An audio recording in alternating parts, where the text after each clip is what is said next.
Chapter 51, Spiritual Stones. Chapter 51, Spiritual Stones. Kirian was sitting in the meditation position in his now silent courtyard. The high moon was illuminating the surface of the spirit stones scattered before him. Each one emitted a faint, soft, and cold glow. Kirian could see the abundance of condensed chi stored within the stone. Kirian then imagined what higher quality spirit stones would be like. He took a deep breath and then stretched out his hand, picking up one of the stones. He closed his eyes, guided his breathing, and then opened his eyes again. With extreme focus, he tried to draw out the chi present in the spirit stone, just as any cultivator would. However, several seconds passed, and nothing happened. The stone seemed dead in his hand, as if there was no energy at all, even though he could see the great quantity trapped inside. Kirian frowned and tried again, concentrating even more intensely. The veins on his forehead stood out, but still, not a single thread of chi flowed out of the stone. He took a deep breath, letting the air out in frustration. Tisk! The silence of the courtyard was broken only by the sound of crickets that appeared nearby, only to annoy him even more. Kirian spun the stones between his fingers, thinking. He remembered how he had always absorbed chi, how he had absorbed the particles of intense. He thought, and then decided to try. The glow of the stone reflected in his bluish pupil. He murmured to himself, "Maybe." Without hesitating further, he raised the spirit stone to his eyes. And then, without hesitation, he quickly pressed it against his left eye. The tip of the stone touched directly against his pupil. At the exact instant the cold surface touched his pupil, instead of feeling discomfort, the stone began to dissolve like sand carried by the wind. It disappeared, completely absorbed. Kirian felt his eyes tremble slightly. A flow of intense and pure chi coursed through his eyes, floated through the infinite channels, and was sent directly to his dantians. The energy was neither dirty nor polluted. After his eyes absorbed it, the chi became crystalline as if it had been filtered countless times. No impurity from the stone remained, only pure energy. Kirian's heart quickened. A smile involuntarily appeared on his lips. He grabbed another stone and immediately did the same, this time with the other eye. Once again, the stone was devoured by his pupil and converted into pure energy. The soft warmth of chi coursed through his eye, concentrating in his dantian and rapidly increasing his cultivation. Kirian then grabbed another, then another, and another still. One by one, all were absorbed within seconds. The whirlwind of energy quickly accumulated, pressing his dantians with increasing force. His dantians vibrated as if on the verge of breaking. Suddenly, a wave of energy surged through his entire body. A muffled sound echoed inside him, coming from his eyes. And at that moment, both dantians grew, expanding to a higher level. Kirian's body trembled slightly, becoming lighter, and for an instant, his eyes shone brighter. He had advanced to the 2-degree stage of the chi accumulation realm. And it had been easy, Kirian murmured, astonished. Normally, there was a small bottleneck to advance each stage, and an even greater bottleneck to advance to a major realm. But unexpectedly, these bottlenecks did not seem to exist for him, or they were simply far too easy to break through. He then looked at the last remaining spirit stone. Kirian picked it up with expectation. He would not let a single stone go to waste. He brought it close to his eye, but this time nothing happened. He felt only discomfort. The stone touched his pupil and remained intact. It was not absorbed, nor did it dissolve. He tried again to be sure, but it was useless. His eyes were rejecting it. Kirian then lay on his back on the ground, gazing at the sky. He took a deep breath and closed his eyes, analyzing the sensation and the changes inside his eyes. He looked at his dantians, which were slightly larger, with extremely condensed chi. He understood. He murmured softly, "Still, it doesn't feel like an absolute limit. I feel like this limit will vanish in just a few days." A satisfied smile was on his face. The stones had worked even better than he could have imagined.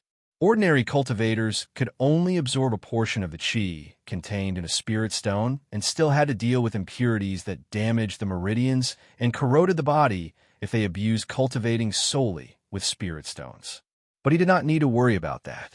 His eyes devoured everything, and the energy came completely purified. There was no waste of qi and no risks. This meant only one thing. If he had enough resources, he could advance at an absurd speed.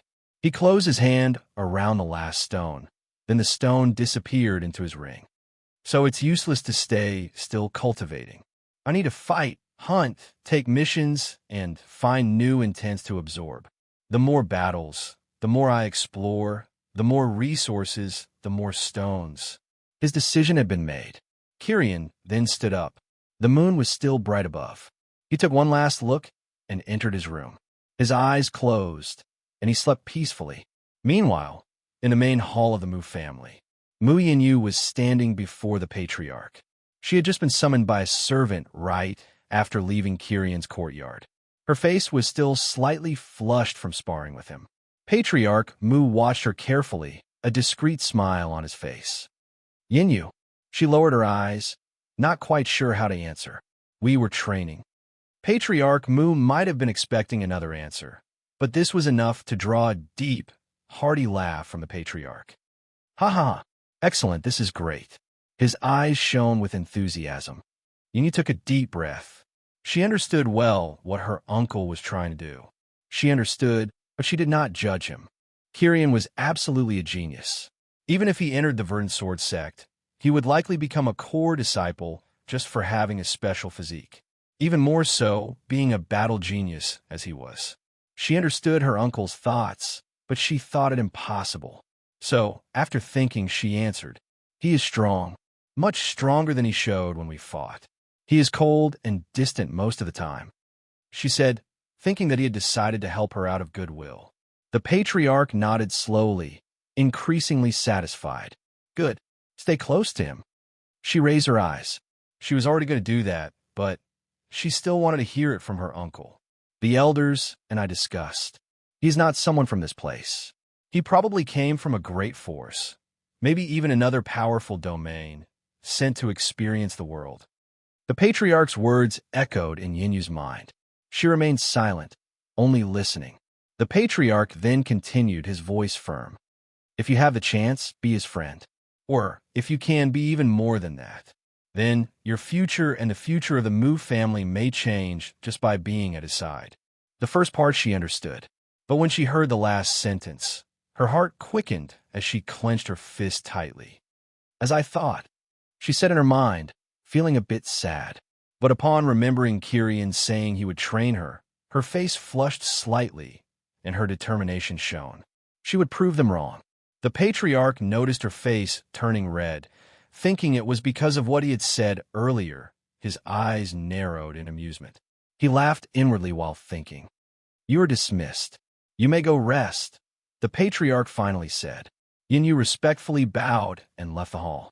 As she walked to her quarters, thoughts spun in her mind. She felt nothing for Kirian besides respect and admiration for his strength and talent. But she could not deny either. He was by far the most handsome man she had ever met. She needed to get closer to Kirian, but it was out of necessity to grow stronger. If that made them friends, that was good. It would be enough. If it became something more, she would let the future decide. As she lay in her bed, she remembered that soon he would truly train her. And that brought a smile to her face as she slowly drifted off to sleep. Chapter 52, Mission. Chapter 52. Mission. The sun had not yet risen on the horizon when Kirian opened his eyes. His body was still full of energy. Now he knew it was useless to stay put cultivating. The spirit stones had run out, leaving only one. If he wanted to advance as quickly as possible, he would have to hunt and obtain more resources. Decided, Kirian stood up, got dressed, and prepared to leave quickly. He walked to the door, but as soon as he opened it, he found Mu Yinyu there, her hand raised as if she were about to knock. For an instant, she blushed, clearly caught by surprise. However, right after, she regained her composure. I came looking for you. I received a mission from my family to hunt. Kirian observed her in silence, his eyes calm. Coincidence. I will also go on a mission today. Kirian replied, walking ahead. Yinyu simply nodded, and the two left together. On the street, they drew attention effortlessly. It wasn't just because of their appearances, but because of Kirian's unusual eyes. In fact, it seemed that cultivators paid even more attention to him than people in mortal cities. He could see some surprised and others whispering, but they did not dare approach.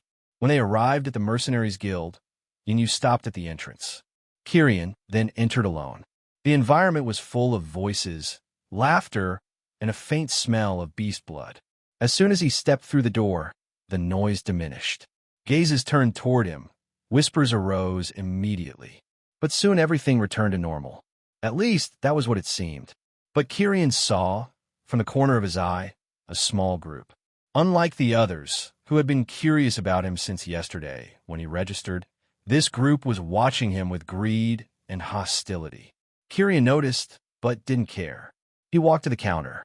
The receptionist was the same one, with attentive eyes, recognizing him immediately. "You," she said, then bent down behind the counter, rummaged through some records, and then raised an object. Kirian did so without saying anything. She then took the old plate and placed a new one before him. It was a bronze plate. "The master of the Mercenaries Guild of Nebulous City has approved your rank promotion." Kirian frowned slightly, but still accepted, dropping a drop of blood on the plate, recognizing it as his new identification. He said directly. The receptionist then pointed to a side wall.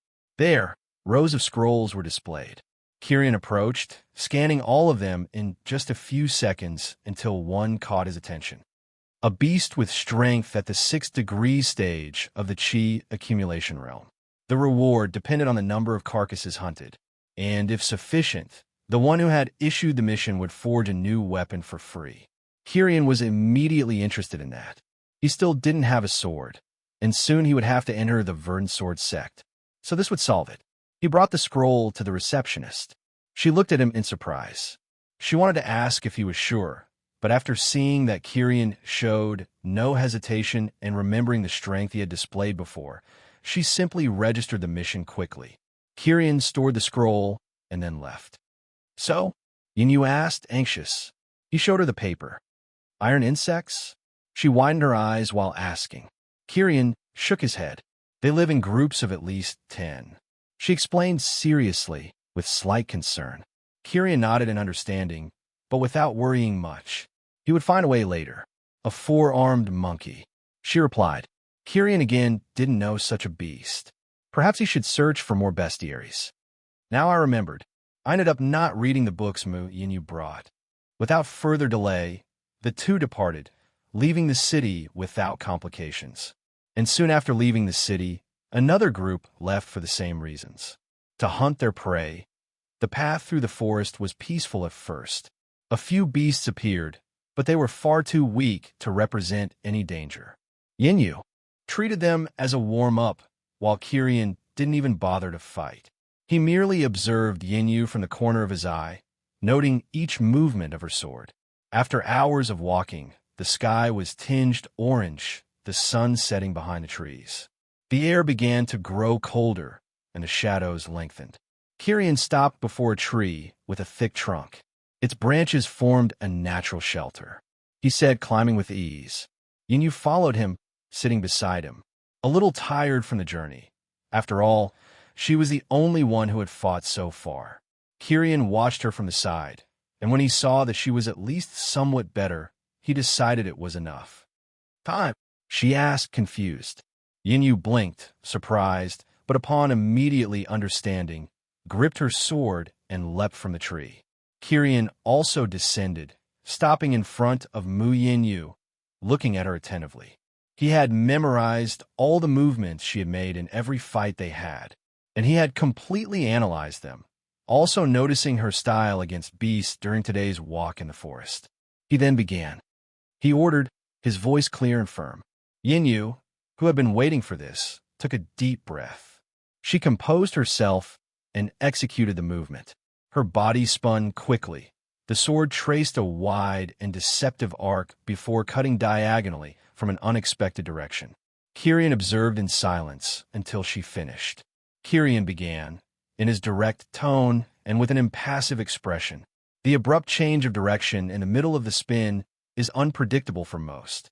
The initial speed of the movement is good. Yinyu felt slightly happy, with a touch of pride. After all, she had created this, and because of it, no one in her family could defeat her anymore. But then Kirian continued with a sharper voice. He pointed at her hip. The start of the spin completely opens your left flank. Then he pointed at her feet. Your base during the spin is unstable. You raise the heel of your back foot too much, losing connection with the ground. And finally, his gaze fixed on the blade. The feint is exaggerated. You dedicate too much to your false movement, weakening the real strike. Kirian then assumed the basic stance. His feet were as firm as rocks while holding his spear. It wasn't a sword, but Kirian had already adapted it for himself. Efficiency is an economy of movement. The feint needs to be shorter, faster, and more direct. Do it again, but this time a tighter spin, lower base, and the final cut must be the most direct and fastest cut you've ever made. Yinyu, with the weaknesses of her creation exposed in such a raw way, clenched her teeth and obeyed. She executed the movement again, trying to implement his corrections. The spin was more restrained and the strike drier. Kirian said without much enthusiasm, "Now do it 10 times, perfectly without error." The night filled with the sound of Yinyu's blade and Kirian's monotonous voice, correcting each micro-error. Sweat dripped down Yinyu's face, her muscles burned. But she didn't complain even once. After all, she had finally found a way to improve. Kirian had dismantled her technique and rebuilt it so that it would be stronger and, above all, deadlier. Kirian remembered Rurik's teachings and Wei Feng's. While one focused on strength and technique, the other focused only on the best possible way to kill. When Kirian finally said, "Enough," Yinyu could barely raise her arms. But when she looked at her sword, she felt a different connection, more raw and more efficient. "Let's go. We'll rest until tomorrow. After hunting what we came for, we'll work on the left foot," he said as he climbed the tree. Yinyu only nodded, exhausted, but with her mind full of thoughts about everything Kirian had pointed out, reviewing each instruction. Now she was no longer just executing the technique, she was understanding it. She sat beside Kirian on the branch wide enough for 2 people, and in a short time, she simply fell asleep. Kirian held her body so she wouldn't fall from the tree, supporting her against the trunk and keeping watch. His eyes were on the horizon, toward another tree at a great distance. But neither the distance nor the darkness hindered his vision.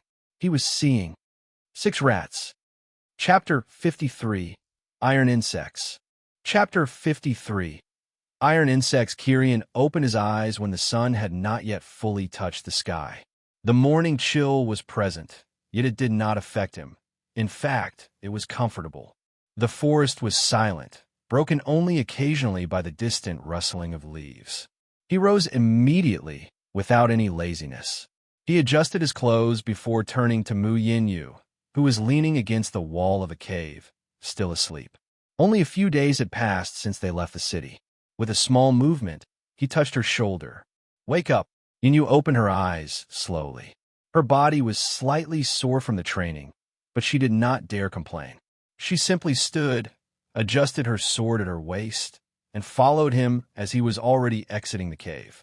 "We will reach the territory of the iron insects today," Kirian said briefly. Yinyu simply nodded, and then they continued forward. Suddenly, they began to notice that the dense forest seemed to open up. The trees appeared to be more spaced out. The ground had a slightly yellower hue.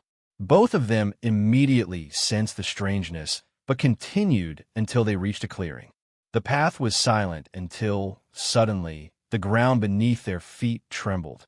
It started lightly at first, but within seconds turned into strong vibrations that caused leaves and branches around them to begin falling. Kirian said without hesitation. The two jumped simultaneously, but right where they were about to land, the earth violently broke apart. A grotesque body emerged, throwing soil and stones in all directions. Kyrian did not waste a moment. The spear immediately appeared in his hands, firm as an extension of his body. His eyes glowed with an icy hue, the iris in the shape of a snowflake expanding. A cold pulse ran through the shaft of the spear to the tip. With a direct strike, he drove the spear into the head of the creature, still emerging from the ground. The impact echoed with a crack, followed by a piercing scream from a beast.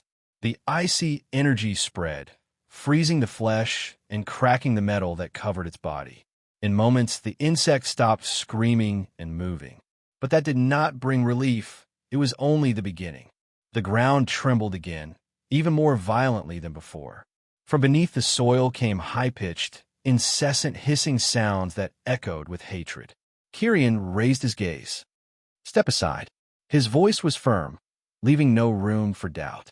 Inu hesitated slightly, but obeyed. She leaped quickly to move out of the circle that began to form around Kyrian. The ground then exploded at different points. And from there, monstrous creatures emerged. Kyrian finally saw the true form of the iron insects. Their bodies were enormous, a combination of ant and spider. Their heads had two pincers resembling curved blades, sharp enough to cut through stone. Their entire bodies were covered in metallic plates, reflecting the sunlight. Their abdomens, in particular, seemed like unbreakable carapaces. As the 8 eyes of each of the 8 iron insects fixed on him, an instinctive hatred consumed the beasts. The hissing grew louder, echoing through the forest. All the beasts were at the 5 degrees or 6 degrees stage of the chi accumulation realm. Kyrian did not retreat. His gaze narrowed, and the icy energy within his pupils took form. Kyrian could simply freeze all the beasts in front of him. But the chi required for that was something he did not yet possess, even having broken through to the 2nd stage. If he used all his chi, he might freeze all the beasts for a moment. But then what? He would be left without any strength to defend himself. He gripped the spear firmly, taking a deep breath. The cold pulsed in his eyes. His eyes and mind were focused. One of the insects launched first. Its metallic body surged forward in a straight line, fast as a projectile. Kyrian reacted immediately, but in the instant he moved, he realized. Despite his gaze tracking every detail, his body would not have been able to dodge in time if more than one beast attacked simultaneously. His cultivation was far below in terms of speed, even being able to react instantaneously to attacks. However, the ice intention expanded within his field of vision. The world seemed to slow down before his eyes, but not because time had stopped. The cold created by the intention acted on the joints and muscles of the beasts, making their movements heavy and slow without consuming an absurd amount of chi.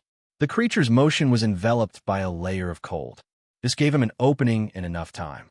Kyrian swung the spear in a short arc, driving it straight into the eye of the beast. The ice spread like roots, freezing its brain until the entire body collapsed dead. But he did not have time to breathe. 2 more insects were already upon him, one from the left, one from the right. 2 pincers descended in sync.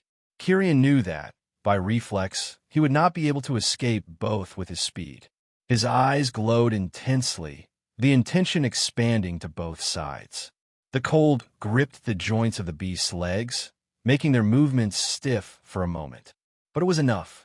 Kyrian swung the spear horizontally, cutting the throat of one and then driving into the chest of the other. Cracks echoed as the ice spread, destroying their internal organs until both fell heavily to the ground. 3 were dead. Yinyu, from afar, watched without blinking. Her heart raced as she observed.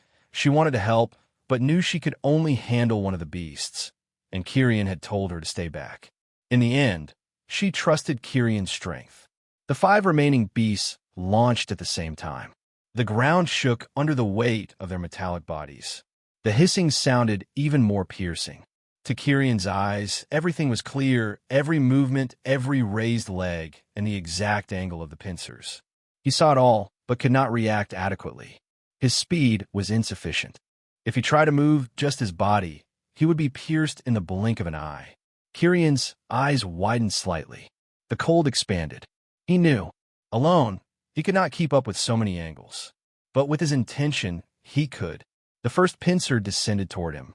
Kirian raised the spear, narrowly dodging, and drove the tip into the insect's abdomen. The cold ran through the metal and burst inside. The frozen body collapsed. Two beasts came right after, one in front, one behind. Kirian spun instantly, letting the cold expand through the air like invisible blades. His legs were not fast enough, but the momentary rigidity caused by the ice's intention gave him an opening. The spear cut through the air and pierced an eye, penetrating the skull. A crack echoed, and the creature fell. Another was almost upon him, pincers open to crush. Kirian leaned his body, the attack grazed his shoulder, and he seized the gap to deliver an upward strike. The tip of the spear entered its throat, the ice spreading inside the beast, freezing it. Two remained. They advanced together in deadly synchrony. Kirian gritted his teeth, forcing all the understanding he had learned in the barrier. Not just to create ice, he forced all the cold of his intention to fill the air and space around him from his eyes. The cold was used to control the rhythm and movements of everything in his vision. The beasts, previously too fast, slowed down. He advanced. 3 short and precise thrusts. Eyes pierced, 2 brains frozen. 2 bodies crashing heavily to the ground. Silence returned to the clearing. The environment was cold, and blood began to drip as the ice rapidly dissipated when Kirian stopped using his chi. Kirian took a deep breath, keeping the spear steady for a few seconds before finally relaxing his shoulders. His eyes, still with a slight icy glow, narrowed. Breathless, yet still smiling. Kirian forgot the world around him as the images of the battle replayed clearly in his mind. I have always only used the intention to create ice and manipulate it using chi as fuel. Instead of simply creating raw ice, using the ice's intention to slow, restrain, and briefly immobilize or slow things is the best way to use the intention for now. The chi I used was much less, he thought, clenching his fists. Then he remembered the moment when the insects advanced too fast to dodge. If it were just by speed, he could have been seriously injured or worse.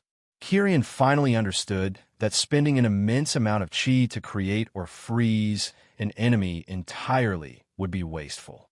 The intention did not require brute force. The intention acted as a kind of authority of the nature of ice over the environment or the target. A moment of rigidity, imposing cold on whatever was in his vision, was enough. If his spear approached and touched the enemy, it would then be easier for the cold energy to take over the body directly. He smiled slightly. He crouched, taking the corpses to his ring. Meanwhile, Yinyu stood with a disbelieving face. Without waiting any longer, she ran to him. Chapter 54, Arrow. Chapter 54, Arrow. Yinyu ran toward Kirian. Her heart still raced from what she had just witnessed. The way Kirian moved seemed simple from the outside, but every step, every strike, was calculated and fatal. Despite his cultivation being below the beasts, he had been in control the entire time. She couldn't understand why the beasts suddenly slowed down, but she guessed it was another ability of Kirian's physique. I guess no matter how hard I try, there will always be a line separating us. She thought to herself. She didn't feel envy, only a sense that fate was a little unfair. But even if she couldn't compare to him, she would use everything she could learn from Kirian, and then she would enter the Verdant Sword sect. Kirian had already collected all the insect corpses into his ring. His breathing was calm again. He stood still, waiting for Yinyu, unharmed, without a sign of exhaustion. Even though he had used more than half of his energy to do all this, he was once again wearing his calm, cold look. Yinyu clenched her fists. She also needed to prove to herself that she had improved in the past few days. Then, Kirian told her they would rest for a while to recover their chi. After that, they headed toward the territory where Yinyu's mission pointed. It didn't take long before they found what they were looking for. From high up in the trees, they heard branches snapping. The beast they were hunting was there. A deep roar reverberated. A four-armed ape leapt from the tallest trunk. The beast had grayish fur and scars all over its body, red eyes fixed on the two who had invaded its place. Kyrian stopped a few meters back, with no intention of moving. He said simply. Yinyu took a deep breath. Her fingers tightened around the hilt of her sword. She remembered the movements Kyrian had corrected. Her eyes locked onto the beast. Chi coursed through her body. It was a beast with strength comparable to the 6th degree stage of the Chi accumulation realm. If it were before, she would never have faced such a beast. She would have fled and found another with lesser strength. But not today. The ape charged first. Her arms came down like a hammer. Yinyu rolled to the side, kicking up dust. One of the beast's arms struck the ground beside her with such force that the soil cracked. She then lunged, slashing her sword at the beast's flank. The cut wasn't deep, but it drew blood. The ape roared, spinning with its other 3 arms. Yinyu retreated just in time, her blade raised, deflecting by a hair. The impact vibrated through her bones. But she stood firm, firmer than ever. She advanced, no longer retreating as she always would. The beast came again, more furious. Yinyu waited for the right moment. When the 2 upper arms came down, she leaned forward, slipping under the attack. Her shoulder crashed into the ape's belly, unbalancing it for an instant. Her blade gleamed. A slash cut across the side of the beast's neck. The roar came quicker, now in pain. Yinyu stepped back a few paces, slightly breathless, but with a smile on her face. The ape still had strength, but blood was flowing fast. She remained calm. Her mind repeated Kyrian's words. Anticipate, control, and strike with precision when you see the opening. It took a few more minutes of lunges and dodges until she finally found the decisive opening. The ape raised 2 arms, preparing a crushing blow. Yinyu acted faster. With a single swift step forward, her sword pierced the ape's heart. The heavy body collapsed with a crash, scattering dry leaves. She then dropped to the ground right after, sweating, her chest rising and falling quickly. Her chi was nearly completely depleted, but the smile was on her face. She had truly fought and defeated a beast stronger than herself. It was difficult, but she had won. She had really improved. Kyrian approached in silence, just watching. Yinyu smiled at him, a truly foolish smile on her sweat-dripping face. Kyrian didn't reply. He couldn't, because something in his peripheral vision made him turn. It was then that something gleamed from the forest. A whistle cut the air. A swift arrow, fired from afar, tore through the woods, straight toward Kyrian's head. He only tilted his neck slightly to the left. The arrow brushed past by a hair, slicing the air violently. It continued its path, pierced through the trunk of a thick tree, left a clean hole, and only stopped when it embedded deep into another tree farther back. Yinyu's eyes widened, extremely startled. Kyrian, however, furrowed his brows. He raised his gaze toward the direction the arrow came from. Their presence was no longer strange to him. Among the trees, the group of 6 mercenaries from the guild revealed themselves. The damn rats that had always been tailing them. Weapons in hand, they had only been waiting for an opportunity. But something was different. Kyrian noticed immediately, today there weren't 6. Another man appeared. He hadn't seen this man in the guild, nor in the past days while being followed. Were they waiting for this man to arrive before attacking? There was a 7th man. He stood at the front, tall, wearing a brown cloak that reached his wrists. Kyrian saw the coldness in those eyes. Kyrian sensed his strength. He was at the 7 degrees stage of the Chi accumulation realm. Definitely, he would be the strongest opponent Kyrian had faced so far. Kyrian raised his chin, observing the man without hurry. Yinyu stood up, still breathing heavily after the fight. Sword in hand, Kyrian stepped forward, covering her with his body. He immediately noticed the men's eyes. The strongest of them, their leader, was entirely focused on his hand, on the spatial ring. The others, already knowing the ring wouldn't end up with them, were looking at Yinyu instead, as if she were a gift for them. Kyrian noticed their expressions, and a slight disdain spread across his face. What do you want? You know who? Yinyu was about to speak of her family, but Kyrian cut her off. "Don't waste your breath," he said, taking a few steps forward toward the seven. Kyrian asked loudly, staring at them. The mercenary scowled, offended, but the leader looked at Kyrian and laughed loudly. "You really are a clever young man." "No, clever isn't the word. Flaunting your wealth around like this is really not clever at all, boy," the man said as he too began walking casually toward Kyrian. Each step, careless, dripping with extreme greed and heavy confidence. Yinyu rushed forward and grabbed Kyrian's sleeve. She was about to say something, but upon seeing his cold, firm gaze without a trace of fear, she let go, swallowing her words. Kyrian glanced at her, sensing her worry. "Just wait a little," Kyrian said, trying to reassure Mu Yinyu. Then he turned again, walking calmly, a smile curling on his lips as his eyes closed. "I've already tested the eyes and the ice in 10 enough." His pupils shifted quickly. The iris in the shape of a snowflake vanished, contracted. The sky blue faded, replaced by a deep crimson red. When he opened his eyes again, he no longer saw 7 men. Only 7 beating hearts before him. Chapter 55, Blood Intent. Chapter 55, Blood Intent. Kyrian opened his eyes. The sound of footsteps broke the silence of the forest. The sky blue dissolved into crimson red, and the cold light that once radiated gave way to an oppressive, almost suffocating glow. The 7 men ahead stopped for a moment. As soon as they looked into those eyes, they all instinctively felt a shiver run down their spines. Kyrian did not want to waste time with any of them. The chi in his 2 dantians was burned in great quantity, spinning violently. His vision distorted. The world disappeared, leaving only that which pulsed, that which vibrated with vital energy. Men of blood. That was how Kyrian saw his enemies now. Flesh, bones, and muscles all vanished. What remained were the beating hearts, throbbing veins, and red rivers circulating through the essence of each one of them. Behind Kyrian, Yinyu felt an inexplicable chill. Her ears suddenly picked up something strange. A low, muffled sound, as if it were only an illusion. Thump thump, she blinked, confused. Thump thump, the sound slowly grew. It wasn't external. It was an internal sound, as if it were inside her own head. Within seconds, that pulsing was already loud enough for everyone to hear. The leader of the group stopped, and the 7 looked at each other, their expressions tense. Thump thump.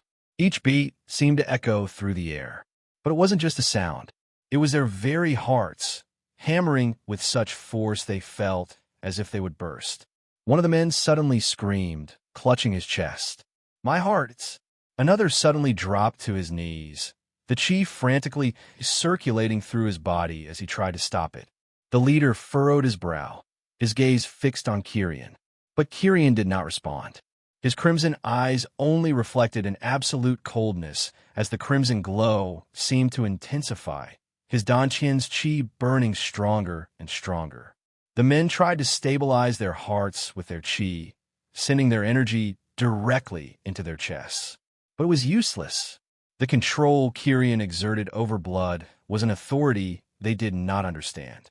Thump, thump, thump, thump. The sound became deafening, maddening. The speed increased, the force increased, and then came the end. Muffled explosions echoed. Screams tore through the forest as 6 hearts exploded at once. Blood gushed from eyes, mouths, noses, and ears, flowing like crimson rivers, staining the grass. Their bodies trembled for an instant before collapsing heavily to the ground. Silence returned, broken only by the sound of a single last heart still beating. The leader's. He remained alive. His bulging veins and the sweat running down his forehead showed the desperate effort he was making to keep the organ intact with his chi. His gaze fixed on Kyrian with pure terror. "Demon," he spoke as he spun on his heels and ran, screaming in total despair. "Monster." His speed was not something Kyrian could catch. But when his feet touched the ground covered with the blood of his subordinates, something changed. The liquid that had once only flowed now rose, drop by drop, as if it had a life of its own. In an instant, dozens of blood needles formed in the air. The man had no time to react. The needles simply pierced his body through and through. His chi was completely focused on his heart, leaving the rest unprotected.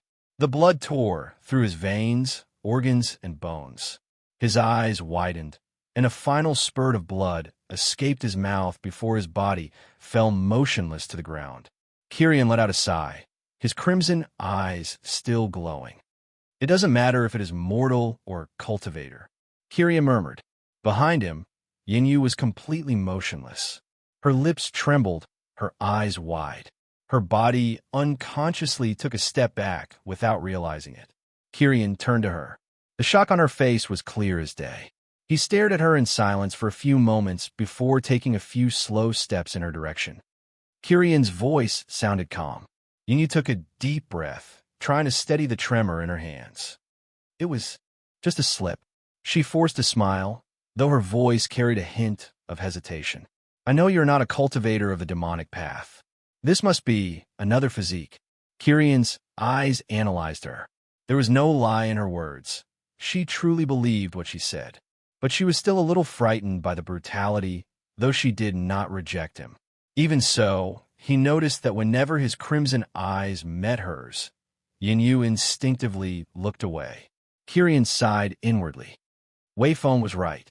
The path of blood is an evil path in everyone's eyes. If I had shown this before Mu Lin and the others, everything would probably have been different. His crimson eyes slowly lost their color, returning to a deep blue. Yinyu breathed in relief, as if an invisible pressure had been lifted from her shoulders. She smiled, this time genuinely. "I will pretend I didn't see this." Kirian simply nodded in silence and helped her up. He then walked to the body of the four-armed monkey defeated by Yinyu, storing it in his ring. Then, as the two walked to the men's corpses, Yinyu spoke. "Remove their plates. Take them to the guild and explain what happened. Even if the guild doesn't protect anyone against other forces, they do not allow mercenaries to kill each other." Kirian quickly crouched, picking them up one by one, collecting the 6 iron plates, and finally the leader's bronze plate. He stored them all in his ring. While searching the body of the 7th-stage cultivator, he found a pouch tied to his waist. Inside were 10 low-grade spirit stones and a simple book. Kirian opened it. It was a basic cultivation technique. It only went up to the peak of the chi accumulation realm. Useless to me, but can be sold. He then stored it away. Having gathered everything, Kirian stood up. Yinyu was already waiting, her breathing steady and her face calm. The fear had vanished. She said briefly. Kirian agreed with a nod. And then the two departed, leaving behind the corpses and the metallic scent of blood that still hung in the forest. After they left, bees soon gathered to feast on the cultivator's corpses, which would provide a fine meal for any beast. The battle began again in the clearing, until, suddenly, all the beasts felt a horror and fled desperately, no longer thinking of the corpses. It was at that moment that a completely black silhouette emerged. The bodies were all absorbed in an instant.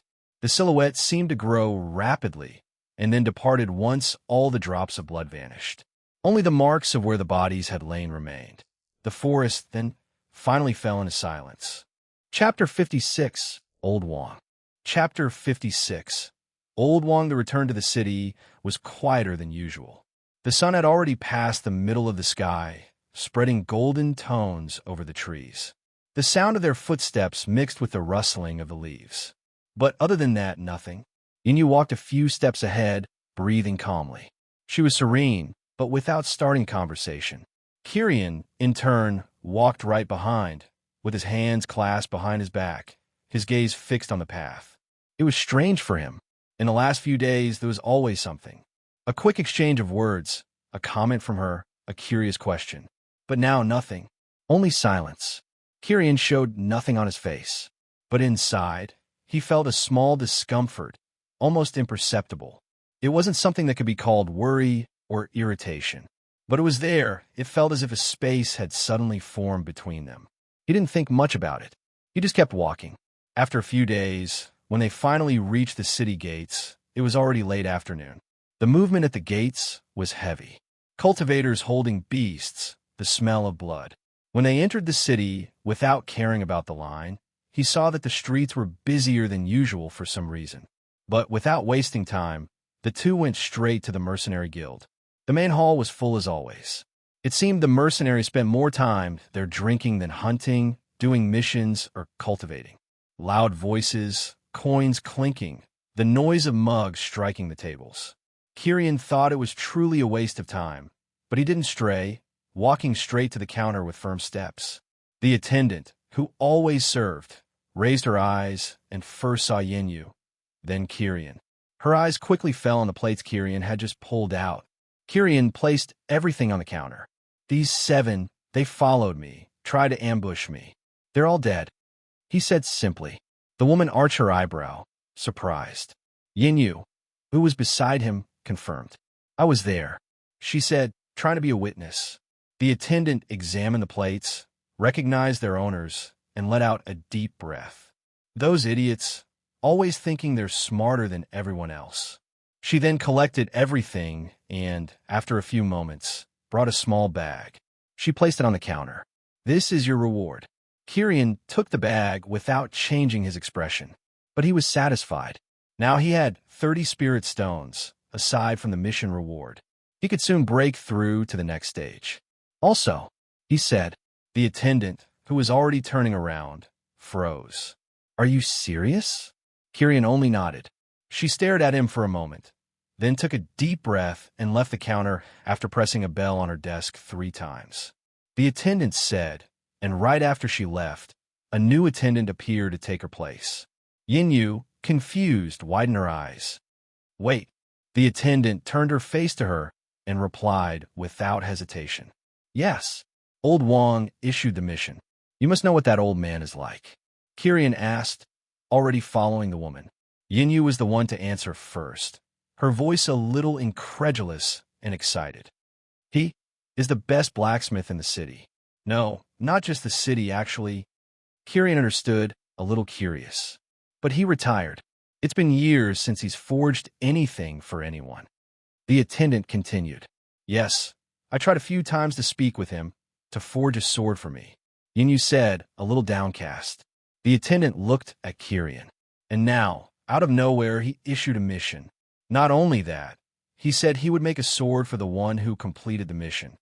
There's no understanding what that old man thinks. Kyrian was silent for a few seconds. Finally, he replied, words that came without emotion, remembering several faces already gone, without him having the strength to do anything. But then, suddenly, a memory surfaced, the smile his mother always gave him, the loud laughs and Rurik slaps. He thought, but quickly pushed it all to the back of his mind. Yinyu glanced sideways at him, intrigued, never having seen that expression on Kyrian. But she said nothing. Shortly after, they were already in front of the forge. Kyrian stood still for a few moments, observing the facade. It wasn't an old place, but it didn't seem modern like other shops either. It was ordinary and clean. It was simply absurdly clean.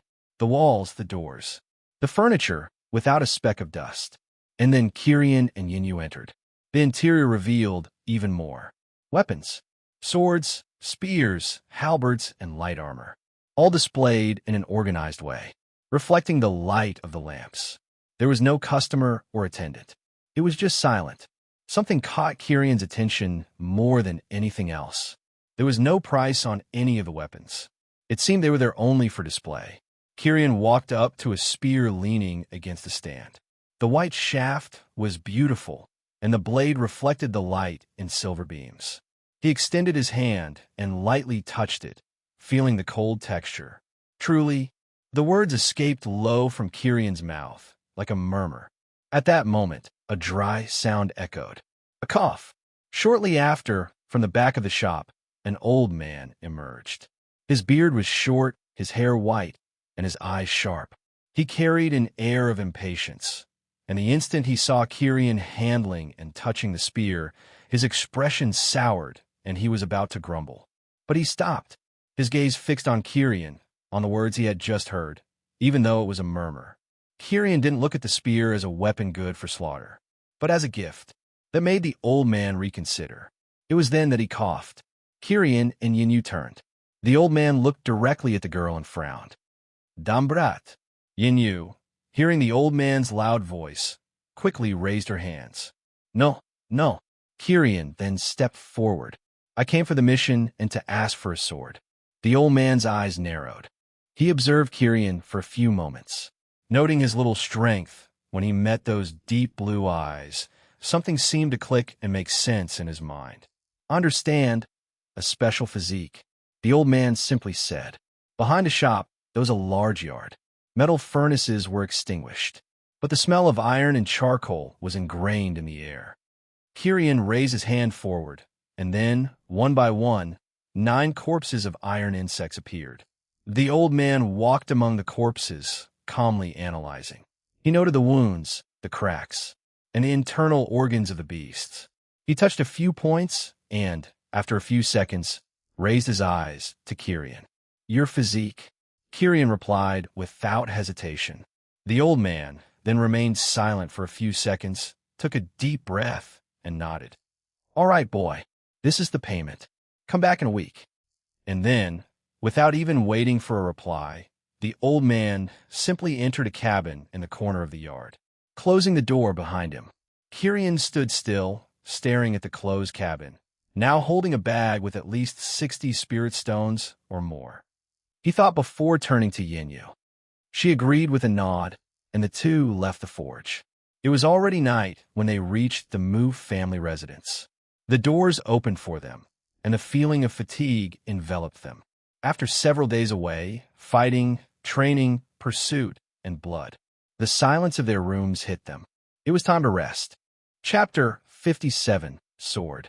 Chapter 57, Sword. Kirian's courtyard was silent. He sat in the center, his legs crossed, and several spirit stones lay before him. He picked one up, resting it in his hand, and then raised it before his eyes. The blue glow of his eyes reflected on the stone, and then the stone touched his pupil. Immediately, the stone was sucked in entirely in an instant. Through his eyes, it was fast and practical. It was not a gradual absorption, nor did he lose part of the chi like others. The chi of the stone, which was absorbed roughly as it passed through the infinite channels inside his eyes, was refined in an instant until it became pure. Only then did it flow into his dantians. The condensed energy spread, expanding each of the cores. The internal pressure increased, each layer growing slowly. Kirian then opened his eyes, feeling his new strength. After absorbing the stones without stopping, Kirian quickly broke through to another stage. The limit appeared again. He realized it would take at least 5 days before he could absorb again. He closed his hand into a fist. The chi gathered, and he felt it. His strength at each stage increased exponentially, mainly quantitatively, which was perfect. What he needed most was fuel for his eyes. At the end of that morning, Yinyu appeared in his courtyard. You, she said, remembering that Kirian had only been at the first stage when they first met. You also advanced, didn't you? Kirian said, noticing that Yinyu was now at the 6th degree stage of the chi accumulation realm. He immediately realized she was there to fight him again. He said as he calmly stood up. Yinyu unsheathed her sword without hesitation. The metallic clash echoed at the very first move. She attacked with speed, with feints, while searching for any opening. Kirian, in turn, blocked each strike at the exact instant. His strength now was not so distant from hers, so he always responded with short and precise movements that forced her to retreat. He was not just fighting, he was also guiding. His spear strikes showed the right path. His deflections pointed out her flaws. Yinyu sometimes puffed, but she wore a smile. Her strength and technique had increased exponentially. Kirian had to admit that she, besides determination, did indeed have good talent. The battle between them lasted longer and longer. In the past few days, the tension between them had disappeared. She began to speak with Kirian again during training, to ask about things, to comment on techniques and rumors that happened in the city. Kirian answered her practically everything. The atmosphere between them no longer fell into complete silence again. The days followed like this. The two spent their time training. Kyrian knew that the remaining stones would most likely already be enough to break through to the 4-degree stage. He only had to wait for the right time. When the blockage disappeared, Yinyu, in turn, had to consolidate her cultivation. The two fought for most of the day. Kyrian taught her during the other part.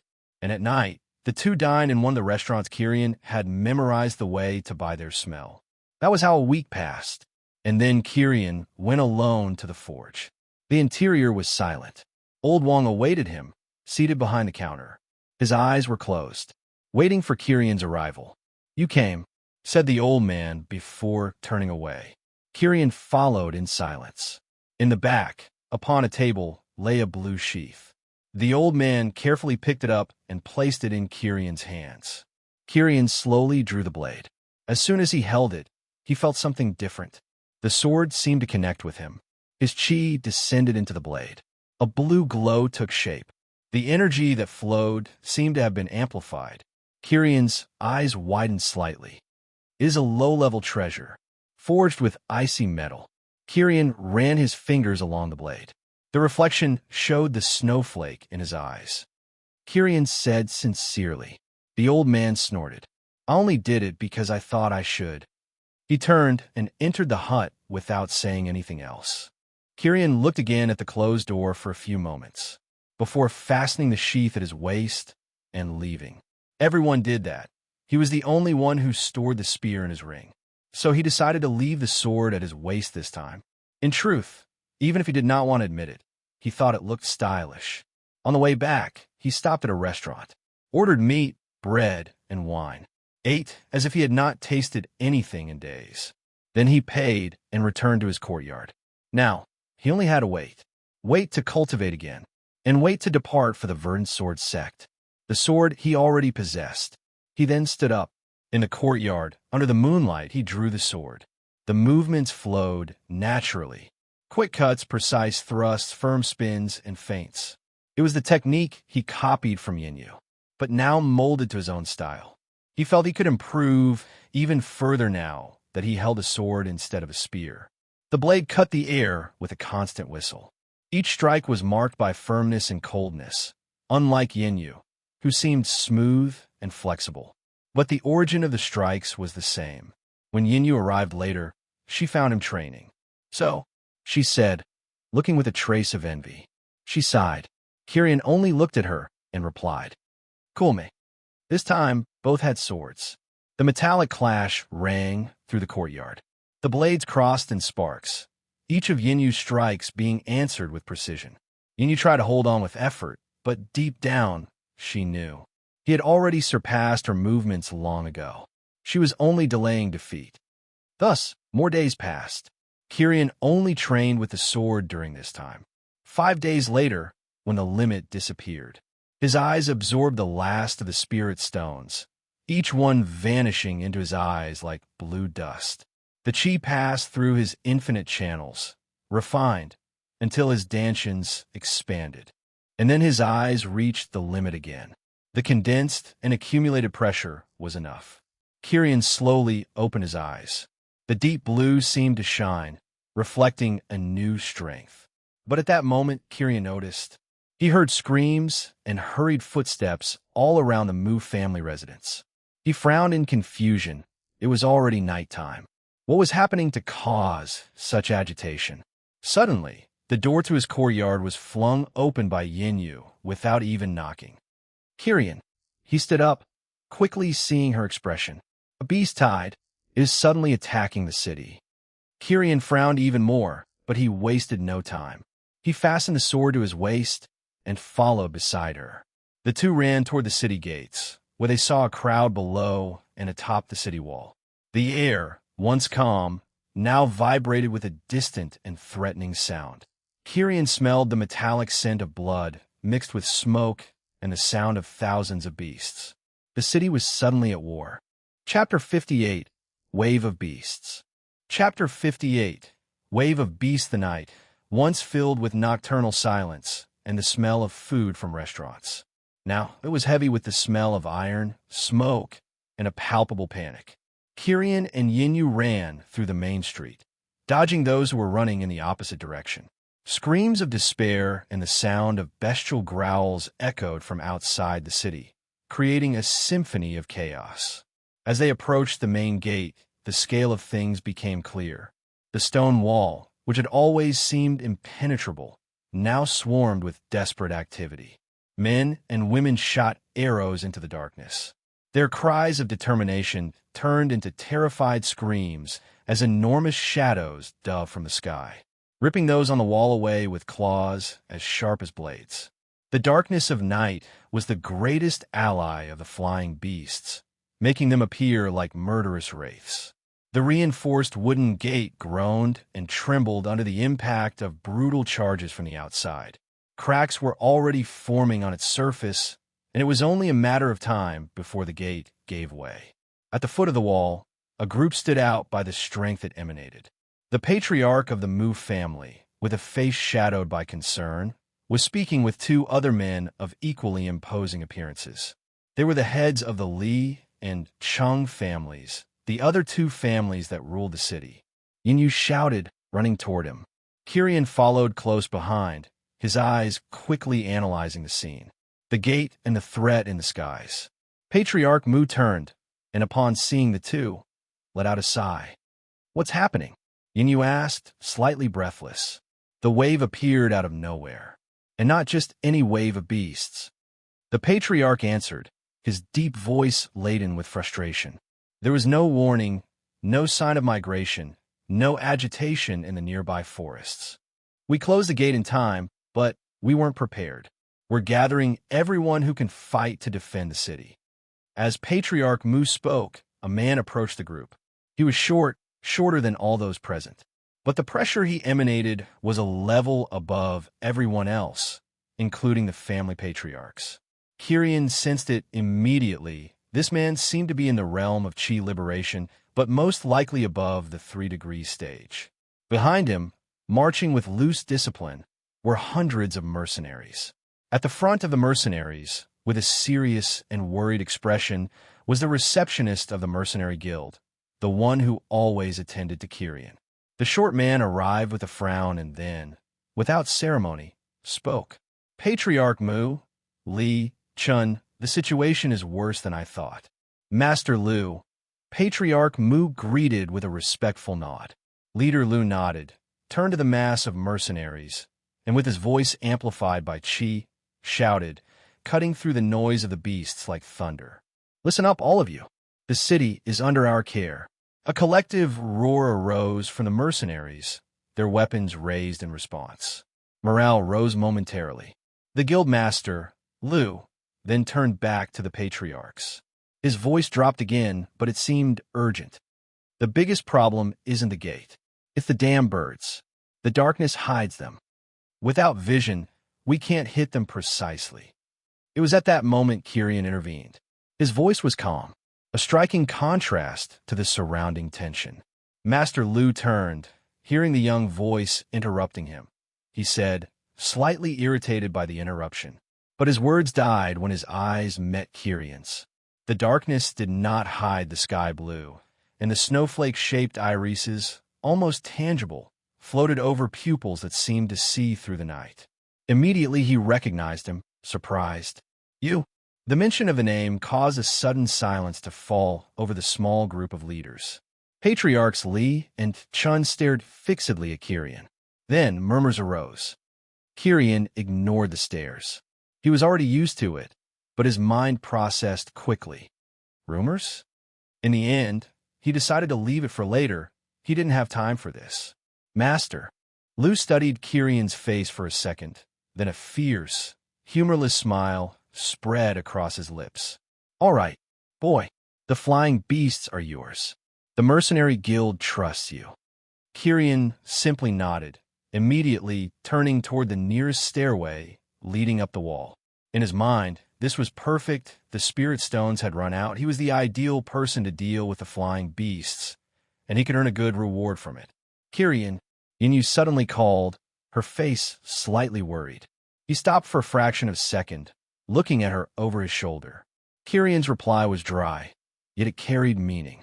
At that exact moment, a colossal impact, far stronger than all the previous ones, struck the gate. The sound of wood splintering and metal twisting filled the air, followed by the even greater roars of the beasts outside. The gate hadn't completely broken yet, but a crack large enough for small beasts to pass through appeared at its center. "It's now!" Master Lu and the others shouted, their voices spreading through the crowd that was preparing. The order was a spark. The mercenaries and members of the three families shouted and ran toward the gate that was giving way. They formed a circular barrier, protecting all the sides from which the beasts could enter. The gate then completely gave way. The sound of battle soon exploded with intensity, becoming a deafening symphony of screams, growls, blows, and bones breaking. Kyrian, who was climbing the steps of the wall, caught a glimpse of Master Lu in action. The short man stepped forward, his arm raising along with his sword. Suddenly, a wave of condensed chi, visible like a compressed blade, shot out from his sword. The wave cut through the horde of beasts, leaving mangled bodies. It was followed by 3 other waves of similar power, launched by Patriarchs Mu, Li, and Shun. Their attacks swept away the weaker beasts with strength in the realm of chi accumulation. The display of power was good, but Kyrian knew they couldn't maintain it forever. Their chi might be vast, but it wasn't infinite. He shook his head and decided to focus on his own task. The flying beasts were a problem. As long as they reigned in the skies, the defense of the wall would be impossible. If he eliminated them, the archers could help with the wave of beasts. At the top of the walls, the scene was one of massacre. Bodies of archers and guards lay scattered. In the air, the flapping of powerful wings was constant, black shadows diving repeatedly to strike down their targets. Kyrian then did not hesitate. His sword hissed as it was unsheathed. In one motion, he cut off the head of a large vulture-like bird that was tearing apart a soldier's body. The beast didn't have time to cry out before its body plummeted from the wall. Kyrian then grabbed the heavy hunting bow and the quiver of arrows from the dead archer. He took a deep breath and looked at the sky, his heart his breath. Despite the chaos, they were always calm. Again, a city I set foot in is in trouble, Kyrian asked himself in his mind. But he forgot about it, his eyes opened fully. The darkness that tormented the other defenders was non-existent to him. The night was as clear as day. Every feather, every muscle contraction in the wings of the flying beasts, every glowing eye with a fierce hunger. Everything was perfectly clear to him. Down below, the land beasts looked like an endless sea. But in the sky, the flying beasts were countable. If he had the time and enough arrows, he would bring them down. All of them. Chapter 59, Wave of Beasts 2. Chapter 59, Wave of Beasts 2. Kyrian's eyes focused on a beast at the 5-degree stage of the chi accumulation realm that was preparing to dive upon a young guard who was vainly trying to hide. Kyrian looked, aimed, and could perfectly see the distance the beast would have to cover. And then, the arrow was released. There was no grand sound, only the silent hiss of air being cut before the arrow's tip met its target with absolute precision, piercing the flying beast's brain. The minimal icy energy that Kyrian had imbued into the arrowhead was enough to freeze the beast's brain midair for a microsecond before it fell heavily from the sky. The beast's body crashed outside the walls, quickly lost to sight among the countless other beasts. The young guard looked around confused, not understanding what had just happened. By then, Kyrian had already turned. Another arrow released. Another beast fell, and then another. Kyrian moved with a terrifying calm, an absolutely serene point in the midst of chaos. Kyrian had already gone through this chaos, through a time of despair like this before. Compared to the Blood Dome, where he didn't even have the chance to run, this situation wasn't terrifying to him. Now, Kyrian at least had the strength to protect himself. Each arrow was a death sentence for the beasts. In not much time upon the wall, shouts of surprise, and, afterward, hope arose as the defenders realized that someone was finally striking back against the terror of the flying beasts. The surviving archers, encouraged, began to shoot again, but their arrows weren't of much help. Kyrian then noticed something bad. The beasts began to cluster, and some were climbing the walls. Soon they could invade from all sides. Chi surged into his throat, and then a loud cry sounded, echoing for all like thunder. "Forget the flying beasts. I will handle them." The orders were clear, firm, and authoritative. They didn't know exactly who the order came from, but the archers and soldiers, who were still struggling against the instinct to fire blindly at the skies, decided to obey. One by one, they turned their bows downward. Arrows began to rain upon the mass of land beasts. Each shot before had been guided by despair, but now there was purpose. The creatures climbing the high walls of the rampart were struck and fell upon the others, buying precious seconds for the defenders. Kyrian kept his eyes turned to the sky. One arrow, another, and another. Each shot felled a beast that dared approach the archers. His bow sang without rest. However, the beasts in the skies reacted. Despite their limited intelligence, they realized who was striking them down with precision. The enemy was no longer the weak archers, but the young man with eyes that shone like ice. Roars tore through the air. Whole groups began to descend at speed. Black wings vibrating, animalistic eyes full of hostility fixed only on Kyrian. He did not move. Calm enveloped him. Arrows were released. Bodies fell countless. The wall became the stage of a one-sided hunt. Soldiers nearby, once consumed by terror, began to notice the change and shout in hope. "Keep going!" Coordination upon the walls returned. Chaos turned into resistance once more. Meanwhile, at the gate, the battle was brutal. The broken gate allowed for the constant entry of beasts, but the narrow space limited their number, forming a bloody funnel. The makeshift line of Cultivator defense held on. When someone grew tired and had spent most of their chi, they fell back, and another took their place. The ground was covered in bodies, mostly of beasts, but losses were inevitable, even if minimal compared to the number of beasts that died. The smell of blood filled every breath. The metallic taste was in everyone's mouths. When the pressure became unbearable, the guild master, Lu, advanced. His short sword cut through the air, and a wave of condensed chi devastated dozens of beasts at once, opening space. Right behind, the patriarchs Mu, Li, and Chen also unleashed their techniques, each accompanied by shock waves and the agonized screams of monsters. The barrier of cultivators held. Not a single beast had managed to break through yet. Back atop the wall, Kyrian fired without pause. But soon the quiver was running empty. Claws closed in amid the dive of 3 beasts. Kyrian dropped the bow for an instant. He crouched in a precise movement, and his sword gleamed. A horizontal cut, clean. The body of a beast was split in half. Blood drenched his face and clothes, splattering like a hot bath. Kyrian didn't care about that. There was no time for it, only for killing. Another beast dove. He spun the sword and pierced the bird's throat before it could touch the wall's ground. Now the focus of the flying beasts was absolute.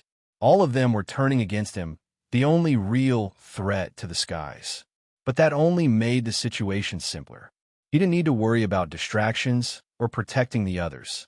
Kyrian preferred it this way. If the beasts were far, they would fall by his arrows. If they were too close, they would be dismembered by his blade.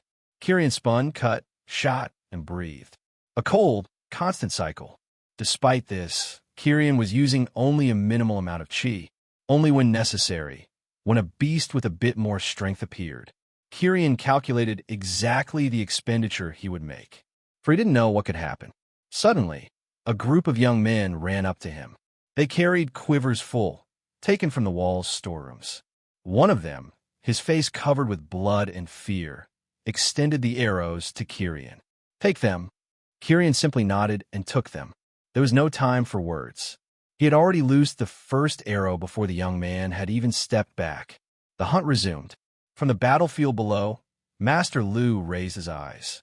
He saw Kyrian turn chaos into a hunt and a calculated massacre. He saw bodies falling outside and within the wall, each arrow, each shot, a clean strike.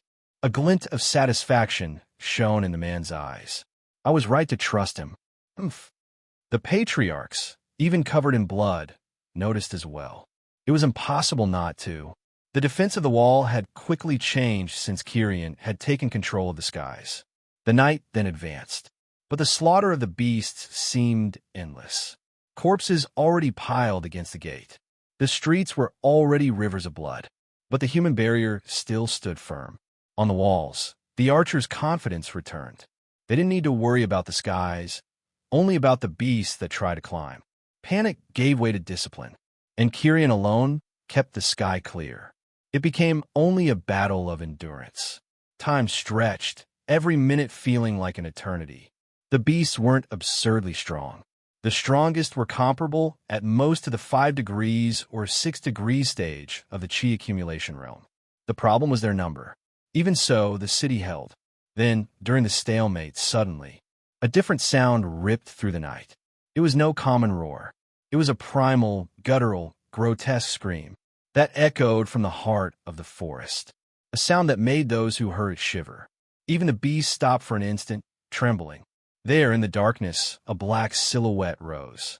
Its contours were unreal and strange. It was not easy to identify the form of that being, as if it were not flesh but shadow. The mere sound it emitted made the blood freeze.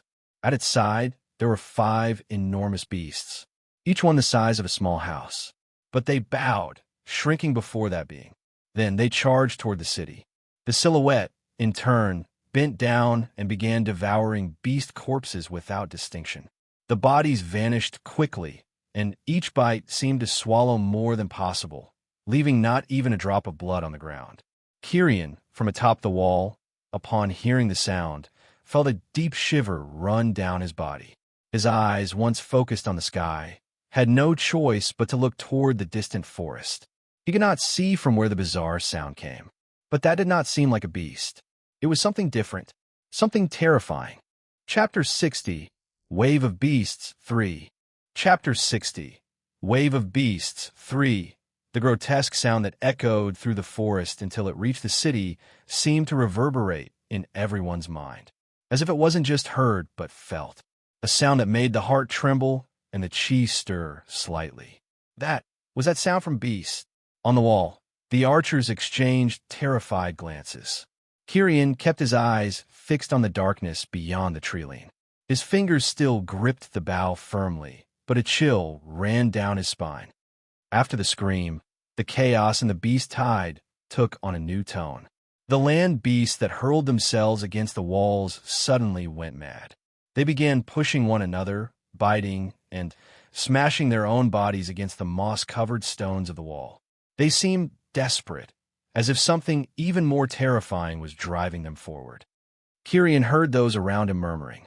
He didn't answer. After all, he had no idea what was happening either. But his eyes were fixed on the forest, trying to see what was hidden by the trees. It was then that another roar rose. No, it wasn't just one, but the merging of several.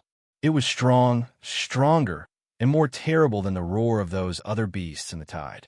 The sound ripped a groan from the weaker ones, who covered their ears.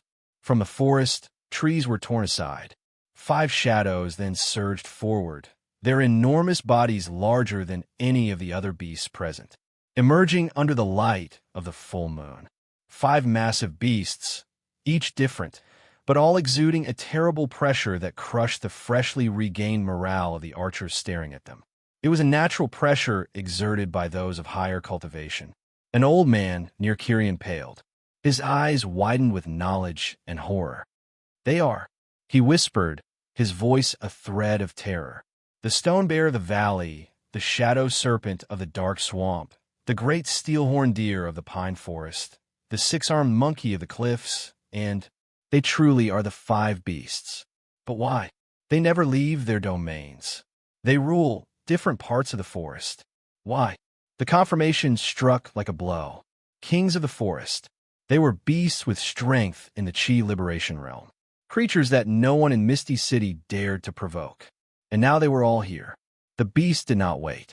The stone bear roared and charged, its muscular body crushing smaller beasts in its direct path to the gate. The shadow serpent slid along the shadows of the walls, its form briefly vanishing only to reappear already above the ramparts. causing instant panic.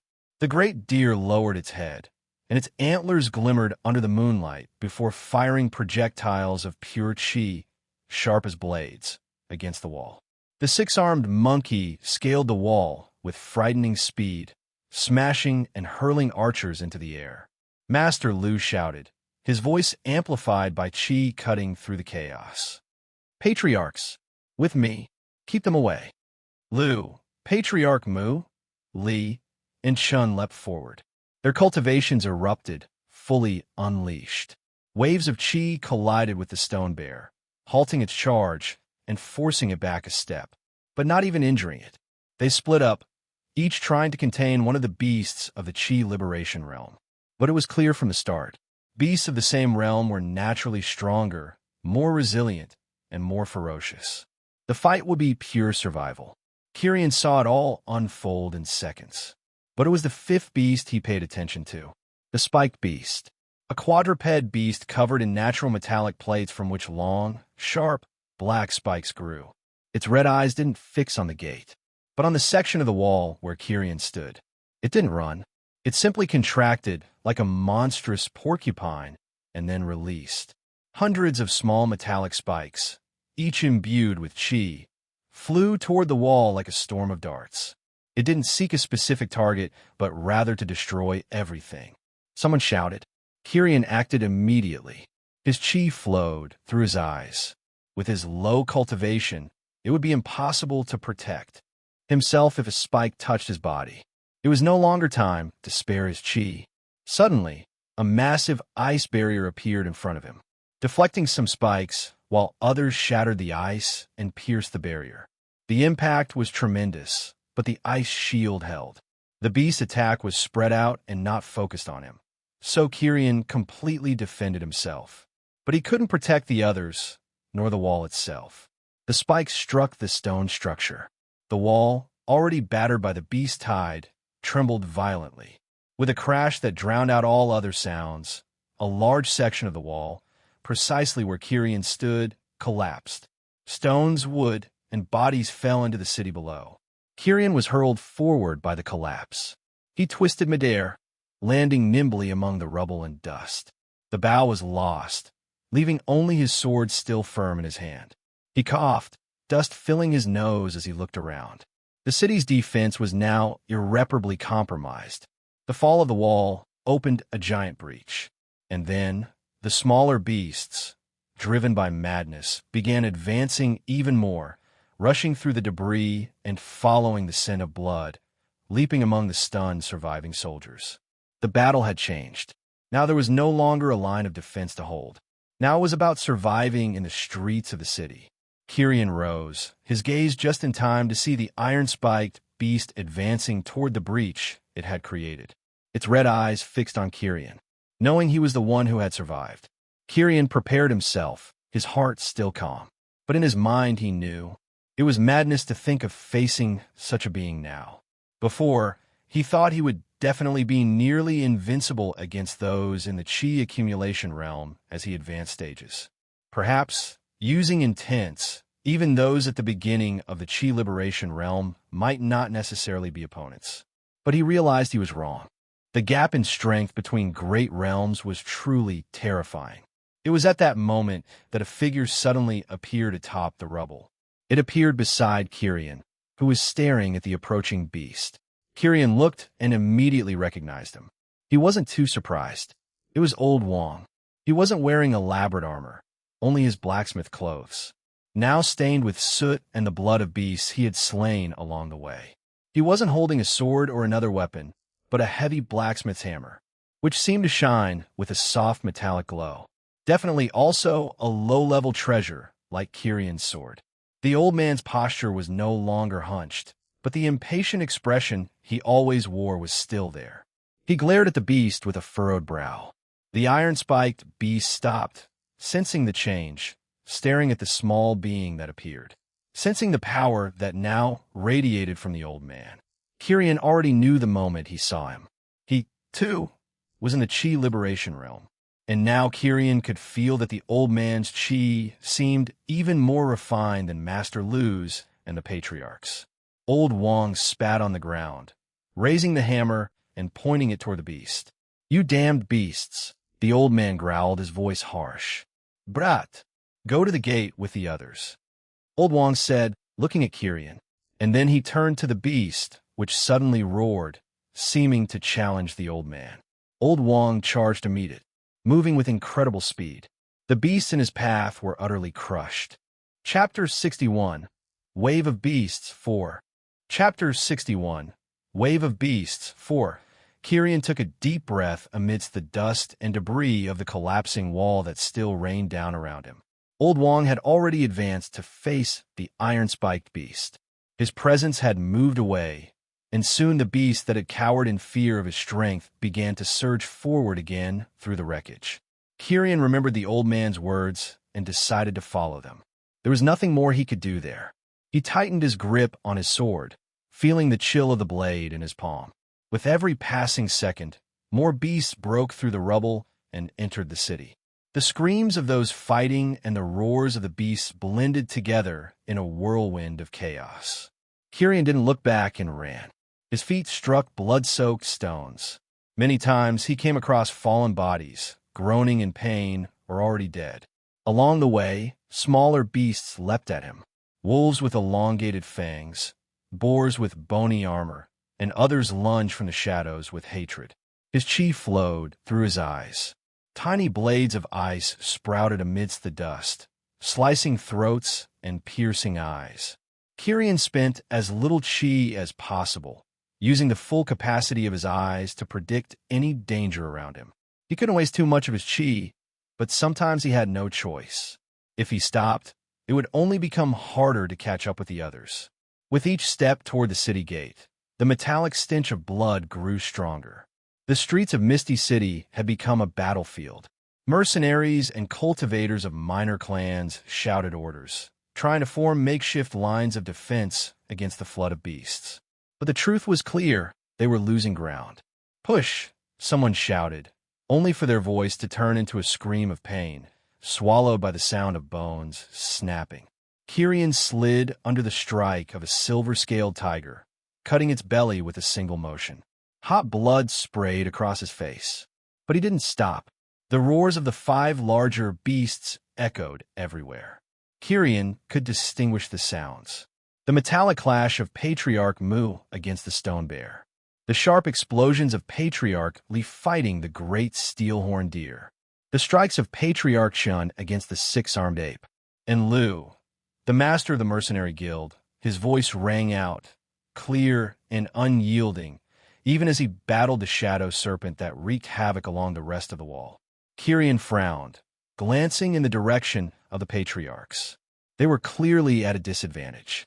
They were in the Chi Liberation Realm, the greatest forces of the city, yet they were fighting only to keep the beasts in place. There was no room to expect victory, only survival. TSK, Kirian thought as he turned a corner, but someone appeared before him. Kirian stopped just before colliding head-on with a figure running from the opposite direction. A familiar voice called, breathless and weary. It was Yinyu. Her brown hair was disheveled, her clothes stained with blood. Her amber eyes burned with determination. Her sword dripped crimson. I knew you'd be all right," she said, letting out a sigh of relief. After seeing the wall where Kirian had been collapse, Yinyu had rushed to find him. Even knowing Kirian could take care of himself, she had run to him instinctively, for some reason. Kirian nodded, with no time for words. Suddenly, a beast resembling a panther leapt from behind Yinyu. Kirian charged forward, his sword tracing an upward arc. The beast's body split in two. The icy blade gleamed. Kirian was truly satisfied with this sword. His chi was amplified several times over. Yinyu drew a deep breath at his side. "We're falling back from the gate, trying to hold a defensive line," Kirian replied firmly. Together, the two headed for the gate. It was now the heart of the battle. Rogue cultivators who lived in the city, mercenaries, and the cultivators of the 3 families fought side by side. They pushed back against an endless tide of frenzied beasts. Screams were drowned out by unending roars. Kirian and Yinyu joined the line. Immediately, the weight of the battle engulfed them.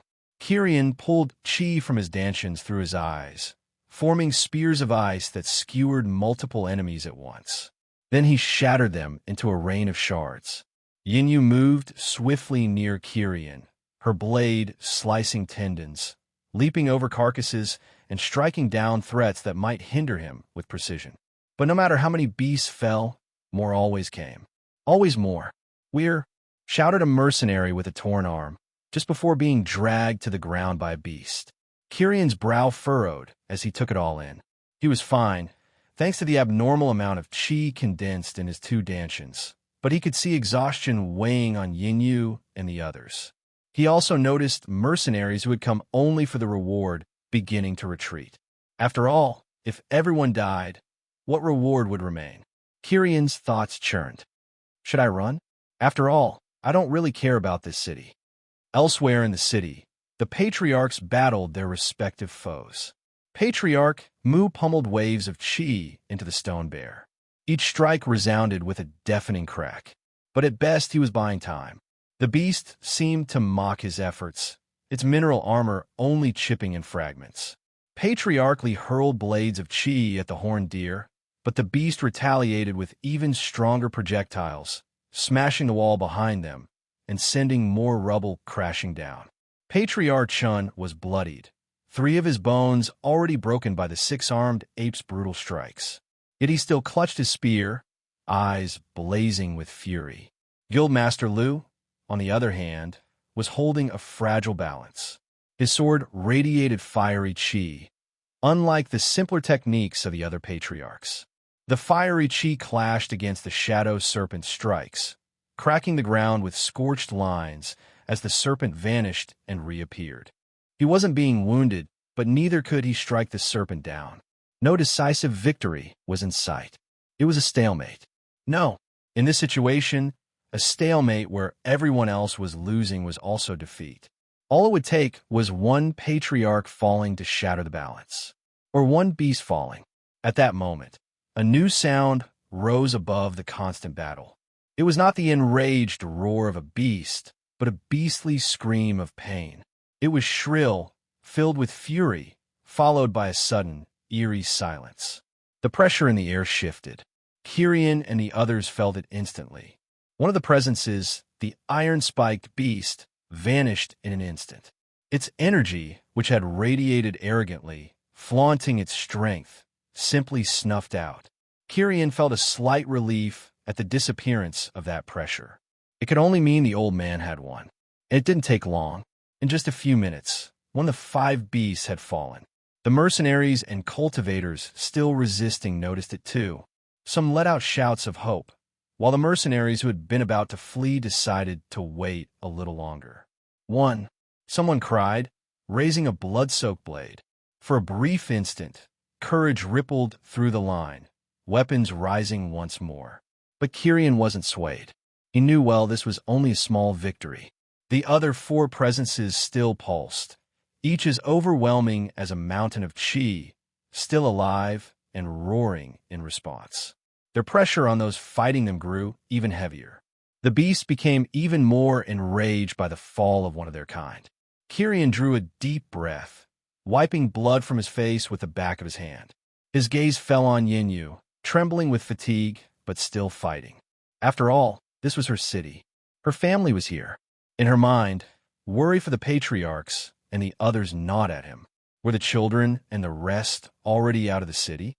We're still right in the middle of this, and we haven't even seen the real enemy yet. Kirian thought, hesitating slightly as he glanced at Yinyu.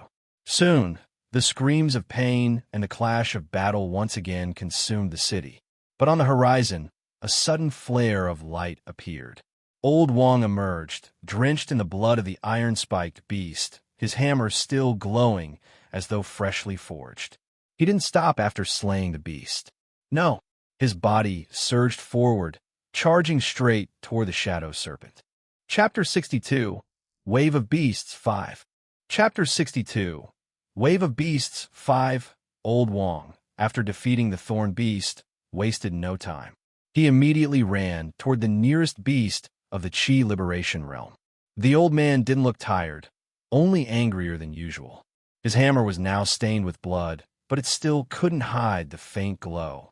He didn't even look at Master Lu, who was still struggling with the shadow serpent. His target was clear. The serpent seemed to be enjoying itself, vanishing and reappearing in the shadows of the night, until Old Wong arrived with a leap. This time, there was no trick.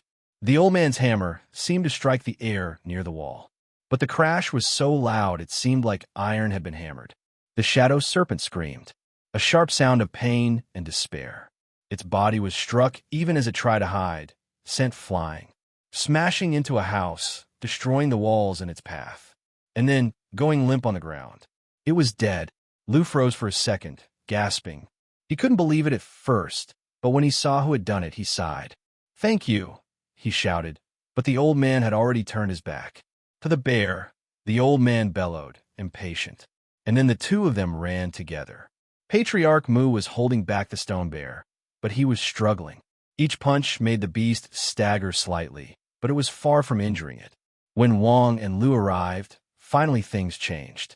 The old man's hammer chipped the bear's shell like a crust. Lu's sword, shining with flaming chi, came down, cutting into its flesh right after. The bear roared one last time and fell, the ground trembling slightly under its weight. The news spread quickly. Someone shouted from afar. On the front line, where Kirian and Mu Yinyu fought, the mood shifted instantly.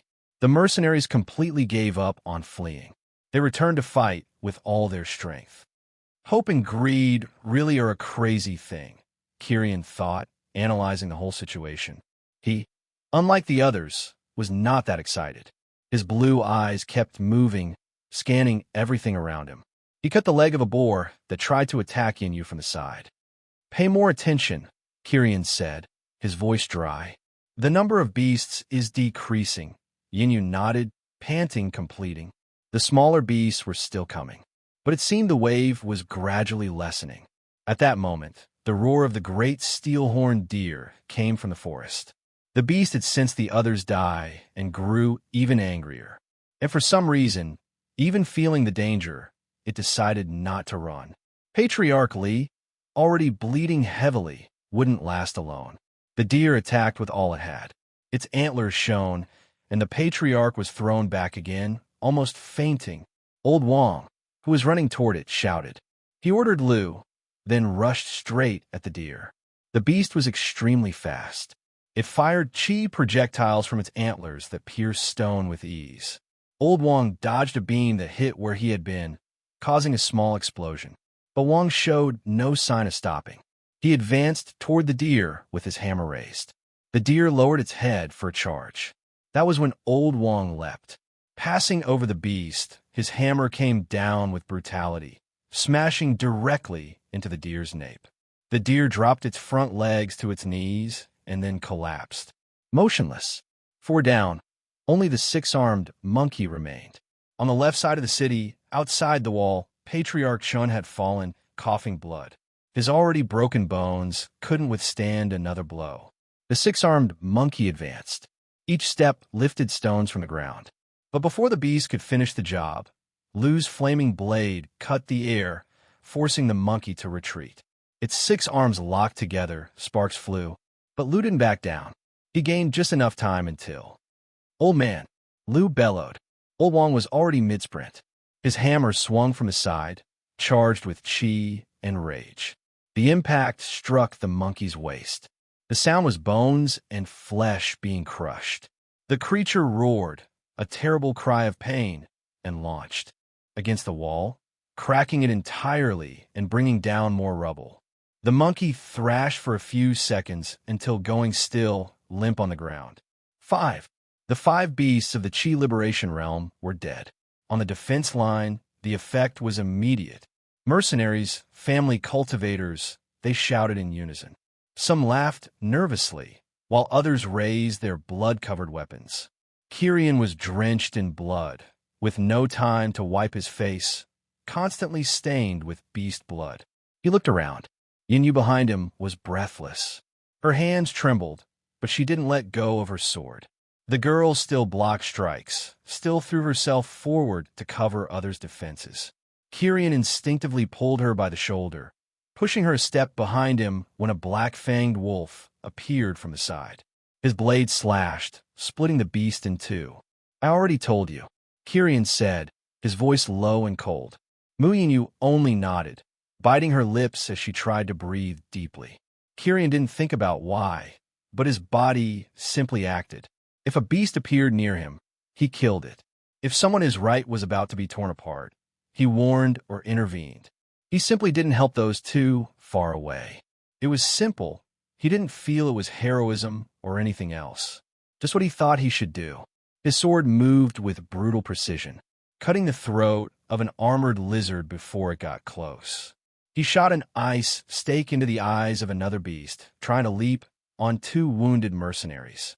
Behind Kyrian, several young members of the Mu family, covered in cuts, still managed to fight because he intercepted most of the beasts, and the ones that got through were wounded enough for them to kill. Kyrian alone stopped countless beasts trying to break through the defense line's gaps. Many didn't realize it, but they were only alive because Kyrian stood in front of them. But some did realize it and were extremely grateful. One of those people was Yinyu. She saw the way he moved, always calculated, always protecting her, and those she wanted to protect in silence. Without saying a word. When he spoke, it was only to make her focus more. That only made her grip her sword tighter, even when her body screamed to stop. In the center of the city, the chaos began to shift. Without the 5 forest kings, the smaller beasts grew confused. Some ran aimlessly. Others retreated in fear and despair. "Now!" Lu shouted, raising his sword. Old Wang said nothing, only advanced, crushing any beast that dared stand in his way. The city's defense line moved. Mercenaries, wounded cultivators, all advanced like a wave. Kyrian led from the front, cutting down beasts. He cleared the path, his icy sword slicing throats, legs, and eyes. Yinyu followed, not leaving his side. Exhausted, she could no longer swing her sword properly, but she was determined to stay close to him. Someone shouted with joy, "We're winning." Another added when they saw the beast beginning to flee. Kyrian ignored the excitement and just kept cutting. His strikes grew sharper each time. His comfort holding a sword increased rapidly. Fighting was the best way to learn and grow stronger. Kyrian's blue eyes swept tirelessly until he saw, near the city gate, 5 men moving in the opposite direction. Every beast that tried to flee was killed by them like ants. In a few minutes, finally, almost all the beasts had been killed, except for a few that managed to hide in the city. The defense line reached the fallen gate. Everyone breathed heavily, exhausted. Several felt their bodies collapse to the ground, gasping. Yinyu was one of them. Every part of her body trembled. She had truly gone past her limit. Kyrian, on the other hand, also felt tired. He now had only a small amount of chi left. His calm breathing was already quickening. His brow furrowed. In the end, it seemed too simple. He advanced while the others celebrated victory. Approaching the elders, who were weary and wounded from fighting the 5 beasts. Kyrian had a bad feeling for some reason, so he decided to ask the elders. But the instant he stepped beside them, he saw it. The expressions of the 5, frowning, gripping their weapons, worried about something. Suddenly, a cry came again from the forest. A cry filled with hatred, hostility, and killing intent. The same guttural, grotesque sound, yet too shrill. It wasn't natural. It sounded like the fusion of everything vile. The effect was immediate. The remaining beasts outside the city stopped. Some dropped dead instantly, blood streaming from their eyes and mouths. Others ran in desperation toward the city, only to die. Their fear of whatever was in the forest was greater than of those who had slain the 5 forest king beasts. The silence that fell after the beast's scream was strange. The kind of silence that only comes with fear. Kyrian raised his gaze. Focused. The bad feeling came from that. From the depths of the forest, something moved. This time, whatever was in the forest would no longer rely on the beasts. Finally, it had decided to act personally. Chapter 63, Wave of Beasts 6. Chapter 63, Wave of Beasts 6. The silence that followed after the piercing scream was heavy, laden with a terror that none of the previous beasts could ever instill. All eyes, from the most wounded cultivators to the patriarchs and the most exhausted elders, were fixed on the edge of the forest. From the deep shadows, the black silhouette fully emerged. It wasn't tall, nor particularly large, but its form was wrong, a blot of darkness that seemed to unbalance everything around it. Its features couldn't be discerned. It seemed only like an amorphous mass of pure hostility, moving toward everyone with almost palpable malice, slow and terrifying. Someone murmured, their voice nearly breaking. "No, a malignant spirit." "Another risk," is the words spreading among all. The mere suggestion made some swallow dry, stepping back instinctively. The figure advanced. Its presence made hearts tighten and minds twist, as if they were staring at an existence that should not exist. That hostility was directed at everyone, at the entire city. There was no chi emanating from that being. It did not display its strength like a superior cultivation beast would. It only emanated a suffocating sensation that something was wrong, walking in their direction, a weight that oppressed the chest and clouded the mind. The 5 elders narrowed their eyes. "It's impossible, this force," Patriarch Moose said, his gaze locked on the creature. "It can't be. How is it possible?" Patriarchly retorted, still bleeding and wide-eyed, disbelieving. Disbelief spread. Patriarchs, mercenaries, everyone gathered near the city's fallen gate. They all felt the low strength of the being, but none dared approach. None could. It didn't make sense. And what didn't make sense was always the most dangerous. The figure kept walking, slow and steady.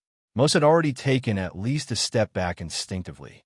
But there was someone who was seeing beyond, seeing what no one else could. That was Kyrian. His eyes pierced through the darkness that cloaked the figure. For the others, it was only a grotesque, black silhouette, looking like a liquid, amorphous form, impossible to decipher. But for him, it wasn't like that. That surface was not skin, not flesh.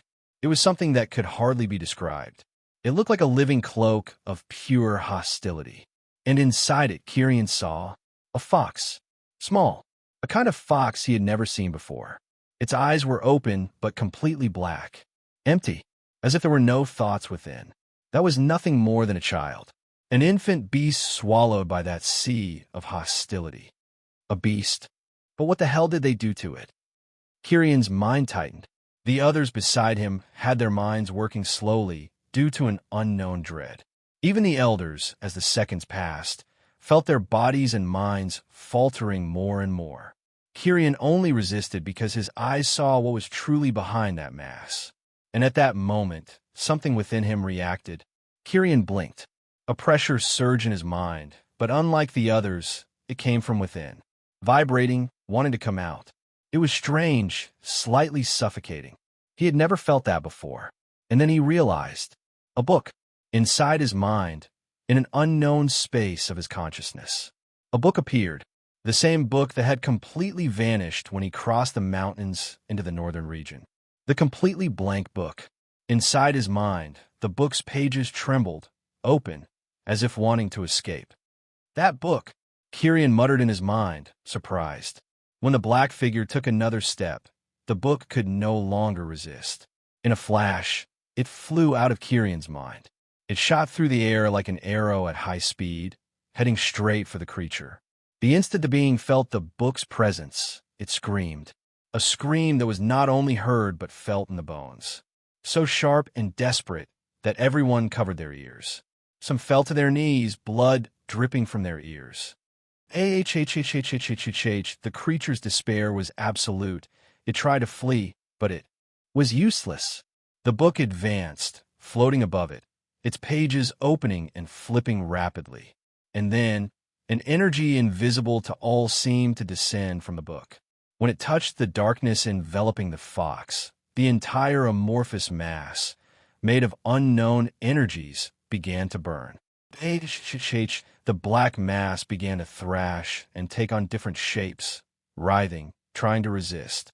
But it was useless. There was no chance. In mere instants, it was completely consumed, until it vanished entirely from existence. The book then closed. With a snap, it returned at absurd speed to Kirian, entering through his forehead and disappearing once again into his sea of consciousness. Kirian gasped, but the book had vanished again. He couldn't even sense it. If he hadn't seen it leaving him, he would doubt that the book still existed.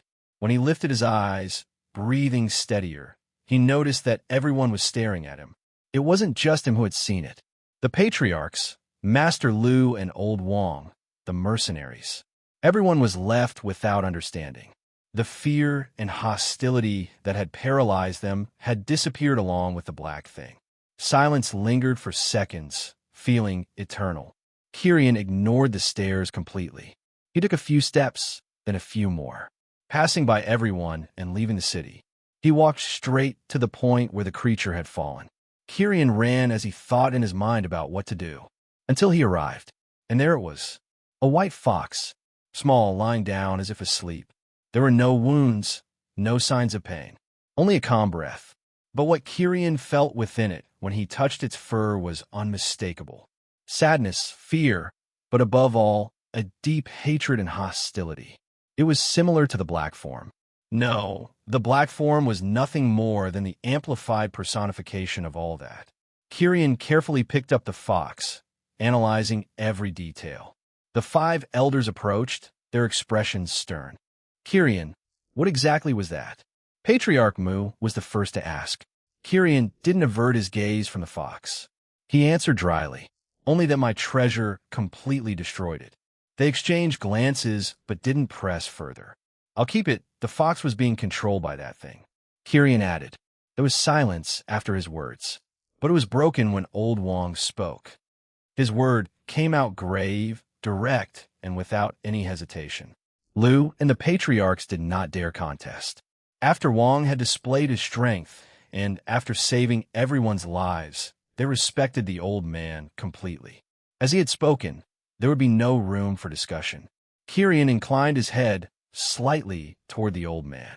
He said, carrying the still sleeping fox against his chest. Old Wang only grumbled and turned his back, walking toward the destroyed city. Kirian could see the weight on his shoulders, the hidden exhaustion. But even so, the old man remained upright. Kirian lingered for a few more seconds, looking at the fox that slept peacefully in his arms. He didn't know what that was, nor what that book was, or why it was still with him. There were simply too many questions in his mind. But he decided to think about that for later. Now, exhaustion hit him just like the others, so he headed back toward the city as well. The war against the beasts had finally come to an end. Chapter 64, Fox. Chapter 64. Fox, the war had ended, but the peace that fell upon the city was not complete. The streets still carried the weight of destruction. The hearts of all still remembered the chaos. The northern gate was completely destroyed, along with a good part of the city. Houses had collapsed. Marks of blood remained on the stones, even after countless buckets of water had been thrown. Days passed, and while the city struggled to rebuild itself, Kirian remained in his courtyard at the Mu family residence. He no longer concerned himself with the city, nor mingled with the others to rebuild. He did not care about his name, which was being spoken even more by many people. He preferred the silence of his courtyard and, above all, the tranquility he felt when training. In his courtyard, he breathed deeply as he saw the whole scene of chaos again. He reviewed every movement he had made with the sword, his own mistakes, flaws, and delays. Outwardly, it looked perfect and precise.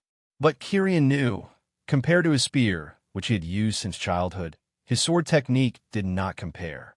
And he wanted to change that. No, he needed to. He had heard from Yin Yu at the Verdant Sword sect that it was not mandatory to follow the path of the sword. But those talented on that path would still be given preference. Many of the resources the sect could offer would be beneficial only to those who use swords. And he wanted all those resources. The more, the better. As long as he had resources, his cultivation would advance. Consequently, his strength. After returning from the city, Kirian stayed there, in his room, with only that in mind.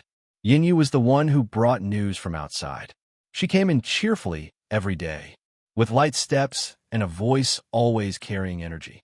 She, somehow, seemed far too happy for some reason.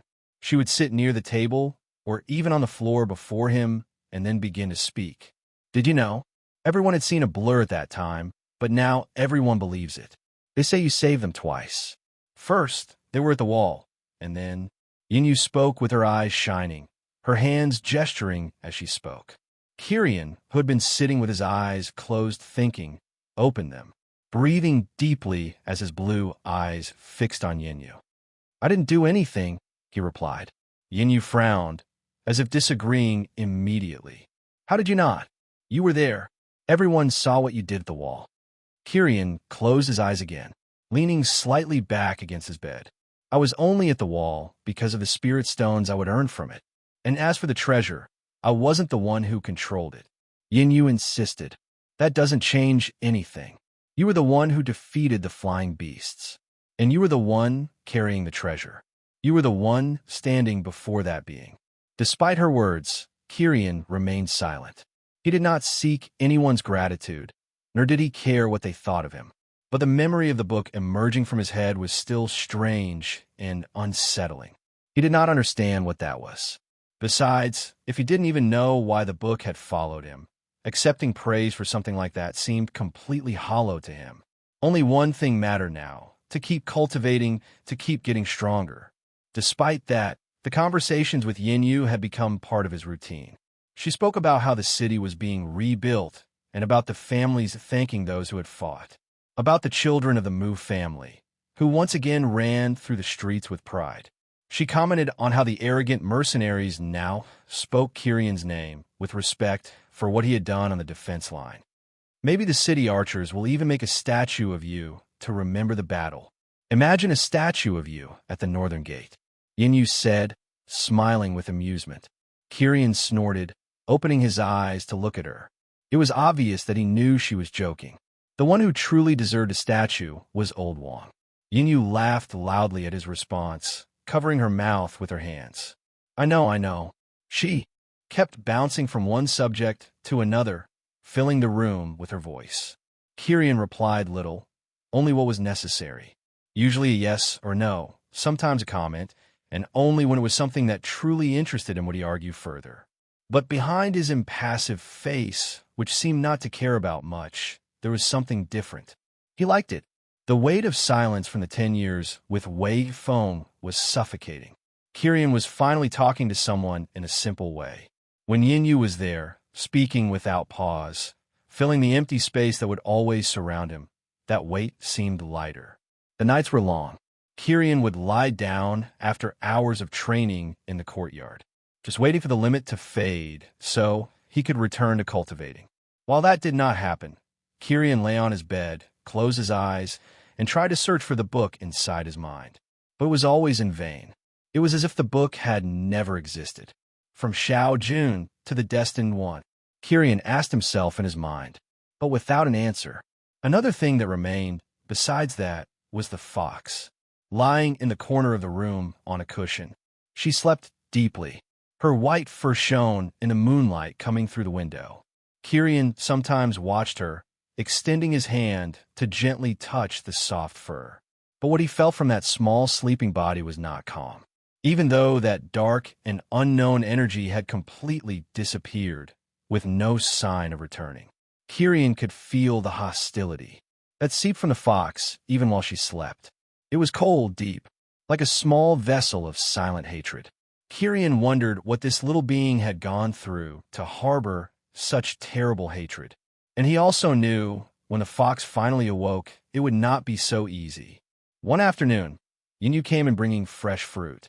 Kirian acted as if he didn't care, but quickly grabbed several of them, eating while Yinyu watched him with a slight smile. This guy only thinks about training and eating. He hasn't left the house for so long, Yinyu thought as she watched Kirian eat the fruit with a faint smile. She tried to make Kirian go out into the city, but it was in vain. It seemed he was even more focused on strengthening himself. The days turned into routine. Kirian trained, talked with Yinyu, observed the sleeping fox. Little by little, the weight of war lifted from the city. One day, Yinyu brought him a sack full of spirit stones. She said it was his promised reward from Liu. And then his preparation truly began. The exam for the Verdant Sword Sect was not so far away. He knew it. That was what truly mattered. His cultivation was low, but with those stones he could at least reach the 6-degree stage.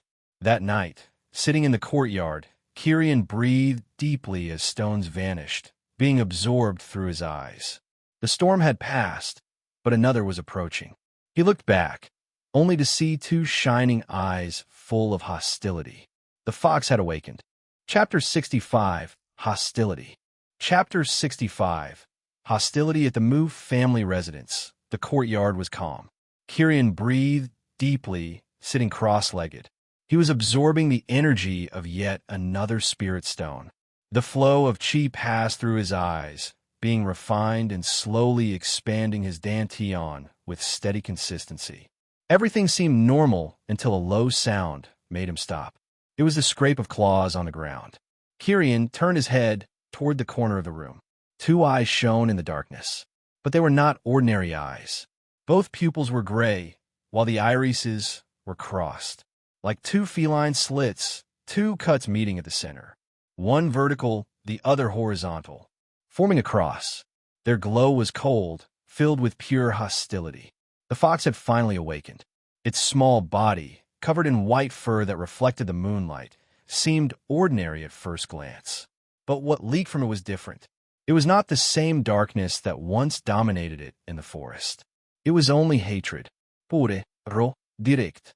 Kirian had never seen something that radiated so much hostility, except, of course, for that black form. Kirian remained silent. He stood slowly, his body upright, his blue eyes fixed on the fox's eyes. The beast growled, a low, harsh sound. Its claws scraped the stone floor, leaving deep marks despite its small stature. Kirian did not retreat and stepped forward. The fox lunged at that moment. Its body shot forth like a white arrow. A blur crossed the room toward Kirian's chest. He moved his arm at the last instant, blocking with his forearm. A thin layer of ice appeared at the moment of impact. The clash echoed through the room, sharp and dry. Kirian slid 2 steps back. The fox landed on the ground, growling, its cross-shaped eyes fixed on him. It attacked again. A swift bite aimed at his shoulder. Kirian shifted his body sideways. His hand grabbed the fox's fur and pulled it down. But the small body twisted with agility, using its hind legs to claw at his arm. For gashes opened, blood beginning to flow. Kirian breathed deeply, but his expression did not change. He murmured. The fox growled louder, its fangs gleaming in the moonlight. It lunged again. It was nothing but brute force, direct violence without any thought. Only instinct and hostility. Kirian dodged, his left hand rising to grab the fox by the neck midair. The small body thrashed, claws seeking to tear, teeth snapping to bite. Its strength was surprising for its size, each shake forcing Kirian to use a good amount of chi to keep it restrained. He did not squeeze the fox, but he held firmly. The fox continued thrashing until, with a twist, it sank its teeth into his hand. Kirian felt his flesh pierced. Blood gushed hot. He did not let go. His blue pupils stared closely into the cross-shaped eyes. And then, behind all that violence, he could see, there truly was no strange darkness anymore. Only pain. A deep pain that birthed an intense, cold hatred, born from the heart of that small beast. Kirian breathed deeply, and even with the fox's fangs embedded in his hand, he spoke. If you want to bite until you tear my hand off, then bite. Be my guest. The fox kept biting. Its jaw muscles trembled from the effort, but its body also began trembling little by little. Slowly its strength waned. The hostile gaze wavered slightly. Kirian did not look away. His eyes remained fixed, steady, despite the faint pain in his arm and hand. His breathing was calm and constant. And then, slowly, the fox, after losing its strength, released his hand. Blood dripped, but Kirian did not mind. He lowered his arm and placed the fox on the ground. It did not attack again. It stayed there, breathing rapidly, its eyes still full of hatred but unmoving. Kirian sat down, bringing himself almost to the fox's level. His bloody hand extended slowly, without force. The fox growled low, but did not lunge. It only watched Kirian, its cross-shaped eyes reflecting the moonlight streaming through the window. Kirian kept his hand still. Time passed in silence as the blood dripped. Then, finally, the fox moved its snout and brushed lightly against his palm. The touch was quick, almost imperceptible. Then, it turned its back, returning to the cushion where it had slept before. It lay down, but did not close its eyes. It kept staring at him, hostile, but lying still. Its body was exhausted. Kirian withdrew his hand, looked at the blood on his fingers, and sighed. He murmured to himself. Kirian then sat on his bed, leaning back against the wall. His eyes stared back at the fox. The room was now divided. On one side, the snowflake-like irises and the cold silence of Kirian. On the other, the shining cross-shaped eyes, filled with contained violence. The cut on his hand throbbed, but the pain was too faint to bother him. What mattered was what he had seen. That fox was no longer controlled by anything else. It was only itself. Pure atred, a small vessel, but brimming with pain. Kirian knew what had happened to the fox was not simple. He would have to make the fox calm down and accept him, and it seemed complicated if things continued this way. He closed his eyes, breathing deeply. In the darkness of his mind, Kirian once more sought the book. As always, he found nothing. So, he turned his attention back to his cultivation. The stones appeared again in front of him. When this happened, Kirian heard a movement. He looked to the corner and saw the fox gazing at the stones and then at him. It seemed to have a fleeting desire, but returned to hostility. Kirian pondered for a moment. Then he picked up one of the spirit stones and tossed it toward the fox. The stone landed in front of where it lay, but it did not move to take the stone. It only looked at Kirian. Proud, Kirian gave a faint smile in his mind. He then forgot about the fox and focused on his cultivation. Slowly, his dantian expanded. He only stopped when he felt the limit. And then, the increase of strength came. It was already late at night when he finished, so he looked toward the corner. The fox was still staring at him. Its eyes nearly pierced him like blades. Kirian sighed but did the same. Two gazes clashed in silence. The spirit stone was still in the same place. Kirian knew that taming this fox would be a challenge.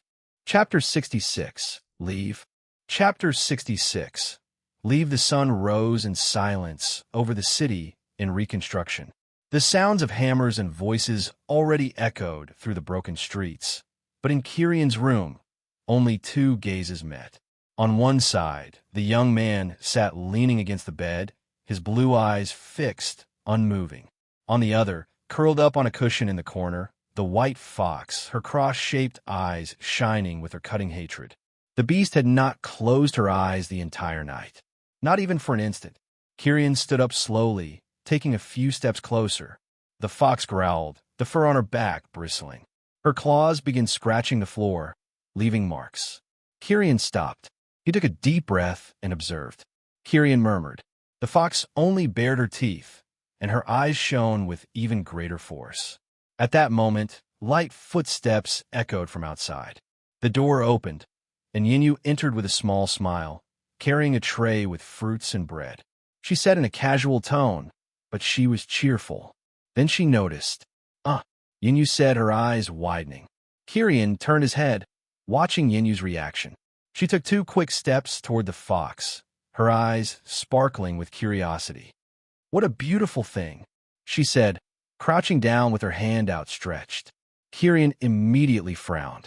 Yinyu, don't. It was too late. The fox lunged like a white bolt of lightning. After a night of rest, her strength had recovered somewhat. Yinyu, who was far too close, couldn't dodge in time. The fangs sank into her wrist. A scream echoed through the room. She instinctively pulled her arm back, but the fox wouldn't let go. The cross-shaped eyes were fixed, cold, without any emotion but rage. Kirian then moved. With a swift gesture, he grabbed the fox by the scruff, forcing her to release. The small body of the beast thrashed violently.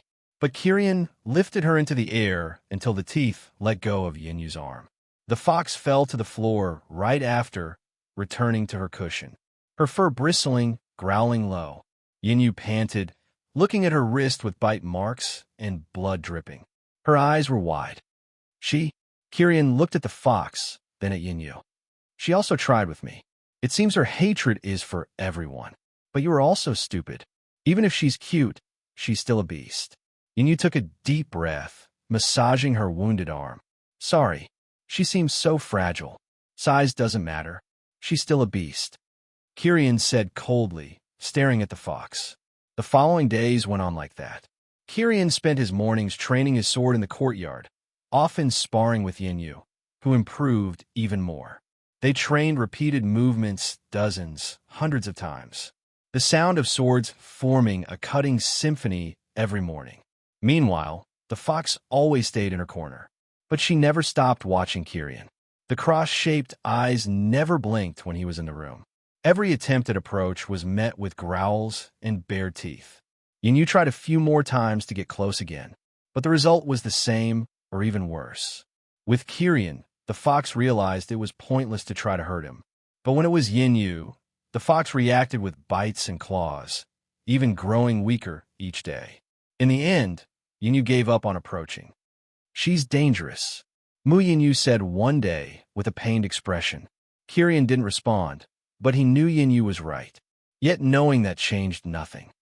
Kirian had this thought several times, but he still wasn't sure. The book reacted only to that dark energy, and perhaps he'd discover something with the little fox. During the night, Kirian only waited and watched the fox, until the limit of his eyes disappeared again. And then he began to sit in a cultivation position, with spiritual stones lined up around him. One by one, they flowed into his eyes, chi accumulating and pressing on his dantians. Time passed, and the internal pressure increased until one night. His eyes opened, glowing more intensely, and the sound of something breaking echoed in his mind. The chi swirled in his dantians, expanding. The limit appeared again, and Kirian advanced to the 6th degree stage of the chi accumulation realm. In the morning, Yinyu looked at him in disbelief. You really caught up to me in just a few days. I truly, she said. He could sense a slight joy in her that he had advanced, and a slight envy at how easily he seemed to progress. Kirian, for his part, only nodded. He kept his eyes calm, but inside he was truly happy each time. Each stage, it might seem just another step on a path that had no end. But for him, every step mattered more than anything. Every step would make him stronger than before. That same night, Yinyu appeared more serious. She entered Kirian's room without her usual tray of food. She walked over to him, sitting on the edge of the bed. She began. Kirian stared at her in silence. The exams of the Verdant Sword Sect will begin in 2 weeks. Yinyu explained. Kirian didn't answer immediately. His blue eyes shifted to the fox, still lying down, watching them. The cross-shaped eyes didn't leave him. Yinyu then continued. Only the 2 of us will go. My family has already decided. They believe that with just me and you, I'll have better chances. She finished. Kirian remained silent for a few seconds. Then, he closed his eyes and took a deep breath. The fox growled low, as if she too was answering. The room fell silent again when Yinyu left. Kirian then stood up. He picked up one of the last spiritual stones. He had extended his hand in front of the fox's cushion, and then waited. After a few seconds, the fox couldn't resist anymore and lunged, opening her mouth and swallowing the stone whole, then closing her eyes immediately. Kirian saw that finally, beyond hatred and pain, a new emotion arose every time she ate a spiritual stone. It took days until she ate the first one he threw. But since then, even slowly, she still accepted his stones. And after eating the spiritual stone, she simply fell asleep. Kirian used this time to see if he noticed anything strange in her. But the fox seemed fine. Kirian liked to stroke her ears while he could. But when he felt she was about to wake, he pulled away. He thought he should have patience until the fox accepted him. In the past week, their relationship had improved greatly. Kirian could now sleep without worrying the fox would kill him during the night. He also discovered something else. The fox seemed to understand what he said. Not completely, but she seemed to grasp the intention behind his words. Kirian, after Yinyu left and the fox slept, lay down on his bed. Tomorrow, I'll have to convince the little fox to come with me willingly, Kirian thought before closing his eyes. At last, I'll finally leave this place, Kirian murmured with a small side smile before falling asleep, eager for what was to come. Chapter 67, Preliminary Test. Chapter 67, Preliminary Test. Kirian rose in the morning, just before the sunlight began to enter through his window. His eyes slowly opened. The first thing he saw was the little white fox. She was sitting a few meters from the bed, staring at him with her cross-shaped eyes. When she saw that Kirian had awakened, she did not growl. Instead, she turned her back and ran back to her cushion in the corner of the room. But her ears remained attentive. Kirian thought that at least it was progress. He stood up in silence. He walked to the center of the room and stopped, looking at the ball of white fur.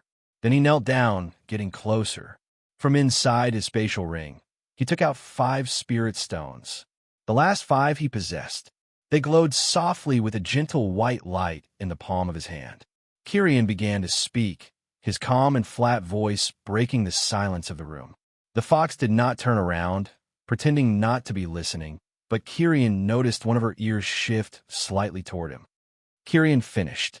At that moment, a low growl echoed from the corner of the room. Kirian ignored it. If you come willingly, these 5 stones will be yours. He then fell silent, waiting for the fox to decide. The fox, in turn, remained still and silent for a long time.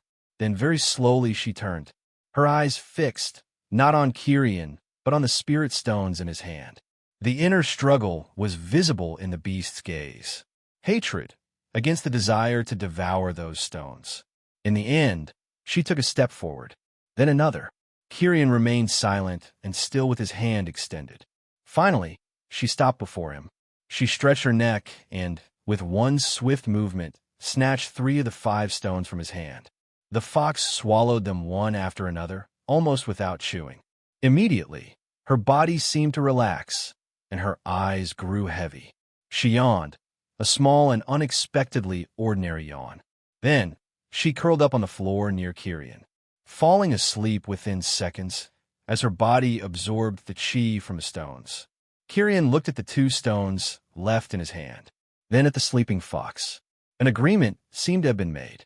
He then took a soft cloth he had set aside and carefully wrapped the fox, forming a cozy bundle. He held her under his arm. It was in this scene that Yinyu found him when she opened the bedroom door. Yinyu began, but stopped mid-sentence when she saw what Kirian was carrying under his arm. From the bundle, only the fox's snout and ears were visible. Yinyu brought a hand to her mouth, but could not hold back a small laugh. "Oh, that's—" Kirian only grumbled, a dry tone of disapproval. Yinyu looked directly into his blue eyes, and for a moment, her smile softened in thought. Yinyu thought, but quickly shook her head, dispelling the thought. "Everything is ready. The carriage my Mu family prepared awaits us," she said, regaining her composure. Kirian replied. He then gave one last look at the empty room and the silent courtyard where he always trained, the place that had been his refuge in the past days. And then he closed the door behind him. At the main entrance of the Mu family residence, a small crowd had gathered to bid farewell. Mu Lin and Mu Ning were there, along with a few other faces Kirian recognized from his days walking through the residence. Besides them, the patriarch and the 2 elders also attended. Kirian nodded his head in a silent greeting to all, and then entered the carriage, settling on the leather seat. Yinyu lingered behind for a moment, receiving final words from her uncle, the patriarch. The patriarch, standing a little apart from the others, began, whispering while holding Yinyu's hand. "The young Kirian is proud and cold with everyone, except with you. That's a good sign. Take advantage of that as much as you can. But I'll leave it to your choice. When you arrive at the sect, with his skills and special physique, he will probably be accepted as a core disciple immediately. You only need to pass the exam. And I'm confident now, after watching you train, I see that your talent is even greater than we ever imagined. We simply weren't good enough to teach you." Yinyu listened in silence, wiping away a stubborn tear that appeared in her eye, and nodded with determination. "I will, uncle. I will do my best." She then climbed into the carriage, sitting across from Kirian. With a snap of the reins, the two draft beasts, similar to horses Kirian knew, but with wider hooves, sharper eyes, and abnormal strength, began pulling the carriage, leaving Misty City behind. The journey was long, but not monotonous. Yinyu kept a constant flow of conversation, pointing out landscapes, telling what she knew about the sect, and sharing stories from her childhood. Kirian, as always, listened, responding with grunts, nods, or short answers when necessary. On one of those days, Yinyu looked at Kirian thoughtfully. "Hey, Kirian, you know something? I used to think you didn't like to talk." Kirian, listening, frowned slightly. Looking at her, "It may be with short answers, or even when I talk about things that don't interest you. Even when you don't respond, you are always listening and paying a certain attention." "You're very," she explained, with a playful smile on her lips. She hurried to correct herself when she saw Kirian's closed expression. "I was joking, not shy. No, you simply don't like it." Kirian sighed, looking out the window at the planes passing quickly by. "I have no problem talking. Never did. I just think talking all the time is unnecessary and tiring." Yinyu finished, turning to look out the window with a satisfied smile across her face. Kirian thought. She was right. He saw no need to start idle chatter. If it was something important, if it was something he needed, he would speak. Otherwise, he let Yinyu, or anyone else, talk as much as they wanted. It was simpler. On the way, they joined a growing flow of carriages. They saw carriages far more elaborate than theirs. Some pulled by impressive beasts, creatures with horns, or many gleaming scales.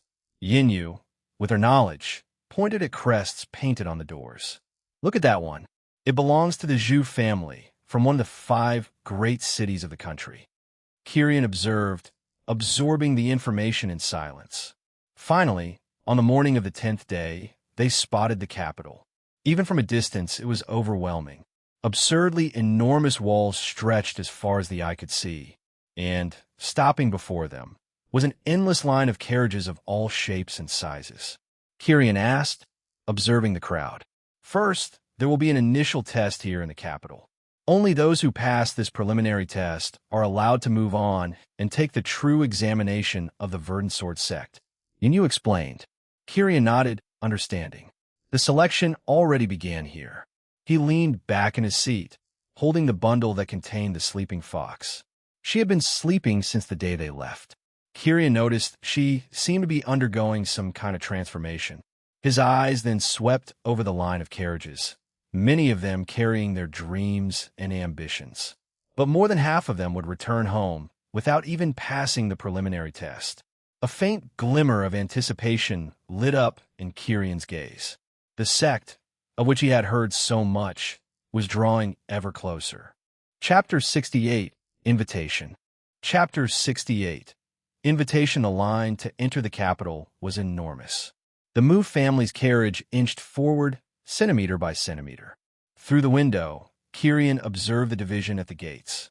To the left, a more organized line, with guards carefully checking documents. To the right, a chaotic stream of merchants, travelers, and city residents. "The left side is for exam participants," Yinyu explained, following his gaze. Finally, after waiting for a long time, it was their turn. A guard with a golden insignia approached, his face showing a serious expression. "Names and proof of identity," the man said monotonously. Yinyu handed over a letter sealed with the Mu family emblem, then spoke. The guard quickly read the letter. "Step down from the carriage."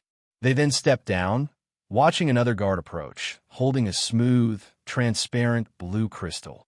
"Just place your hands here." Yinyu went first. A soft green light emanated from the stone. "Approved," said the guard. Kirian then stepped forward. When his hand touched the cold surface of the crystal, the green light appeared. But something peculiar happened. The light seemed to flicker for a brief moment, with an almost imperceptible blue glow that lasted only a fraction of a second.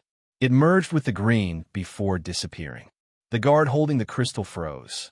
His eyes jumped from the crystal to Kirian's blue eyes, then back to the crystal. He remained silent. Kirian asked suddenly, noticing the delay.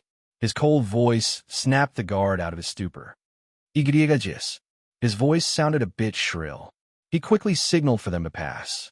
And as the Mu family's carriage entered the city and merged with the city traffic, the guard pulled a small communication stone from his pocket. He sent his chi to the stone and spoke. Alert from the south gate. A special physique individual has just entered the city for the exam. His name is Kirian. The guard did not have to wait long. A voice responded almost instantly. Understood. In the city, Kirian and Yinyu searched for a place to stay for the next few days. But the search proved frustrating. Every inn they went to seemed full. The Mu family's coachman informed them he would return to their hometown, leaving them alone in the bustling capital. As they pondered what to do, Kirian suddenly turned, his senses on high alert. A group of royal guards, dressed in armor far more elaborate than the men at the gate, approached with firm steps. Young Master Kirian? The leader of the guard squad asked, nodding respectfully, though his expression remained impassive. Kirian stayed silent, evaluating them. Yinyu tensed beside him. She responded, her voice slightly hesitant. Accommodation has been prepared for you until the end of the preliminary exam. Kirian exchanged a glance with Yinyu. He sensed no hostility from them, only cold formality and perhaps a trace of envy in the eyes of some younger guards. He nodded in agreement. The two were escorted into a closed carriage, pulled by impressive beasts and marked with a royal army emblem. The journey took them away from the noisy center, entering a district of wide, silent streets with many high walls and imposing gates. This is the noble district of the capital, Yinyu whispered, gazing out the window in admiration. Look at the emblems. The carriage stopped before a slightly more modest gate, still far more impressive than anywhere they had stayed before. The gate led to a quiet courtyard and an elegant two-story residence. Young Master, Miss, the preliminary exam will take place in 4 days at the central square. With a final bow, the man left with the carriage, leaving them alone in front of the unfamiliar house. Once the guards left, Yinyu asked. Yinyu said thoughtfully, then looked into Kirian's eyes. They've probably already noticed your special physique. Someone is likely trying to establish a good relationship with you in advance. Kirian understood. It made sense. He remembered the guards at the city gate. Their eyes had been easy to notice. They then entered the house and chose their rooms. The fox curled up in Kirian's room, still in deep sleep. It seemed it would sleep for a few more days. He could see the fox's strength gradually increasing. When Kirian left his room, Yinyu met him in the hallway. She asked, "Restaurant?" Kirian replied quickly, without thinking, with a slight smile. Yinyu sighed, crossing her arms. They then went out to explore the city. At the edge of the district, a line of carriages waited. They got in and asked the coachman to take them to the best restaurant in the city. He nodded, and the carriage sped through the wide city streets.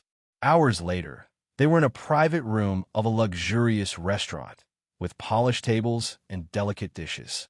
Kirian ate without haste, leaving nothing behind. The smile never left his face as he chewed the food. Yinyu, in contrast, looked at each dish brought by the waiters with wide eyes. She ate but almost cried when she saw the final bill. This could support several months of living in Misty City, she murmured. Kirian calmly wiped his mouth and then said, "Don't worry about it."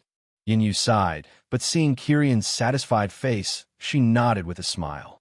It was already night when they returned to the mansion lent to them. Upon opening the door, they noticed something on the floor, illuminated by the dim hallway light. Kirian picked up the letter and opened it without hesitation. Yinyu, seeing the emblem on it, inhaled sharply, eyes wide. "This is..." Kirian didn't react and read the contents silently. Inside, the handwriting was impeccable, the ink seeming to glow in the dim light. The letter formally and directly invited them.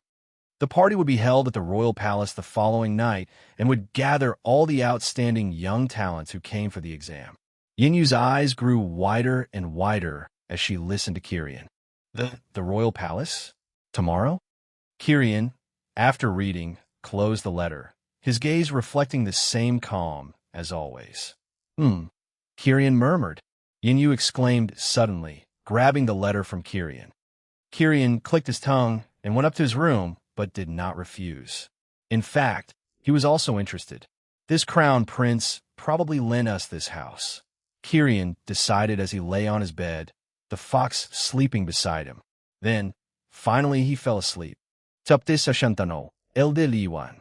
Chapter 69. Elderly Yuan the next morning began with the soft sunlight streaming through the tall windows of the mansion. Kirian descended first, but before even sitting on the sofa, Yinyu appeared, excited. Her eyes sparkled as if she had been thinking about something for a long time. Then she spoke enthusiastically. Kirian raised his eyebrows. Of course, you can't appear at the prince's birthday wearing that ordinary tunic. She said it as if it were obvious. What? Kirian replied simply. Yinyu took a deep breath but did not back down. No, you don't understand. It's the royal palace. The crown prince's party. At least while we're here, we have to show some respect. Kirian did not argue. He followed Yinyu through the streets of the capital, entering fine stores that he barely glanced at. Clothes hung like silk banners, with intricate embroidery, vivid colors, and fabrics that seemed fragile despite being expensive. Yinyu tried on several dresses until she found a light blue one, simple yet elegant, highlighting her beauty. Then, she insisted that Kirian choose something as well. He stood silently before the many options Yinyu had picked with a smile, until his eyes landed on a black tunic, discreetly embroidered in gold. It was not flashy, but had a quiet elegance that pleased his eye. He said, pointing. Minutes later, dressed in front of a large store mirror, Kirian observed his reflection. The tunic fell perfectly over his shoulders, the golden threads reflecting the light like subtle embers. Kirian was genuinely satisfied. He seemed more handsome than usual. Yinyu, beside him, was momentarily entranced. Then she spoke. It looks, she said, with a genuine smile. Kirian merely nodded, saying nothing. The rest of the day passed quickly, and then, at night, a carriage came to fetch them. It was luxurious, drawn by golden-hoofed beasts. Yinyu adjusted her dress, nervous. Kirian, sitting beside her, seemed calm as always. On the way, he thought of something and broke the silence. Yinyu thought for a moment before answering. The crown prince, actually, he's the king's fifth son, the youngest. But his talent in cultivation and in the sword path is said to be incredible. He was so far superior to his brothers that the king had no choice. Today he must be turning 16. He is one of the geniuses who will definitely enter the Vernsword sect. Kirian simply listened in silence, processing the information. When they arrived, the palace lit up the night. White columns rose before enormous gates. Rows of blue flame torches burned. Above the gates, purple banners with the royal emblem fluttered in the wind. The main hall was already crowded with young nobles and outstanding youths who would take the sex exam. Luxurious clothes, calculated smiles, and restrained voices filled the space. Outside and in specific corners, aligned guards surrounded the area, motionless as if statues. Then it did not take long. 2 trumpets sounded, and the crown prince entered. He wore a purple robe embroidered in gold, his posture erect, and his gaze cold like a drawn blade. His hair was short and purple, like all in the royal family. His face still looked young, and his height was only average. But his presence filled the hall. Kirian sensed that the prince was at the peak of the chi accumulation realm. As he walked to the center, his gaze swept over the guests for a moment until it rested on Kirian. Kirian, in turn, did not look away. The prince smiled lightly and nodded subtly in his direction. This simple gesture made dozens of eyes turn to Kirian, whispers spreading like wildfire. Everyone there had a certain worldview, and when they noticed Kirian's eyes, they understood why the prince greeted him first. In front of all those eyes, Kirian remained impassive. The party continued. Music, dances, young people exchanging words with courtesy masks, and even some exchanging blows. Kirian, on the other hand, found what interested him. That was The tables were filled with food, fine dishes, of seasoned meats, spirit fruits, rare soups, and expensive beverages. He lingered there, sampling everything calmly. Kyrian thought, savoring each bite. Time passed quickly. When the party ended, the carriage awaited them again. As they departed, the crown prince stood at a distance. When their eyes met, the prince once again nodded at Kyrian. This time, Kyrian returned a slight nod. He seems to want to get closer, Kyrian said. It was curious but interesting. The days passed quietly. Kyrian did little, while Yinyu reviewed some things she had learned from him. The fox remained asleep in his room, but her body emitted increasingly strong qi. It would not be long before the little fox advanced. On the morning of the fourth day since their arrival in the capital, Kyrian woke early. He put on the black tunic with gold embroidery, took the still sleeping fox in his arms, and left the room. Yinyu was already waiting for him in the corridor, ready and anxious. When they opened the door, another carriage was parked outside the mansion. Kyrian sighed, but a slight smile appeared on his lips. He knew it was the prince who had been facilitating everything for them since their arrival. Lodging, invitations, and the carriages.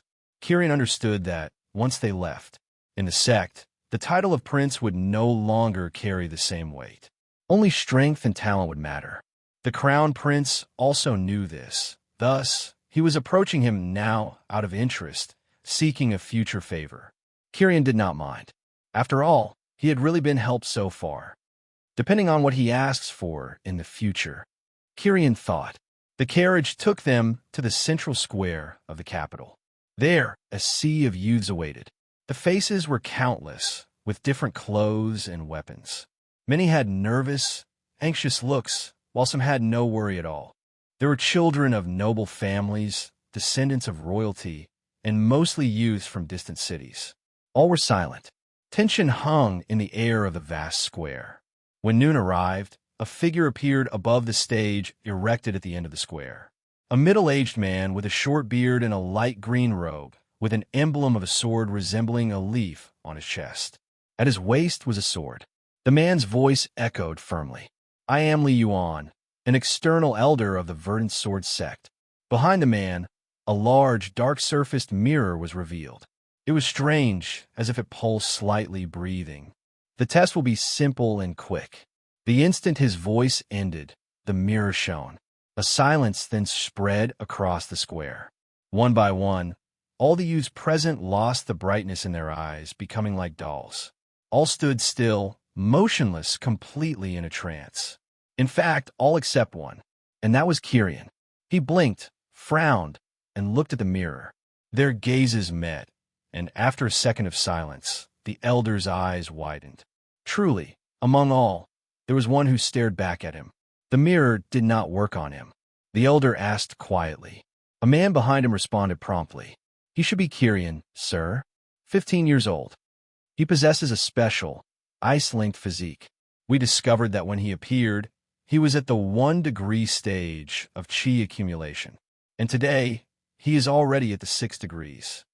The more the elder listened, the more his expression changed, surprise, then astonishment, and finally, excitement. True excitement in his eyes. To think that a true genius. Then, Li Yuan looked over the square and spoke loudly. Young Kyrian, come to the stage. Kyrian, hearing this, took a deep breath, still not fully understanding what had happened. But he guessed. He felt a strange energy try to invade his mind, but his eyes expelled it effortlessly. Then he walked toward the stage, under the empty stares of thousands of youths in a trance. Chapter 70, Red Mountain. Chapter 70, Red Mountain. Kyrian walked slowly through the stone square. His eyes wandered over the sea of youths in a trance. With every step he took toward the stage, he noticed that some had already lost their strength and collapsed to the ground, breathing with difficulty, while others remained standing, their foreheads furrowed. He was the only one completely awake, his blue eyes reflecting a clarity that set him apart from the rest. On the stage, the elder gave a faint smile upon seeing Kyrian approach. Congratulations, young one. The elder's voice came heavy, yet clear. Kyrian only shrugged, indifferent. and answered without hesitation. Probably. The elder narrowed his eyes, examining him more closely. Kirian then looked around at everyone and at Yin Yu in the center of the crowd. He frowned slightly. It places the mind in situations created from each one's heart. There is no use in having talent if one does not have the will required to overcome it. As they spoke, another youth began to regain consciousness. Kirian glanced, curious. Many had already collapsed, crying or fainting, unable to withstand the pressure. But some resisted. 2 minutes later, it was the crown prince who opened his eyes. He took a deep breath, his ugly expression adjusting to the scene. When he realized the situation, his eyes quickly lifted to the stage. And there he saw Kirian, already awake and calm, as he conversed with the elder. So, not only did he resist, but he passed before me. The thought passed through the prince's mind. But instead of envy, what arose was conviction. His choice to approach Kirian and help him had been correct. Without hesitation, he too stepped onto the stage when he was called. Kirian followed him from the corner of his eye. The prince maintained his usual calm posture, but Kirian noticed the faint glimmer of respect in his eyes. Minutes later, after a few more climbed the stage, a new figure stirred. Mu Yinyu slowly opened her eyes. A small tear slid down her face, but she wiped it away firmly. As she lifted her head, her steps showed a new determination. She climbed onto the stage, standing by Kirian's side. Without saying a word, he looked at her for an instant and simply nodded. She gave a small smile, and so it continued. Youth after youth awoke. But with every minute that passed, many others were eliminated. Some collapsed without strength. Others remained trapped in illusions, unable to free themselves. In the end, after 15 minutes, all who were still in a trance were removed. Those who had awakened before that, remaining on their feet, were considered approved. On the stage, 10 rows of 10 people each were formed. Kirian was naturally the first to the first row. The elder stepped forward and announced, "All of you have passed the preliminary test." Saying this, he brought his fingers to his lips and blew a sharp, piercing whistle. The sound cut through the air, and almost immediately, a chorus of howls echoed from the skies. Kirian raised his face and saw shadows descending at high speed. 5 enormous flying beasts broke through the clouds, their wide wings beating, covered in gleaming yellow feathers. Their bodies were long, and each one bore 2 powerful curved horns upon its head. The impact of their landing on the square made the wind whip through everyone's hair. Some stepped back instinctively. Kirian narrowed his eyes. Curious. They are golden-horned winged beasts, raised and tamed by the Verdant Sword sect. They will take you to the exam, the elder explained. Kirian advanced without hesitation. He approached the first bird, his eyes fixed on the horns. He extended his hand and touched one of them, only to satisfy his curiosity. The elder was about to warn, but stopped. The beast did not react. It simply accepted the touch, its wings folded in silence. Kirian gave a faint smile and climbed onto the beast's back. Soon, Yinyu left her row and followed Kirian, sitting by his side. The elder noticed, but did not mind. One by one, youths boarded the 5 beasts. The crown prince also climbed on, maintaining his calm and distant posture. When everyone was ready, elderly Yuan leapt onto the same beast where Kirian was. With another whistle, the 5 birds flapped their wings and took flight. The air was violently cut through. Many youths screamed or clung to the feathers with all their strength.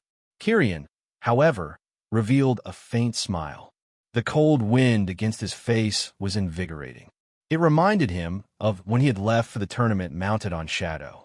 That sensation was truly good.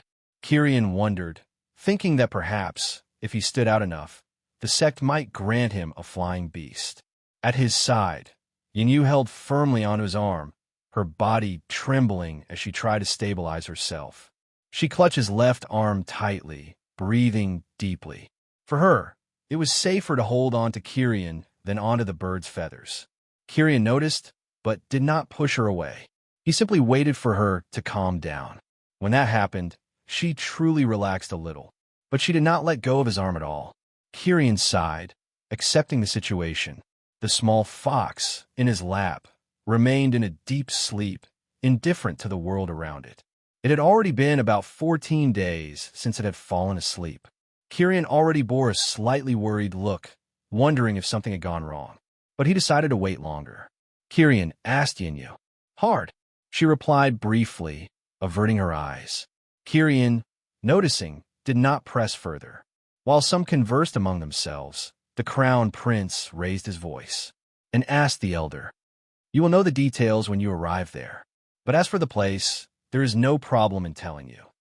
The name fell heavy in the air, but none of the youths needed to know it. Yinyu murmured.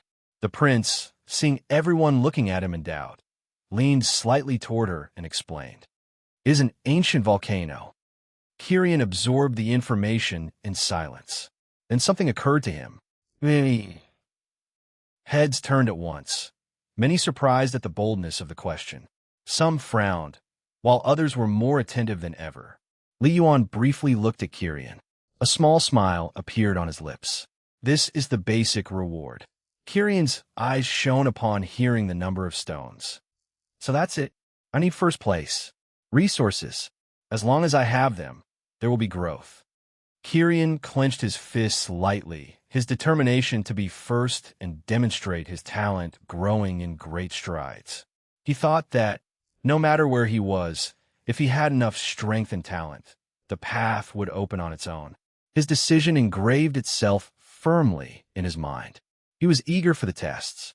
Chapter 71. Verdant Sword Sect Test. Chapter 71. Verdant Sword Sect Test. The journey on the back of the winged beast was long. Several hours passed like wind roaring in the ears. As the scenery below transformed along the way, from plains to hills, until finally a chain of mountains. Then, on the horizon, it appeared. The Red Mountain was not just a mountain, but a giant dormant volcano. It was formed entirely of reddish rocks and layers of ancient ash. Curiously, the mountain itself was barren, but at its base, a green and dense forest stretched as far as the eye could see, creating a great contrast between the green and the red with the ashes of the slope. As they approached, the air changed.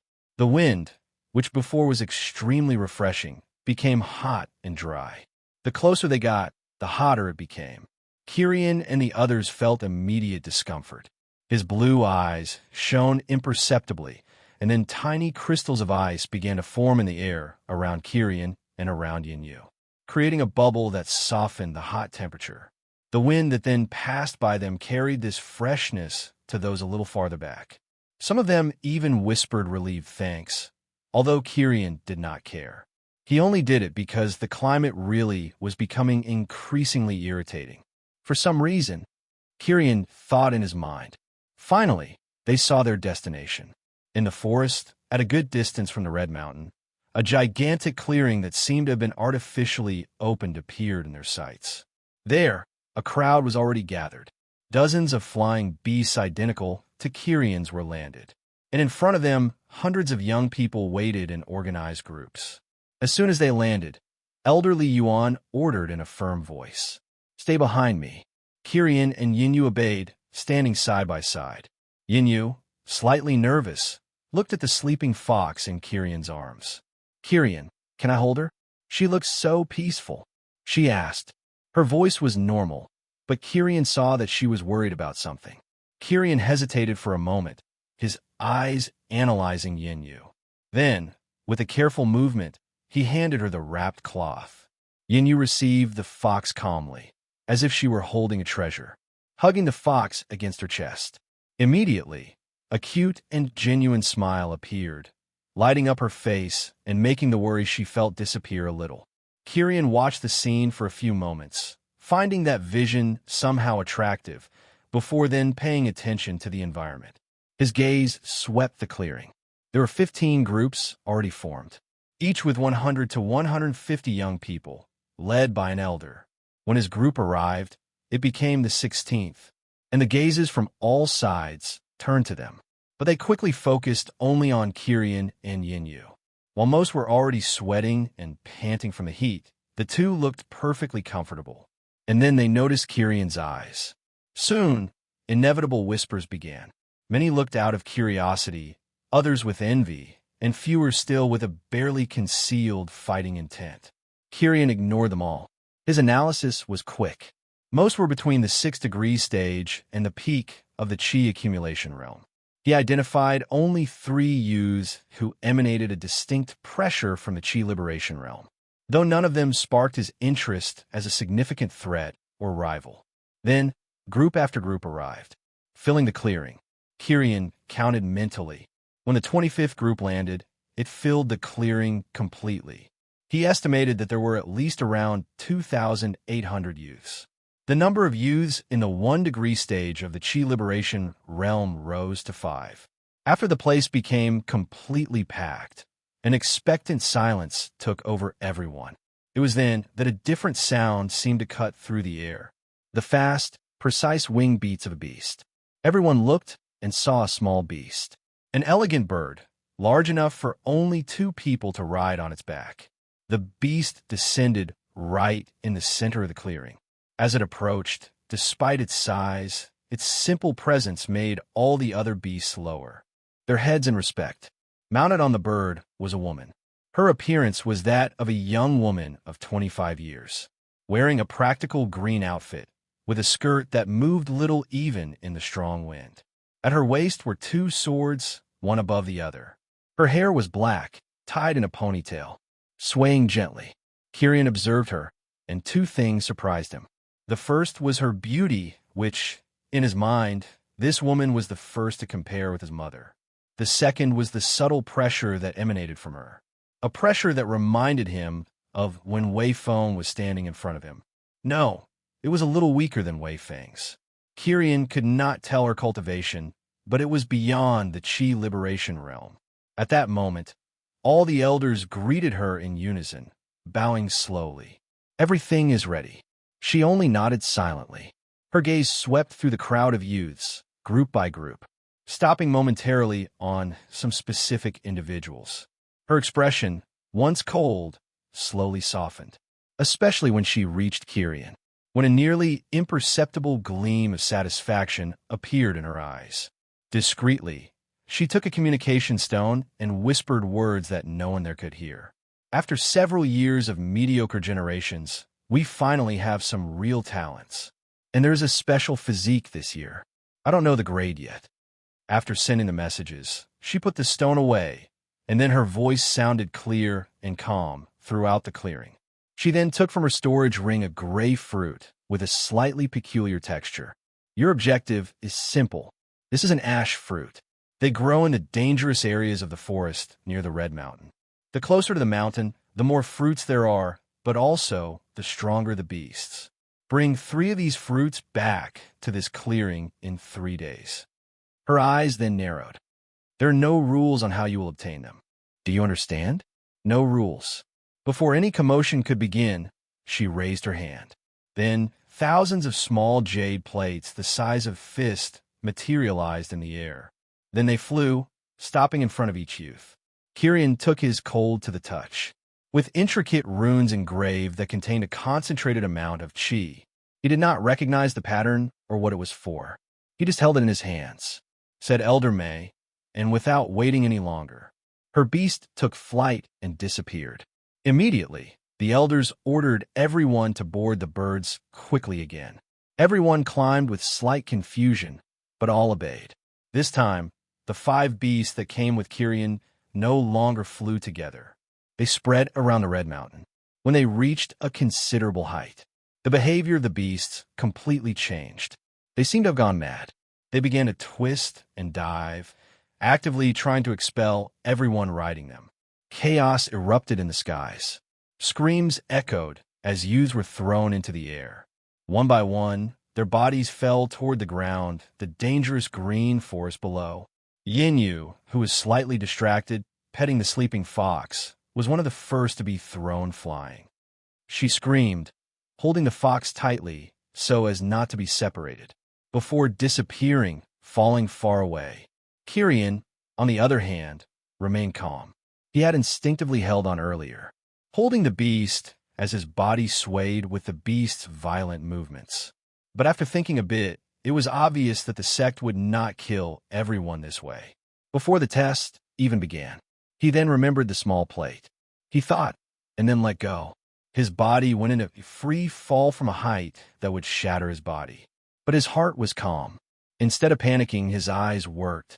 He saw Yinyu almost landing on the ground at a great distance, and recorded the approximate location. Then, he scanned the landscape below, which was approaching quickly. Even from that height, his unique vision allowed him to see patches in the forest moving or clustered. He recorded those places in his mind, thinking there were possible points where ash fruits could be found. He did not see the fall as a sentence, but saw it as his first move. The test had already begun. The wind howled in his ears. The hot wind from the mountain rose to meet him, and the forest floor approached at a frightening speed. And then, a second before impact, the jade plate in his hand emitted a glow. Kirin kept his eyes open, trusting in it. And then the plate exploded, creating a small protective sphere, making him land completely unharmed. Kirin blinked confidently, while his mind was already tracing the route to the first location where he imagined the fruits would grow. Chapter 72, Verdant Sword Sect Test 2. Chapter 72, Verdant Sword Sect Test 2. The fall had ended. The surrounding glow that had protected him vanished completely, and the plaque disappeared. It was only for single use. Kirin stepped onto the forest floor. The heat was even more suffocating now within the trees than when he had been in the vast clearing. The air was somewhat dry. Kirin took a deep breath as the air around his body was cooled by his intent. Kirin murmured, feeling the environment. He raised his gaze. Ahead, the red mountain rose in the distance like a slumbering titan. The distant roar of beasts echoed in different directions, creating a constant symphony of predators and battles. The forest, which should have been tranquil, was truly noisier than usual in this place. Kirin remained still in the spot where he had landed for a moment, allowing his mind to replay the images his eyes had recorded while he fell. The specific points where there had been some movement or a high concentration of chi. He had seen small and large patches shifting, beasts that were guarding something. That could indicate they were protecting the ash fruits or something else entirely. Kirin then decided and set off in silence toward the nearest place. He ran, not too slowly, not too quickly, but he ignored all the beasts along the way. As soon as he spotted one, his steps circled around it. The test was not about hunting beasts, so he would not waste time with that now. The surrounding air remained permanently cold, contrasting with the dry, hot air nearby. Kirin was spending a minimal amount of chi constantly for that. Though he knew that if much time passed it would become a heavy expense, Kirin didn't care. He truly disliked this heat. So, he decided he would use his chi to refresh himself while he hunted the fruits without wasting time on the beasts.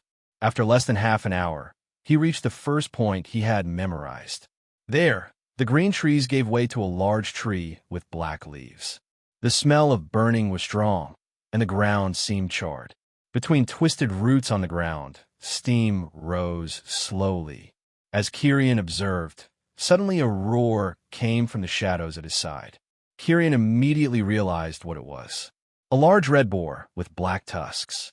Its red eyes burned with fury upon seeing someone near its territory. The boar prepared itself, dragging its hooves across the scorched ground.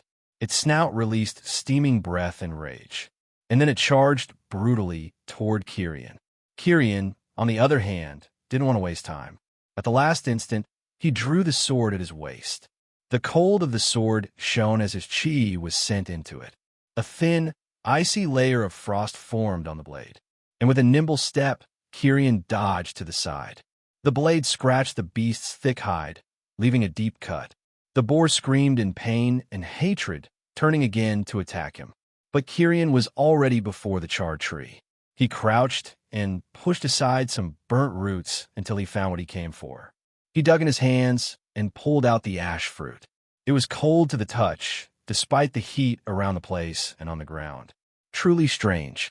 Kirin calmly stored it in his ring without looking back. The boar was blinded by rage, seeing Kyrian stealing the fruits right in front of it. It slammed its tusks into the ground, scattering embers.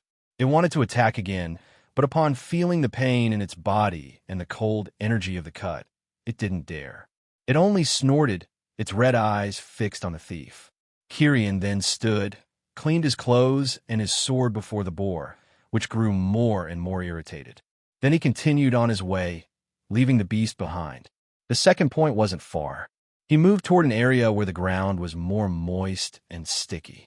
The smell was different, and it seemed a little fresher. Kyrian noticed it was a shallow swamp. He saw the air, there was more humid. This was perfect. There were still trees everywhere. He followed until where he remembered. He walked without stopping, his eyes scanning the banks until he found it. In the middle of a rotting trunk lay another ash fruit, but the spot where it was truly strange. Kyrian looked carefully, then realized.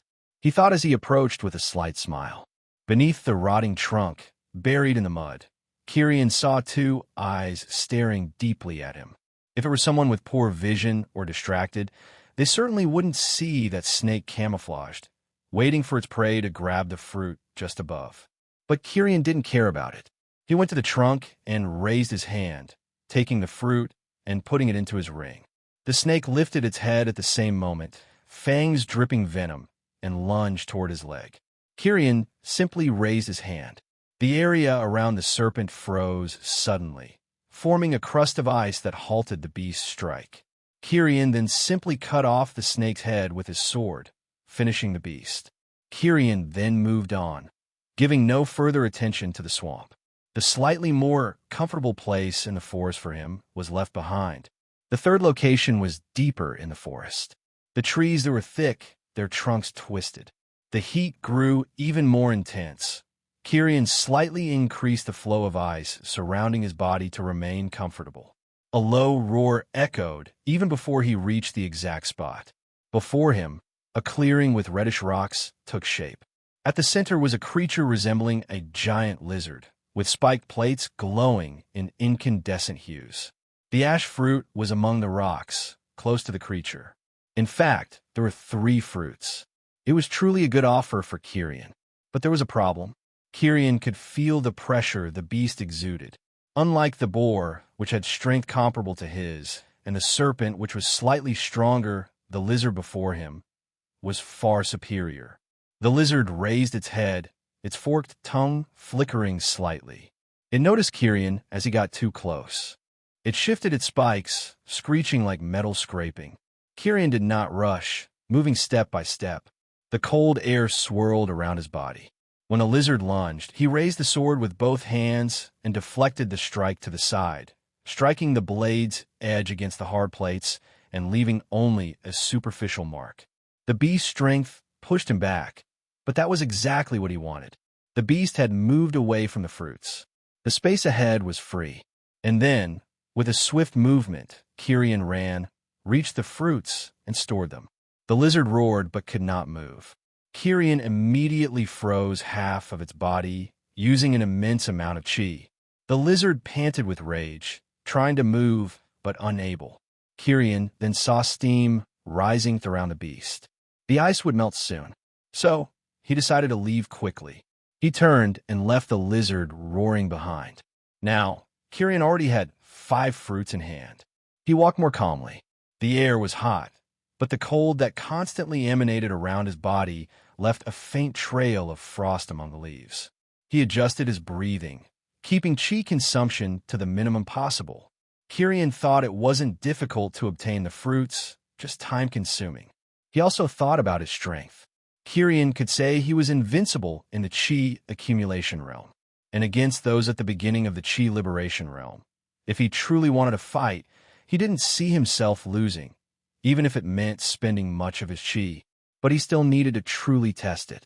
Against this beast, it had been easy, as it had underestimated him. He didn't know how he would fare fighting another cultivator in that realm, but he wasn't afraid. In fact, he was eager. He wanted to test his strength, but he knew that in this environment and during the test, it wasn't the wisest thing to do. The distant roars of other beasts echoed, But Kirian was in no hurry. Night was falling, and he thought it would be the best time to hunt. At night, the place would probably grow colder. With attentive eyes, he moved toward the next point in his mind while thinking. Yin, I believe she will be fine. Her strength has improved a lot, Kirian decided, advancing toward the next fruit. Chapter 73, Verdant Sword Sec Test 3. Chapter 73, Verdant Sword Sec Test 3. The world suddenly spun into a whirlwind. The wind howled in Mu Yinyu's ears the moment she was thrown from the winged beast. As she fell, her arms tightened desperately around the cloth bundle that held the fox. Panic froze her movements for an instant. She screamed, stretching one arm toward Kirian, who was quickly becoming more and more distant. Her scream was swallowed by the air, while despair surged in her mind. But the instinct to survive spoke louder. She remembered the token she had received. Quickly, with trembling hands, she grabbed it, shutting her eyes tightly. It was the only thing she could rely on now. Then, energy emanated from the token, followed by a sudden sensation of slowing down. When she opened her eyes again, she was already standing on the forest floor. She was slightly dazed but completely unscathed. The token in her hand had disintegrated, taken by the wind. She then took a deep breath while biting her lip. She had been completely separated from Kirian, and now that she was far away, she realized what the climate of this place really was. Hot, truly hot, and suffocating. She breathed deeply, trying to control her quick breaths. But she had no time to calm down, because suddenly, a low growl echoed behind her. Yinyu instinctively drew her sword and spun around. No thinking. The days of training with Kirian took over. The sword left its sheath in one smooth, precise motion. From the bushes, a wolf at the 6 degrees stage of the chi accumulation realm leapt at her, its fangs aiming for her neck. The blade shone, cutting. A silver arc intercepted the beast's neck. The cut was clean. The creature's head separated from its body and rolled on the ground, while the body collapsed heavily. At last, silence. She could calm herself. She looked around, her heart still racing. No further movement or beast for the moment. She sighed, lowering her sword slowly. Her attention turned to the cloth bundle she held more carefully. She unwrapped the fabric, revealing a small white fox. It was still sleeping, or at least seemed to be. Its breathing was calm, a sharp contrast to Yinyu's heart still pounding with adrenaline after plummeting from who knows how many meters high. Yinyu murmured in relief. After all, Kirian had entrusted the fox to her. It was then that something seemed to change. A tremor ran through the fox's body. The eyes, which had been completely closed, suddenly opened. They were the same cross-shaped irises, gray and deep. But now they shone brighter with an intense lucidity. There was no confusion. As soon as the fox's eyes locked onto Yinyu, a low growl rumbled from its throat, carrying pure hatred. Before Yinyu could think or say anything, the fox moved. In a white blur, it leapt from Yinyu's hands, its sharp claws aiming at her face. Yinyu cried out in surprise, instinctively throwing her body backward. She let go of the fox, which landed perfectly on the ground a few meters away. The fox crouched slightly, ready to attack again. Yinyu breathed heavily as she looked at the small fox, immediately noticing the changes. The fox had not grown, but its fur seemed even whiter. Not only that, a distinct golden stripe had appeared underneath its body, running from neck to tail. But what had changed the most was its strength. Yinyu sensed it instantly. This pressure was that of a beast at the peak of the chi accumulation realm. Yinyu, seeing the fox preparing to attack, shouted, raising her sword into guard and taking a defensive stance. Calm down. Look around. We've lost Kirian. Yinyu said, but the fox did not seem to listen. Its cross-shaped eyes burned with hostility, completely fixed on Yinyu, as if she were the source of all evil. It growled again, baring its small, sharp fangs. And just as Yinyu thought it would attack again, something changed. The fox suddenly sniffed the air, its head moving and turning to the side, distracted by something Yinyu could not perceive.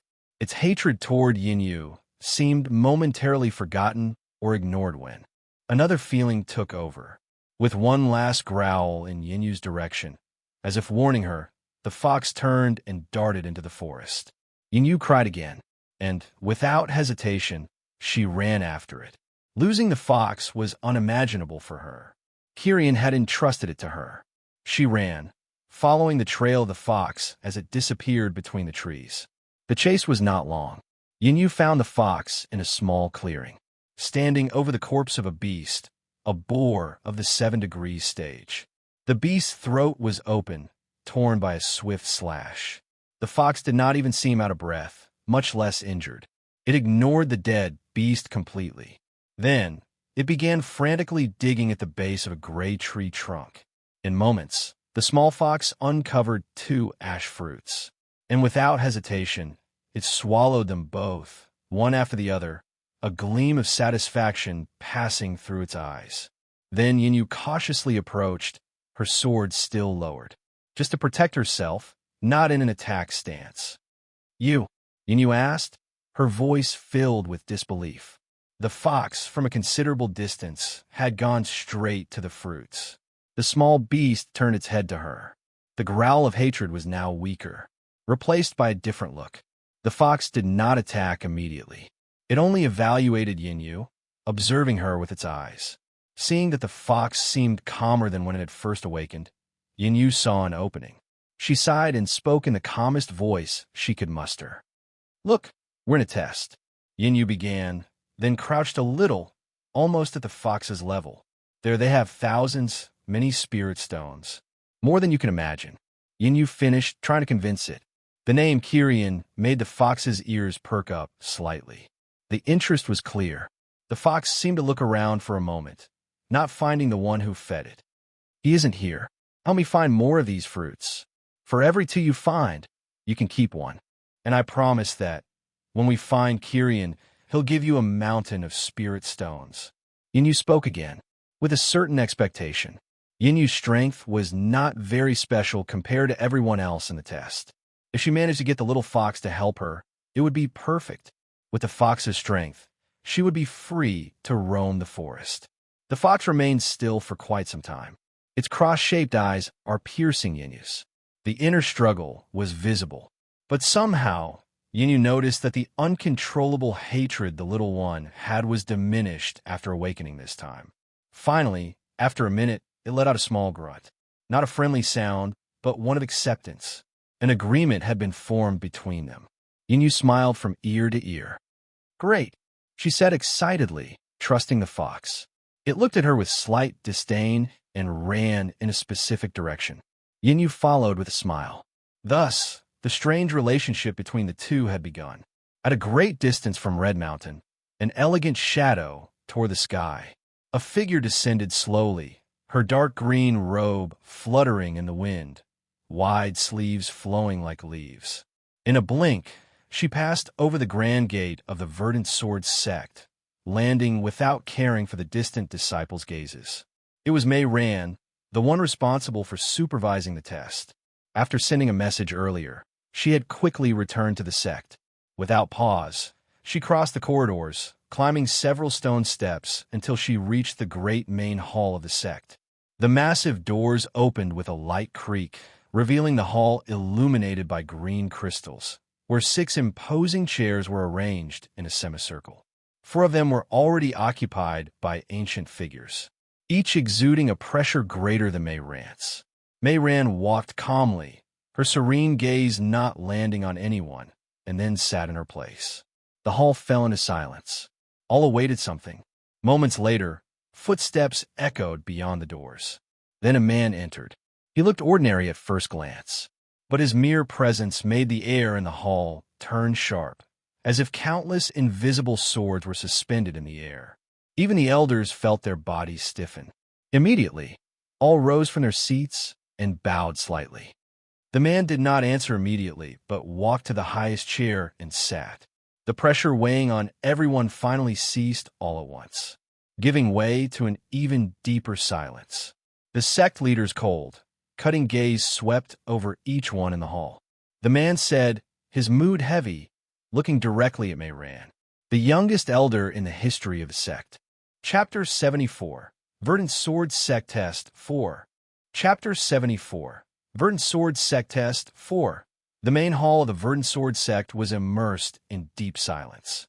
The silent pressure of the Patriarch had eased, but even so, a faint, unmistakable pressure of someone with higher cultivation lingered in the air. But then, Rant's soft voice rose, breaking the silence. Sect leader, elders, this year, the exam revealed remarkable talents. I identified 5 youths who have already entered the Qi Liberation Realm. 5 in the Liberation Realm. That is indeed a respectable number. One of the elders, an old man with a severe expression, said with a nod. Another elder then added, I also agree. Those at the peak of Qi accumulation at this age are our backbone for the future. The elders discussed, but all were satisfied and in agreement. Yet there was one person present who was not satisfied at all. That was the sect leader. His face remained impassive and cold. His voice echoed in the hall, cutting through the conversation. A few talents? We are full of them. What we lack are not strong talents. What we truly need is someone who can rise above the rest. As the sect leader's cold voice resounded, all the elders fell silent. None dared to speak, especially because they knew he was right. The leader asked again, looking directly at Rant. It was at this moment that a faint smile appeared on her lips. No, sect leader, she began, causing everyone's attention to return to her once more. As soon as her words fell, the effect was instant. The elders were surprised, while the sect leader leaned forward for the first time. His previously bored gaze was now fully focused. He repeated, his words coming out as a murmur, then asked with complete attention. Rant began calmly, choosing her words. But the signs are promising. According to the information I obtained from the outer elder in charge of the youth country of origin, about 2 months ago, this youth was a cultivator of the 1-degree stage of the Qi accumulation realm. A murmur then swept among the elders. 2 months to climb 5 stages was truly a terrifying speed. Rant then continued. The leader's expression immediately softened upon hearing this. A small but unmistakable smile appeared on his stern face. A spirituel physique. The once severe lines of his face gave way to something that now seemed like satisfaction. Very well. Increase the rewards. Triple them if necessary. The leader asked. Rant replied. As soon as Kyrian arrives at the sect, he will be subjected to a full evaluation. I do not care if he has no affinity with the sword. The leader's gaze swept across the hall. The domain gathering is approaching. Only 2 years remain. The elders agreed in unison, as a new flame of expectation lit the hall. Meanwhile, in the forest below the Red Mountain, 3 youths were kneeling on the ground, their clothes torn, their faces marked by bruises and shame. They breathed with some difficulty, looking upward with a mix of hatred and terror. Before them, Kyrian stood, his expression as impassive as ever.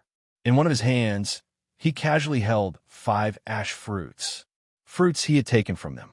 His sword was once again sheathed. Kyrian spat, the sound dripping with disdain. Without another word, Kyrian turned and began to walk, leaving the 3 youths of the 7-degree stage of the Qi accumulation realm behind, their confidence completely crushed. Their charge against Kyrian, if observed from outside, would have seemed truly pathetic. Kyrian did not even truly fight. They were merely basic, precise, and fast movements. In just a few exchanges, he brought the 3 down. Kyrian thought the 3 were truly weak. Yinyu at least could last several moves against him while he used all his cultivation strength. He never lost to her, but the fight was at least interesting. Bastard. One of them groaned, clutching his injured arm, but the phrase died before it was completed. They had completely underestimated the youth with strange eyes. Kyrian ignored the murmurs. He had already moved on. I believe I already have enough to be among the top 10. Kyrian thought, showing a faint trace of concern, mainly when thinking of the fox near Yinyu. He then recalled it in his mind, tracing a path back to the general area where Yinyu had fallen. And he began to move, then run at full speed. While Kyrian was worried about the fox having awakened, in another part of the forest, the scene was very different from what he could imagine. Mu Yinyu was sitting on a large rock, a broad, satisfied smile on her face. At her feet, a small pile of ash fruits was arranged. And in front of the rock, the body of a beast in the 8-degree stage of the Qi accumulation realm lay motionless. Meanwhile, two other youths who had the same unfortunate idea as those who faced Kirin were lying on the ground, groaning in pain but still alive. Yinyu looked at the small white fox, who was perched atop the beast's body, licking one of its front paws with an expression of superiority. Yinyu suddenly asked, cheerful. The fox merely let out a short grunt while snorting and turning its head slightly. But Yinyu immediately interpreted it as a yes. She had already understood how the little fox behaved, always with disdain. The fox then leapt from the beast, sniffed the air for a moment, and quickly dashed in a specific direction. 2 days had already passed since the start of the exam, and the unlikely partnership between the two had proven especially effective. The fox was like a perfect tracker, able to find all the fruits along the way with extreme ease. The fox was also a fierce fighter. On more than one occasion, they had fought together, with the little beast attacking enemies from behind while Yinyu held the front line. The fox's initial hostility had now given way to a tolerant distrust, perhaps even a slight respect for the human she once thought weak and useless, mainly because of the promised delicious spirit stones. Yinyu then picked up the fruits, carefully storing them away. She not only had enough to pass, but she was absolutely certain she would be fighting for a spot in the top 10. In fact, if the little fox had not been eating half of all those they found, it would not have been a surprise if she were the person with the most fruit in the entire test. The slight concern she once had for the fox was now replaced by calm confidence. With the fox at her side, she feared nothing as she walked through the forest. The weaker beasts fled in fear when the fox approached. Those with the same cultivation were no match for the little beast. As for the stronger ones, they were few. The two simply avoided those. And that was how they had hunted in the past days. Yinyu was truly eager for only one thing, to find Kirin. She was certain he would be surprised and impressed. Chapter 75. End of the first phase. Chapter 75. End of the first phase. Kirin walked through the forest with firm steps. His eyes were always alert to any abnormalities, probing and avoiding all the beasts along the way. The place where Yinyu had fallen was already engraved in his mind, but when he arrived there, he found only traces of small beasts and a trail of blood. A beast seemed to have been killed there and left behind. Kirin imagined it had been Yinyu. Kirin saw no sign of her. He remained silent for a moment. Then he took a deep breath. She is not weak, Kirin murmured decisively.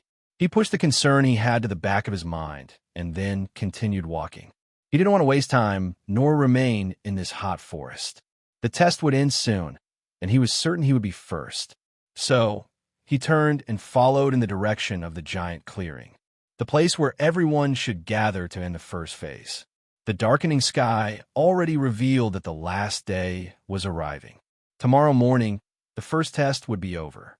Kirin thought he might find some fruits along the way, but it seemed all the places had already been emptied. So he no longer wasted time detoring to search. When he arrived at the clearing, the sun had already disappeared. Even so, the heat still remained. But at least because the clearing was more open, the circulation of the wind was a little better. Several young people were there, sitting calmly. Some were even dozing off. After all, many elders were nearby, so it was safe. It was easy to see that most of those present had already been there for a long time. They had taken only the 3 fruits necessary to pass. It was the most practical path for the weak, and for those without confidence in being among the 10 with the most fruits. It was enough to pass the phase and then leave the forest so as not to risk losing the fruits already obtained. Better to have the 3 fruits than nothing. Kirin swept his gaze around and quickly found whom he was looking for. The elder was responsible for the country he had come from. He then silently approached. Elderly Yuan raised his eyebrow when he saw him arrive. "You look well," asked the elder, seeing that there wasn't a drop of sweat nor even dirt on Kirin. He looked as if he had merely taken a walk. Kirin replied without hesitation. He asked next. The elder replied, Kirian only nodded and chose a corner of the clearing to wait. The hours soon passed slowly. Young people gradually emerged from the forest, some with serious injuries. Some were even carried by acquaintances. Others were smiling, satisfied with their gains. There were also those with bitter expressions, probably those who had been robbed or those who hadn't managed the minimum to pass. The sky was beginning to brighten when only an hour remained before the end. And it was at that moment that Kirian raised his eyes. A familiar figure was running out of the forest toward him. It was Mu Yinyu. Her face was red from the heat, sweat dripping down her neck with some strands of hair stuck to her skin. But something immediately stole Kirian's attention. A small white light was darting across the ground at high speed, holding a fruit of ashes between its fangs. That was the fox. As soon as it reached Kirian, the small beast positioned itself behind him, acting as if seeking some protection, letting out an irritated growl in Yinyu's direction. Soon after, Yinyu caught up to the two, panting. "You!" Yinyu shouted, pointing her finger at the fox. The little fox let out another growl, its eyes full of disdain, not recognizing any guilt. Yinyu's face, red from the heat, turned even redder in frustration. Kirian just watched the scene in silence, then let a small smile slip. "Looks like I worried for nothing. You're already getting along," Kirian said, nodding once. Yinyu shouted while the fox growled along, contesting Kirian's words. He didn't mind. His eyes scanned Yinyu's body. Her tunic was stuck with sweat. The sleeves were rolled up as an improvisation. She was in the same state. As many there, Kirian suddenly said when he noticed this. Yinyu didn't hesitate and, without thinking much, sat beside him, still muttering quietly against the fox. But suddenly, a cold sensation ran across her skin, causing shivers, making her forget the fox for a moment. Kirian shared with her the freshness caused by the intent of ice, making the unbearable heat disappear completely. She sighed in relief. The fox, however, seeing that, didn't want to be left behind. It jumped into the space between the two and settled there, snorting in irritation. The heat also seemed to bother it, just like everyone present, except for the elders, who seemed completely fine. Kirian, seeing this, without haste, picked it up under the front paws and lifted the fox into the air. The fox writhed and cried out with teeth bared in protest. But Kirian noticed there was no longer that true hatred from before. It was different from the first time the little one had awakened. Now, the fox was even stronger, but he was holding it calmly. He realized the fox was holding back its strength. He then carefully observed the golden stripe that ran through all its white fur. A new, but striking detail, hard not to notice. Then, he placed it back on the ground between him and Yinyu. Kirian asked Yinyu, looking at the fox. She then quickly told him about the past days, the fights, the strange partnership, and the fruits found. Whenever she told something exaggeratedly, the fox let out a loud growl, as if correcting her, making Kirian truly find it funny. In the end, he silently confirmed that the hostility of the little beast had diminished. It was still wild, but with them now there seemed to be dialogue. After thinking a little, Kirian once again picked up the fox in his arms, ignoring its protest. "It's really bad just calling you fox." The little one tilted its head slightly, curious. "Your name will be..." "Luz," Kirian finished, satisfied. The response was only a growl, as if it didn't care about it. Kirian smiled and placed it on Yinyu's lap.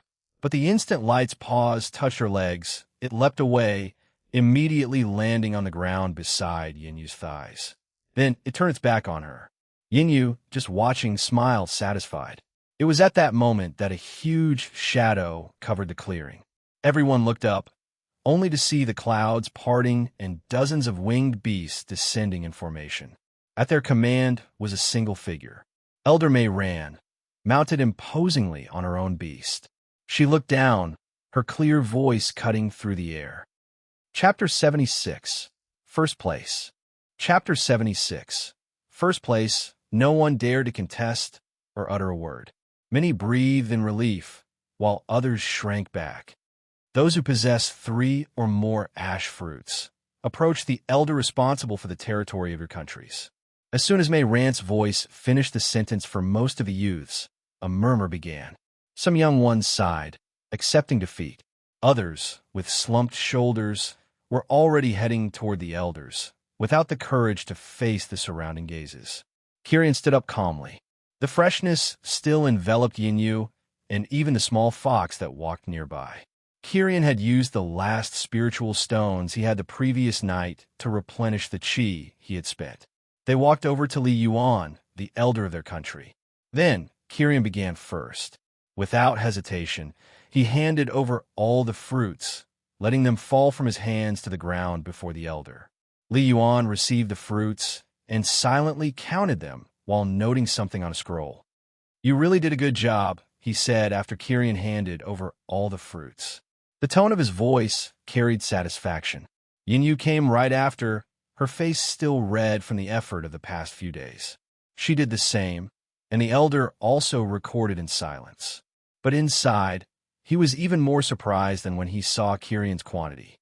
After all, Kirian might have had low cultivation, but simply by having a special physique, no one with sense would doubt his strength. Yinyu, however, had absolutely nothing special, and yet she had managed this amount. The process repeated itself in every corner of the clearing. The elders checked, registered, and then handed the records to May Ran, who received them without hurry. Meanwhile, those who had failed were called, grouped together, and led to one of the birds, which would carry them back. In little time, the clearing, which had been completely crowded, began to empty. The laments and murmurs faded away with the ones who had failed, until only about 300 youths remained. These were the ones who had passed. From atop her beast, May Ran swept her gaze across them all. The pressure of her presence was not hostile, but many could not face her directly. "You are the ones who will now proceed to the Verdant Sword sect," May Ran declared. The air filled with expectation. Many, who had truly tried their absolute best, clenched their fists. And even those who did not care about such a thing, or already knew they would not be called, still looked on with curiosity. May Ran then began to call their names, one by one, starting from 10th place. Each time a name was called, a young man or woman stepped forward, receiving looks of envy or respect. May Ran continued calling until 4th place. Yinyu was not very surprised, as she already imagined it would be so. Kirian was a little surprised, but when he heard Yinyu's summary of what had happened, he figured she would indeed be among the top 10. Yinyu then stepped forward, trying to maintain a firm expression. She walked ahead, standing beside the others. And Luz, bold as ever, walked along without caring, perked up her ears, and stood beside Yinyu, declaring that the achievement was hers as well. May Ran then continued. 3rd and 2nd place were revealed, receiving their respective murmurs, especially since they were already recognized geniuses in their countries and even in neighboring ones. But it was when the time came to reveal the one who had taken 1st place that everyone grew puzzled. All 5 geniuses of the Liberation Realm had already been called. Apart from Mu Yinyu, who was an underdog and stood among them, they thought one of the 5 would certainly be first. But no. The elder then spoke, without wasting time. 1st place. For an instant, many furrowed their brows. Many exchanged confused looks. Most thought it was just some strange nickname. They had never heard such a name or anything like it. But Kirian then stepped forward, calmly standing beside the others. It was in that moment that everyone understood. They had all already seen Kirian in the clearing before the test began. For, like it or not, he stood out among the others. Now, he stood out even more. While everyone else among the top 10, and even Yinyu, had dirt on their clothes, marks of blood, mud, sweat, and so on, Kirian was completely clean, without a drop of sweat. His clothes were spotless for someone who had spent 3 days in the forest. It was as if everyone else had gone hunting, and he had merely taken a stroll. Even May Ran, who always kept her composure, let slip a brief flicker of surprise. But she controlled her expression at once. Inside, however, she was even more satisfied. Kirian, for now, was proving to be better than she could have imagined. May Ran said suddenly.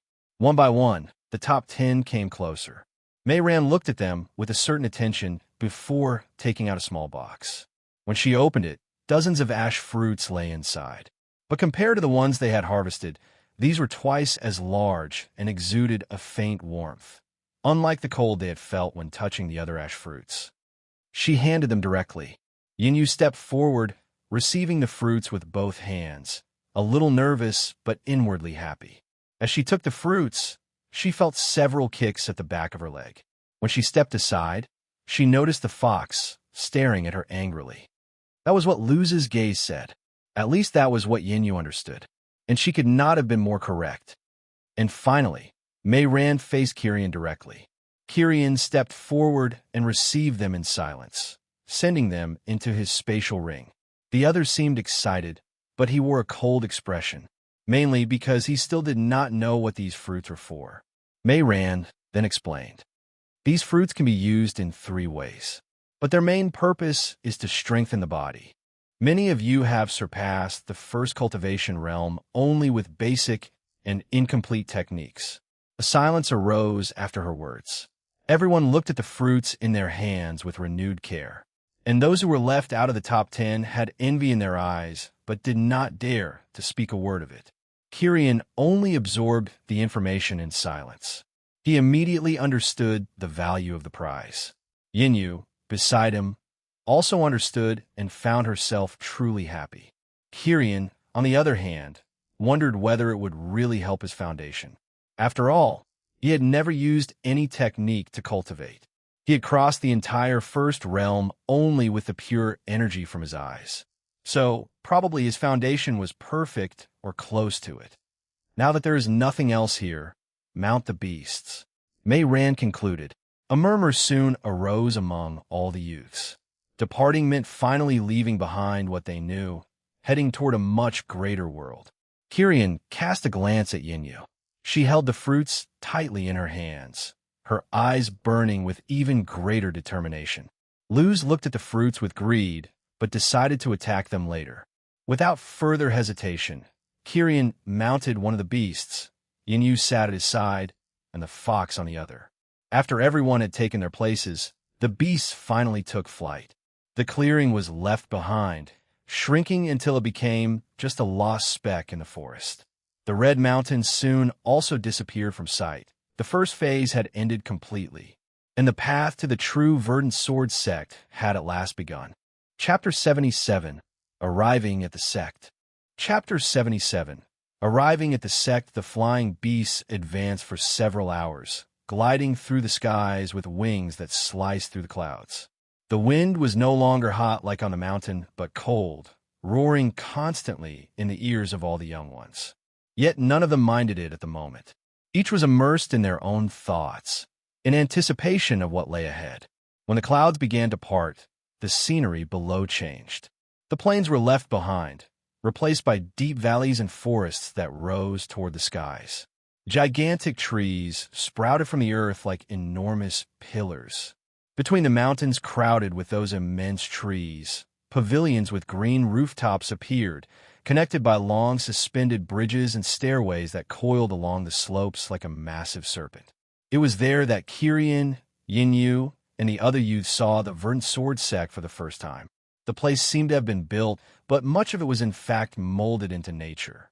The constructions blended with the natural landscape, as if the mountains and trees had been carved to shelter each temple or structure. With every beat of the bird's wings, the view expanded, revealing other structures hidden by leaves and vegetation. It looked like a world built in the midst of greenery. But before they could admire it too much, something changed. As soon as they reached a certain distance from the sect, Kirin felt the pressure in the air shift. The wind that now struck his skin was not just ordinary wind. It was sharp, cutting, as if countless invisible blades hung, suspended everywhere. The pores of all contracted, their skin shivered, and even the chi of some reacted. Many held their breath for an instant, their bodies struggling to adapt. Kirin merely narrowed his eyes, while hearing some youths behind him muttering. "What is this?" one of them said, raising a hand to his arm as if hurt, though he wasn't. Another nearby then answered in a tense voice. "This is the sect's defensive formation. They say it covers the entire territory. Yes, not only that, it is also an extremely powerful defensive formation, a more informed youth completed.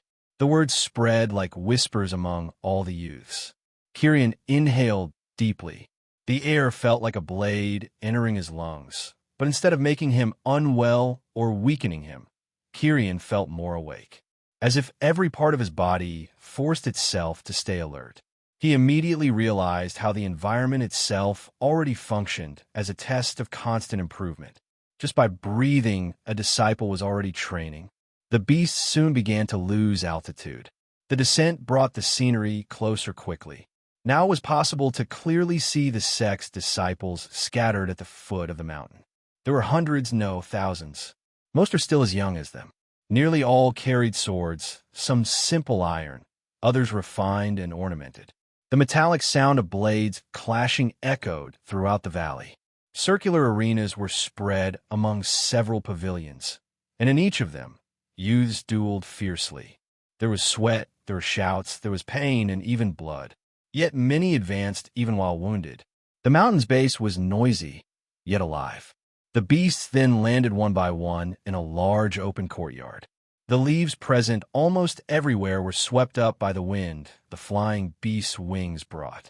Mayran then rose upon the head of her mount, standing in front of everyone, her figure even more imposing now that they were within the sect's territory. Her voice echoed clearly. "You have arrived at the sect. Today, you will be taken to your temporary quarters. Rest." Her words were direct, leaving no room for doubt. Many simply nodded at once, while others were already looking around, amazed or even apprehensive. Kyrian descended silently from a beast. His eyes wandered over the environment. Sect disciples had already stopped their training to observe the newcomers. Kyrian noticed their gazes, curiosity, indifference, and arrogance. These would be, from that day forward, his fellow sect members. At least that was what everyone there thought. After dismounting from the flying beasts, other disciples appeared, dressed in robes of a darker green than the common disciples. These were the inner disciples, placed there to guide the new ones. On the way, Kyrian and Yinyu observed every detail. They passed arenas where swords constantly clashed. There were sparks cutting the air amidst the leaves. Many youths moved in synchrony, many at such speed that Yinyu had to focus her eyes just to see them. Kyrian noticed that practically all of them, even the weakest, displayed some arrogance and determination. There was no space for laziness. Kyrian thought, with a faint smile on his face. Hearing about it was one thing, but seeing it was truly different.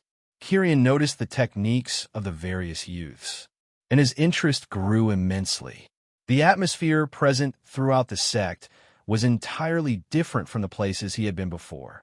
It was similar to when he entered the barracks or the royal order. But here, it was the atmosphere of those who lived in constant confrontation and competition. Yinyu followed beside Kyrian for a while.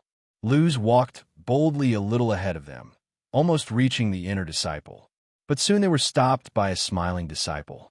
Yinyu and the other young women of the large group nodded.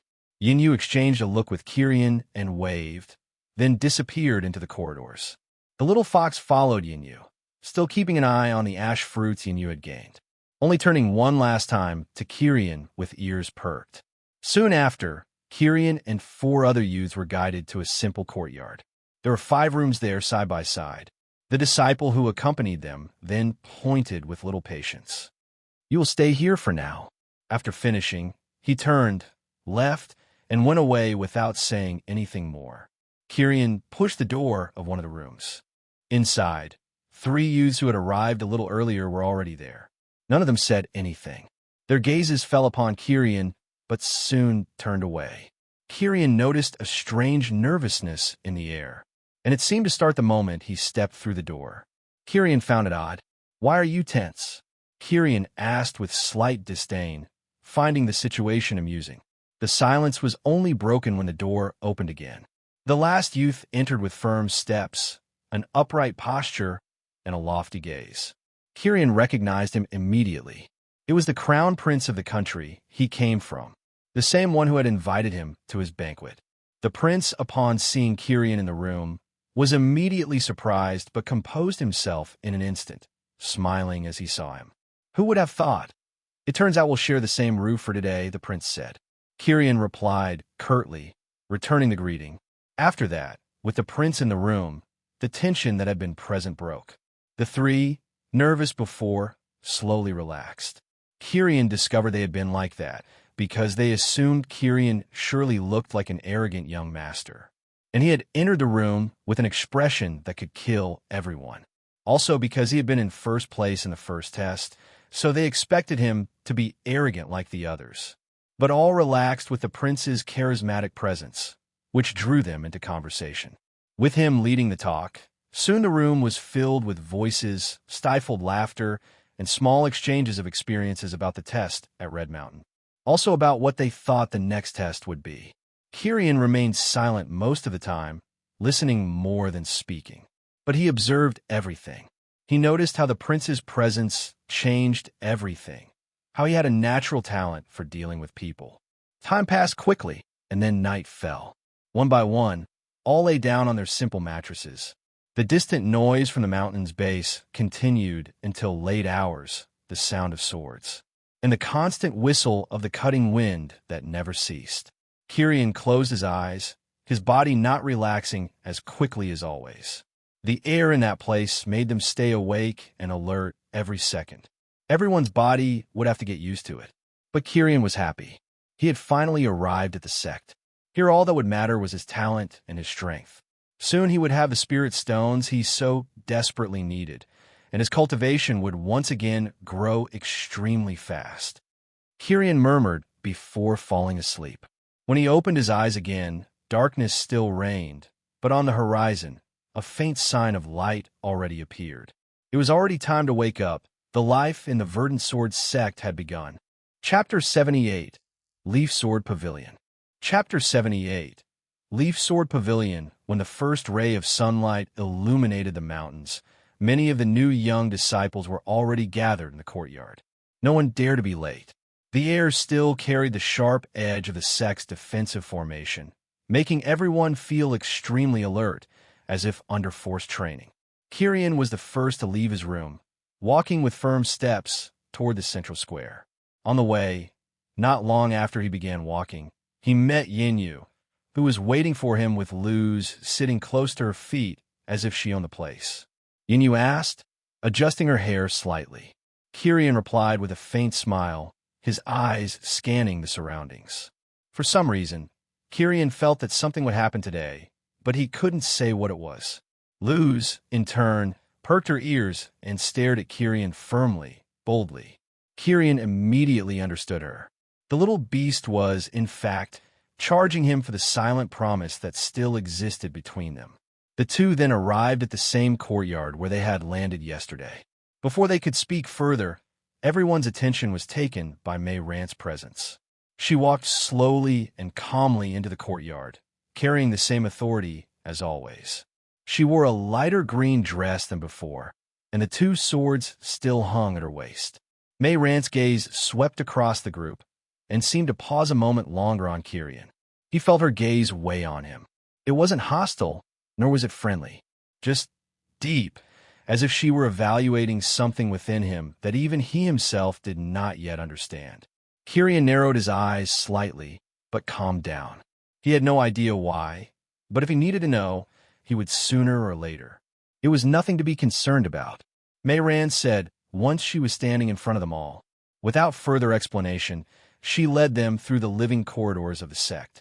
They passed through pavilions, courtyards, and incomparable arenas and training grounds where many disciples were already awake at the foot of the mountain. Soon, they reached the great staircase that wound its way toward the sect's inner structures. They climbed quickly, following the elder. Along the way, they crossed paths with other disciples, also ascending. Here, the disciples' gazes shifted. These are no longer the youths of the Qi accumulation realm, like most of them. Each disciple from this point onward exuded at least the pressure of the Qi liberation realm. Their postures were different, straighter, sharper, even more confident. Some didn't even bother to hide the arrogance in their eyes as they looked at the newcomers, many of whom would never climb those stairs again after today. Yin, at Kirian's side, murmured when she suddenly felt the invisible, cutting pressure hanging over everyone intensify. Kirian remained silent, merely observing, taking in every detail that measured the sex hierarchy. The walk ended at a massive pavilion raised at the heart of the valley. The walls were covered with leaves carved in stone-like cuts, as if each leaf were a blade. Many of the carvings were hidden beneath enormous vines that stretched down from the towering trees above the valley. When they arrived, the place was empty. But as soon as the group drew near, other sect disciples suddenly began to appear, slowly filling the area. Soon, whispers, stifled laughter, and curious looks emerged among them. Everyone wanted to see the new disciples and whether there would be any special results this year. Mayran stopped before the pavilion gate and declared clearly, "This is the Leaf Sword Pavilion. The trial is simple. You will enter and remain inside for as long as you can." A silence fell over the group, who now looked at the pavilion with doubt. With that said, the test began. The first youth entered with hesitant steps. The moment he crossed the threshold, he was thrown back out in less than a second, falling to his knees amid the muffled laughter of some watching disciples. Others followed, most not lasting even 3 seconds. One inner disciple laughed, shaking his head. The expressions of the newcomers grew darker with each attempt. One after another, they were spat out by the pavilion. Some managed 4, even 5 seconds, but the average looked disgraceful. Then came the turn of the crown prince. He stepped forward with a confident, calm expression. He entered the pavilion without hesitation. Time passed. 5 seconds, 8, 10. When he passed 10 seconds, murmurs arose. From within the pavilion, the prince was finally ejected, panting, yet still with a faint smile. Mayran nodded slightly. That simple gesture was enough for the rest to understand. 10 seconds was a good result. After him, only 10 others managed to reach the 10-second mark, with 1 or 2 reaching up to 15 seconds.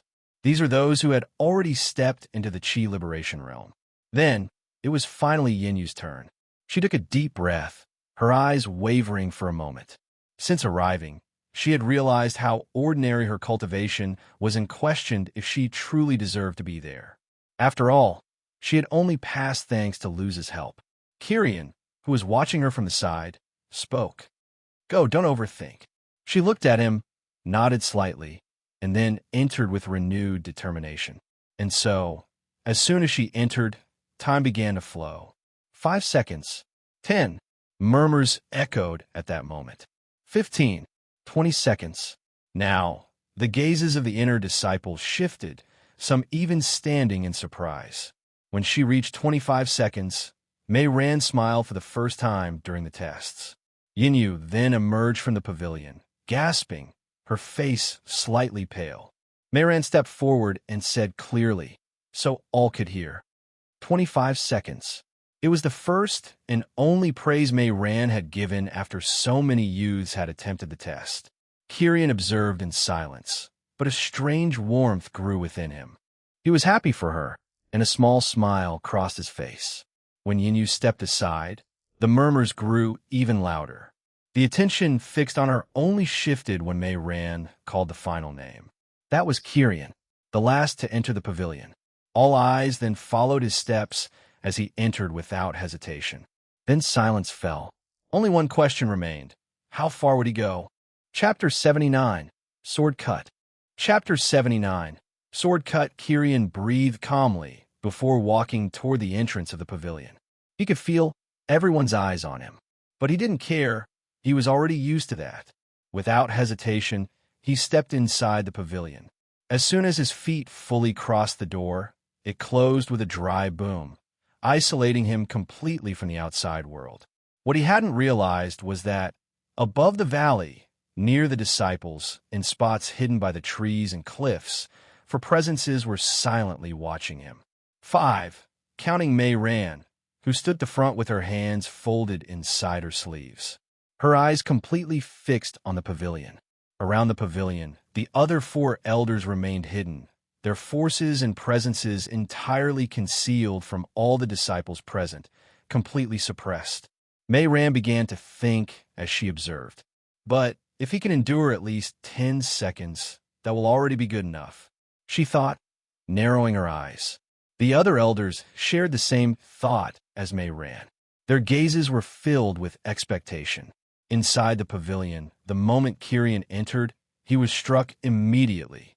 A wave of cutting chi exploded in all directions, piercing him as if thousands of invisible blades were everywhere he moved. Kyrian blinked and immediately used chi, strengthening his body to protect himself. But he quickly realized it would not be enough. Kyrian murmured, seeing that perhaps he wouldn't last as long as he thought. His chi then condensed around him, turning into ice through his eyes.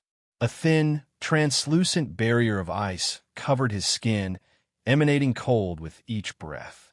The invisible blades in the air began to be blocked, scratching and cracking the ice, but unable to break through completely, for Kyrian was constantly feeding the ice with his chi. It was then that Kyrian finally looked toward the center of the pavilion. In the center of the pavilion, there was nothing but a single sword, stabbed into the ground. Its shape resembled the leaves that fell from the great trees. Green, sharp, radiating an ancient pressure. It was from that sword, that came all the strength, all the pressure, and all the tests everyone else had faced. But Kyrian's gaze wasn't on the sword itself. His eyes caught something that no one before had ever seen. Above the sword, there was something suspended in the air. It was a cut, thin, invisible to common eyes, as if someone had sliced space itself, and that cut had been left forever engraved in that place. Kyrian froze for an instant. That phenomenon. He had seen it before, not just once, but twice. When he contemplated the ice crystals in the frozen barrier, in the frozen lands within the mortal territory. And also, when he witnessed the crystallized drop of blood in the 5-point formation used by Wei Feng in the royal capital. It was once again an intent, a mark, a comprehension, an understanding left in the world by someone. His eyes gleamed. Without hesitation or wasting time, Kyrian advanced. With every step he took, the air grew sharper, as if thousands of swords were trying to tear his body apart. At that moment, the ice exploded around him, renewing his protection at each instant, covering his arms and legs with a living armor of ice. When he finally got close enough, he extended his right hand. The first finger that touched the suspended cut was immediately torn open. Then the palm. Blood flowed, dripping down onto the sword below. But Kyrian did not back away. With a sudden movement, he seized the small cut.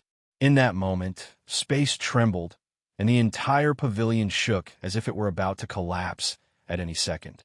Kyrian no longer hesitated. With all his strength, he brought that small cut toward his own eye. In the next instant, an infernal pain consumed him. It was as if millions of blades pierced every part of his body, from his brain to every inch of his skin. Every nerve screamed, every fiber seemed to be shredded. The pain converged into his eyes, burning his pupils like an abyss. And then silence. Kyrian's consciousness fainted under the pain. When he awoke, he was no longer in the pavilion. Instead, he found himself once again in the same space of darkness as before. In total darkness, Kyrian could distinguish small, intense symbols that had been present in this place until now. He saw the crystallized drop of blood in one corner, emanating a bizarre bloody intent. He saw the small, icy crystal, emanating a soul-freezing cold. And now, before him, there was a simple cut. Without ornament or beauty, it wasn't flamboyant. Just a simple cut, from which he could feel pure destructive power. Kyrian then raised his hand and touched the cut. Immediately, his blue pupils were dyed a deep green, and the snowflake-shaped irises contracted until they disappeared, giving way to two irises shaped like white swords. The pain was terrible, but along with the pain came something greater, a comprehension that was difficult to explain in words. Kyrian felt a new path open in his mind, and mainly in his eyes. Outside the pavilion, while Kyrian recovered, fissures spread across the pavilion walls, and cracks tore through the ground. And the sound of collapse made the disciples retreat immediately. One of the elders who had been hidden suddenly shouted. May ran, and the four elders unleashed their cultivations at once. Their chi surged like beacons, trying to stop the building from collapsing over the disciples below. But the crack spread too quickly. It was then that a shadow suddenly appeared in front of the pavilion. Silent, like a ghost. With a single gesture of his finger, all the destruction within the pavilion ceased. The pavilion seemed to freeze mid-collapse, and in an instant, it stabilized as if nothing had ever happened. If not for the visible cracks, everyone would have thought they were hallucinating. Everyone fell into absolute silence upon witnessing this. May ran, and the four elders appeared, bowing deeply before the figure. The words echoed like thunder in everyone's ears. The disciples who were watching the scene immediately bowed fully, their hearts racing. The leader of the verdant sword sect, a figure who rarely showed himself, stood before them. The man's expression was serious, his gaze extremely dark as he looked toward the pavilion. The man's voice came out deep. The sect leader finished, like a blade cutting through the air. Chapter 80, Sword Intent. Chapter 80, Sword Intent. The silence was absolute in front of the leaf sword pavilion. The only sound that remained was the cracking of the wooden walls of the pavilion, still faintly echoing, now sustained by the chi of the elders and the sect leader. Mayran stepped forward and took a deep breath, bowing slightly. Sect leader, the young man inside, is Kyrian. The man's gaze then narrowed, penetrating the pavilion door. The sect leader's thoughts raced as his eyes remained fixed on the closed door, as if he could see through it. Everyone was tense in the valley for some reason.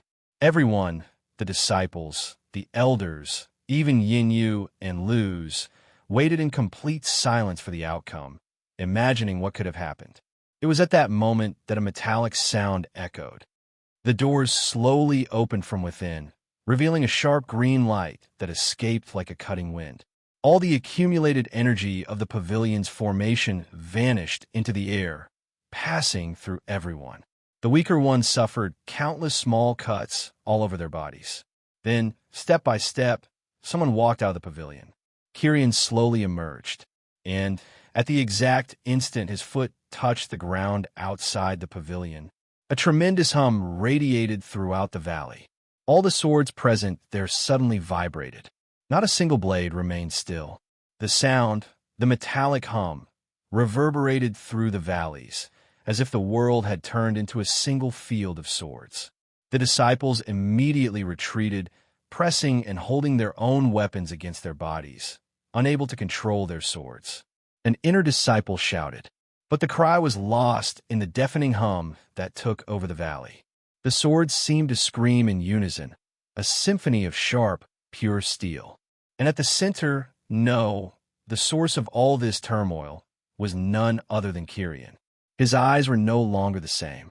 The usual sky blue color had been replaced by a deep green glow, along with two sword-shaped irises that radiated an intense silvery light like blades. From his eyes emanated a tangible cutting pressure, a sensation of slashing that made the skin burn even without being touched. Kyrian was burning his chi and releasing all of his new comprehension at that moment. And he had a reason for it. His posture was upright, shoulders relaxed. But everything about him conveyed the impassibility and absolute precision of a sword itself. The cold and distant presence that always characterized him when he had the eyes of ice was gone. No, it had transformed. Now it was sharp, penetrating, and capable of cutting with just a glance. Yinyu was among those most surprised by this. She had already seen the eyes of blood, that horrible sensation she felt when Kyrian revealed those eyes resurfaced in her memory. But now this pressure was different. It felt terrifying in a completely new way. And doubt grew in her heart. Before, she could accept that he had two physiques, but now a third had suddenly appeared. The little fox, Luz, who had always been so cheeky, had shrunk slightly behind Yinyu's legs, letting out a low squeak. It was at that moment, when many felt terrified, that the sect leader acted. With a fluid motion, his hand rested on the sheath of his sword. And then, the metallic hum that dominated the valley instantly ceased. as if it had been cut. The swords stopped vibrating, but a heavy, charged silence took over the place. The cutting pressure emanating from Kirian's eyes did not diminish. It merely concentrated, focusing entirely around Kirian. The leader's eyes narrowed. Without any warning, his hand rested on the sheath again. And then, at a speed impossible for any of the inner disciples to follow, his sword was sheathed and unsheathed in an instant. With a single gesture, a sound was heard, and then the air tore apart. The elders managed to see and react, but their pupils immediately shrank upon noticing what the leader had done. That was not an ordinary strike, not something a new disciple could withstand. No, not even a witness. But Kirian had already been focused on that man since leaving the pavilion. His eyes perceived before his mind. Then instinctively his eyes shone sharp alive. A green slash appeared in the void before him. Simple, direct, but extremely sharp. Kirian used all the chi left in his dantians for this. Then, a terrible sound rang out as the two slashes collided in the air. The invisible pressure reverberated through the valley. The nearby leaves were completely lifted, and yet they were perfectly intact, slowly falling to the ground again. Everyone watched in disbelief. The disciples in the distance began arguing with jaws dropped. The leader, however, smiled. A truly rare and almost imperceptible smile, but full of approval. With that attack, he had confirmed it. The man thought. Kirian remained firm, without retreating, but breathing heavily. He had completely used up all his chi. The leader's voice then echoed. It was calm, but everyone could hear it clearly. Kirian, still with his new eyes reflecting a faint cutting glow, looked into the eyes of the man from whom he felt a terrifying pressure. A pressure that reminded him of when Wei Feng grew angry. He knew. The strength of the man before him rivaled Wei Feng. No, it was probably greater. The leader of the verdant sword sect wore a simple black robe, with a single sword hanging at his waist. His appearance was so plain, so ordinary, that Kirian thought he could find someone like him in any city. The only thing that set him apart was his hair, light green and short.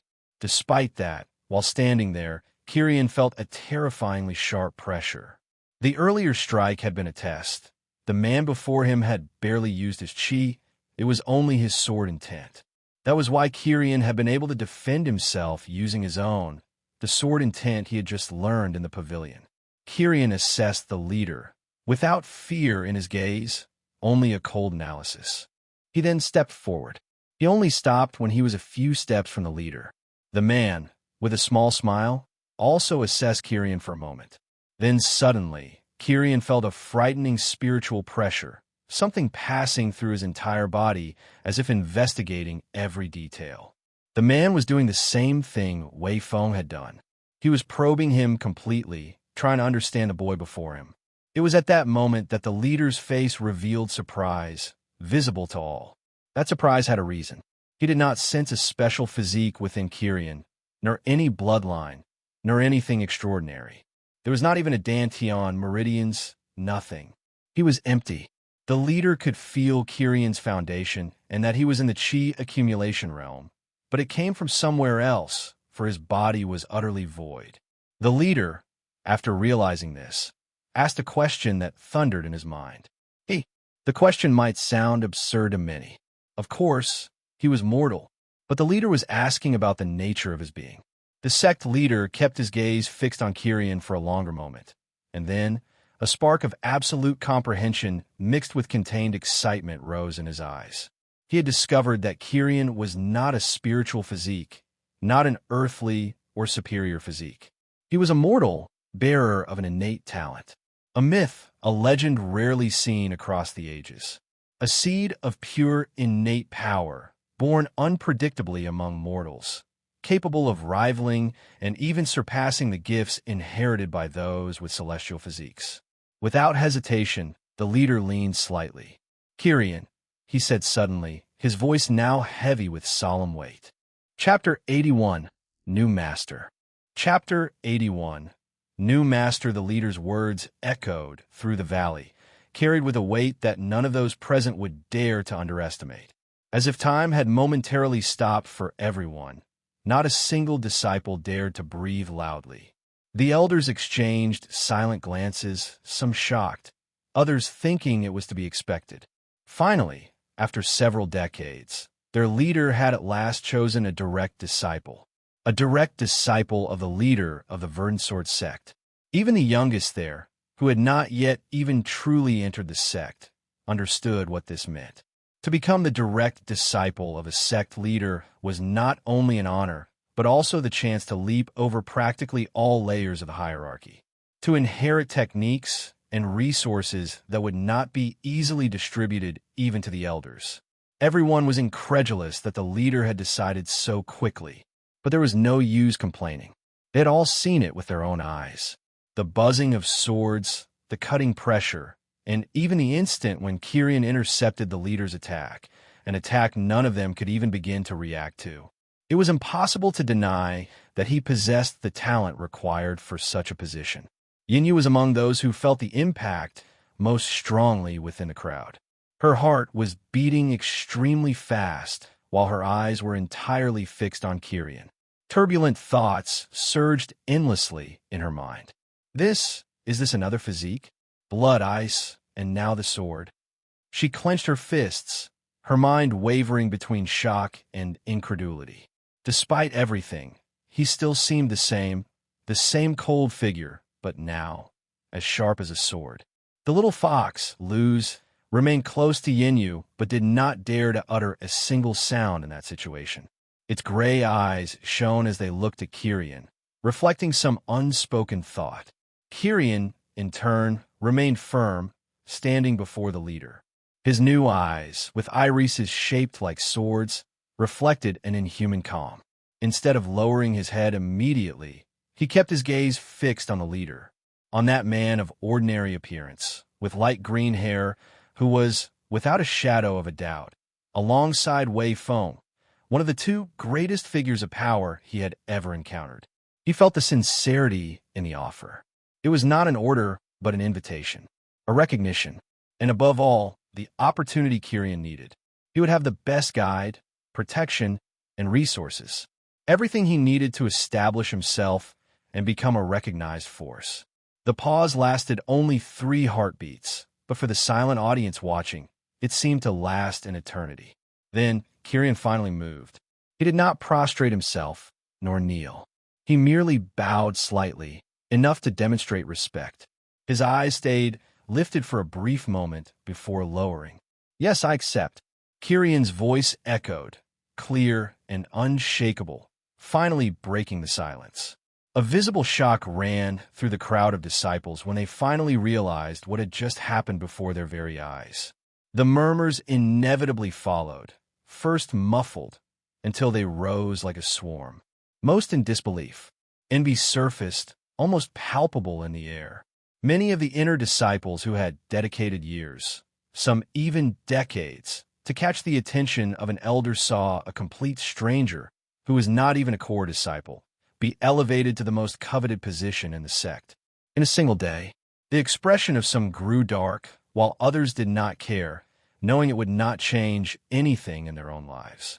The elders, in turn, exchanged glances heavy with meaning. Most seemed satisfied like Mei Ran. They saw it as a good thing.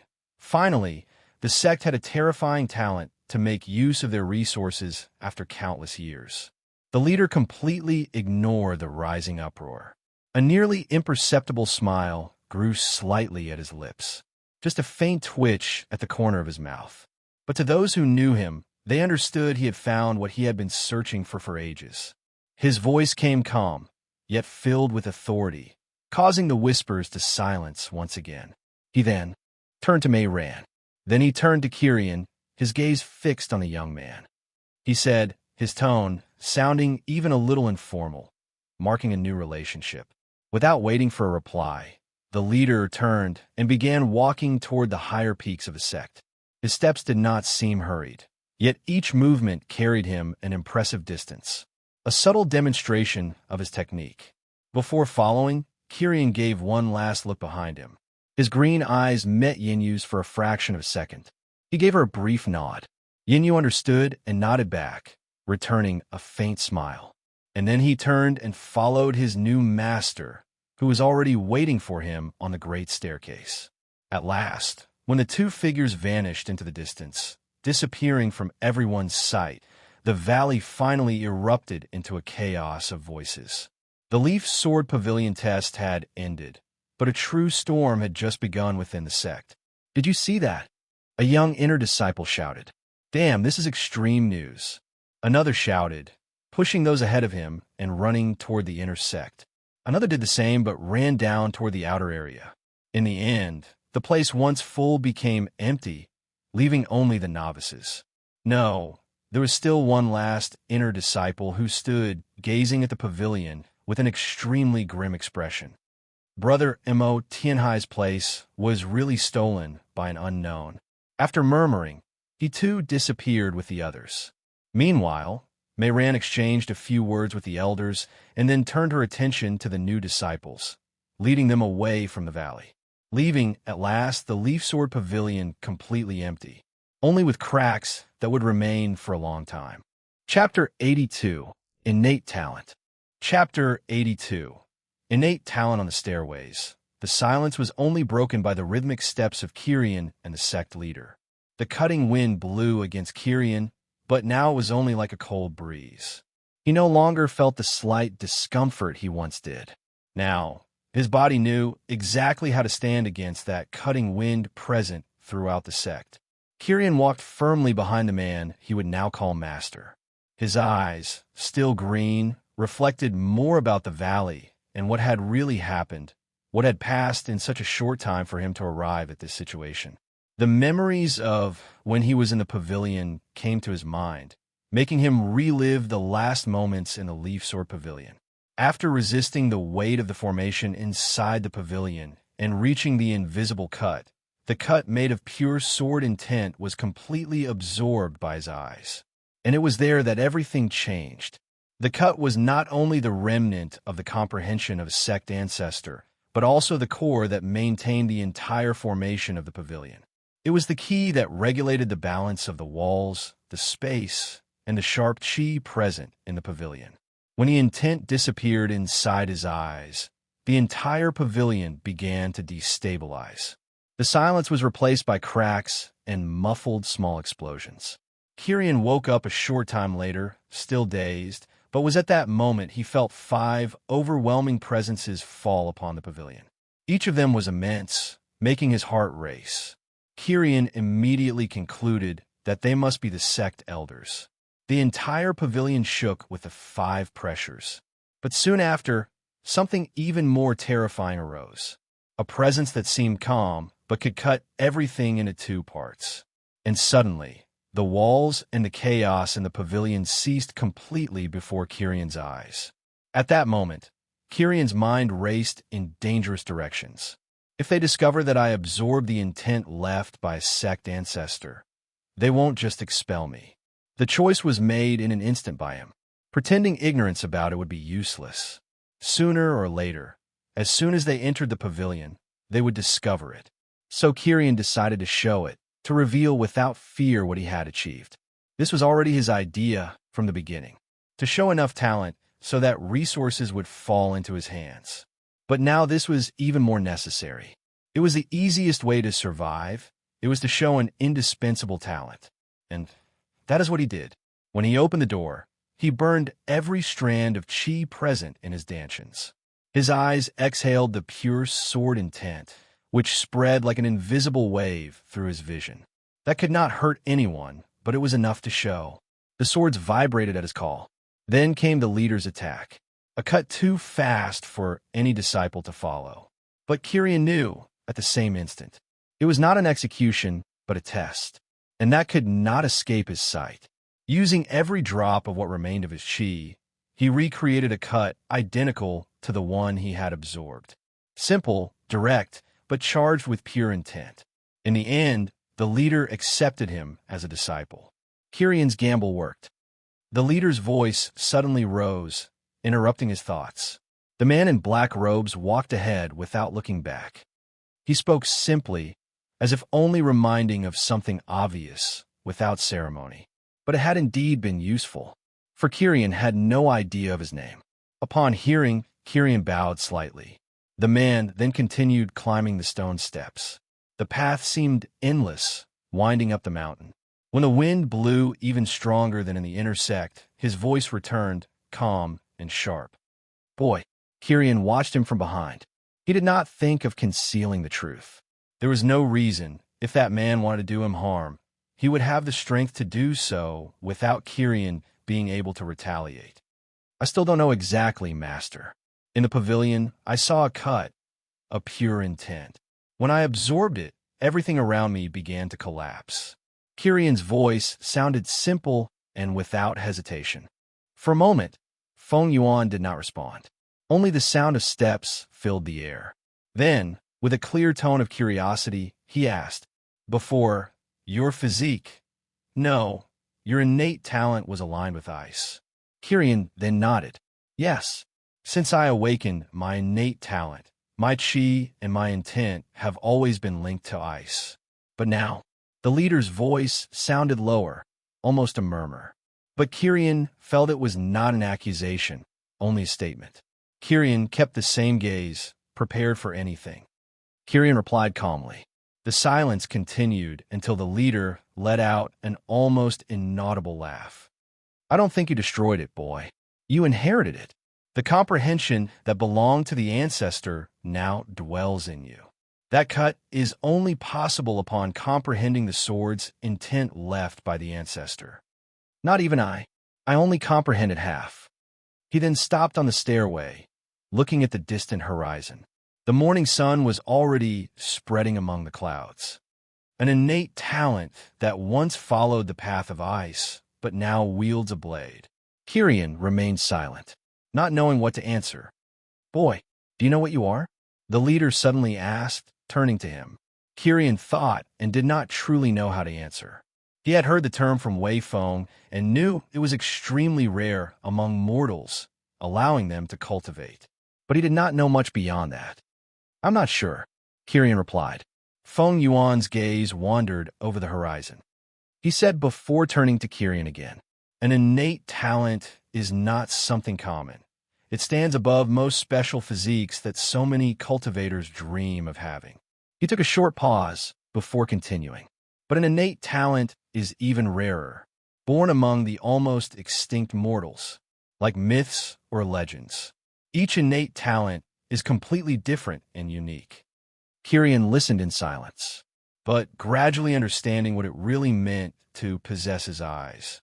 The leader then resumed walking, climbing the last steps, his voice carrying a different weight.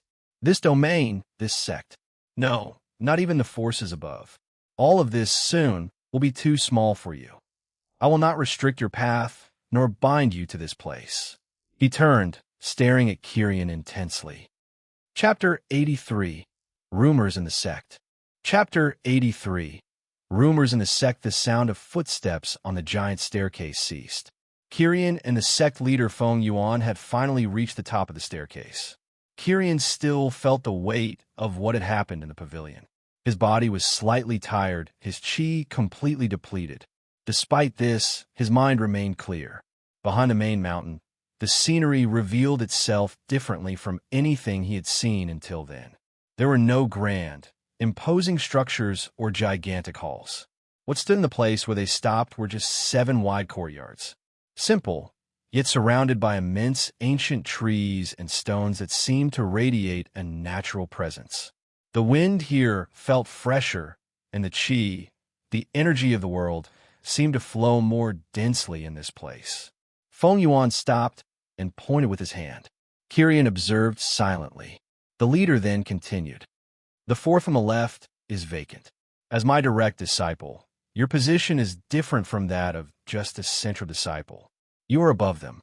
Kyrian diverted his gaze to the last courtyard, slightly set apart from the others. He then approached Kyrian. In his hand, a black robe suddenly appeared. It was simple but elegant. The sect emblem was embroidered on the chest and shoulders, swords in the shape of leaves. The fabric was light, yet extremely durable. "This is your new robe." Kyrian took the robe and examined it for a few moments. The feeling of finally being part of sect was strange. The clothing was not just a garment, but a symbol that others would recognize and respect. Feng Yuan then took out 2 books from his spatial ring and handed them to Kirian as well. One was thick and heavy, with a title indicating it was about the history of the Green Blade Sword sect. The other was thinner. It detailed the rules of the sect and its geography, explaining where and how each pavilion of the sect operated. Read carefully. Each pavilion contains rules and access instructions. Feng Yuan concluded. Kirian received the books and bowed his head slightly in acknowledgement. The leader nodded and then turned around. Rest for today. Kirian then entered his new courtyard. The place was clean, with a simple hall, some inner rooms, and a small training area in the back. It wasn't extremely luxurious, but it was extremely suitable. He laid the robe on the table and placed the books beside it. He took a deep breath. This is just the beginning. I guess there's nothing to be done. Kirian sighed. In the great hall of the sect, for elders waited without hurry.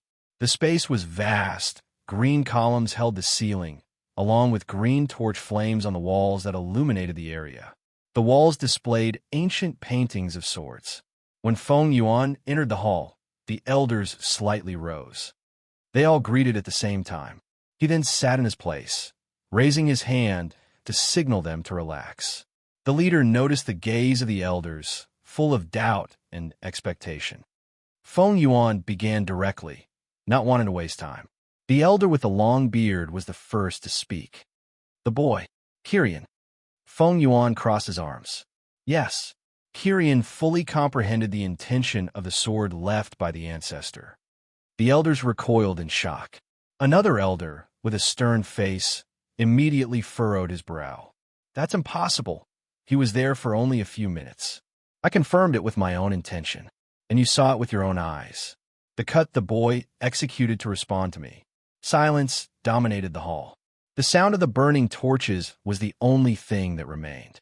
Finally, another elder asked, "But the boy only had a spiritual physical alignment with ice?"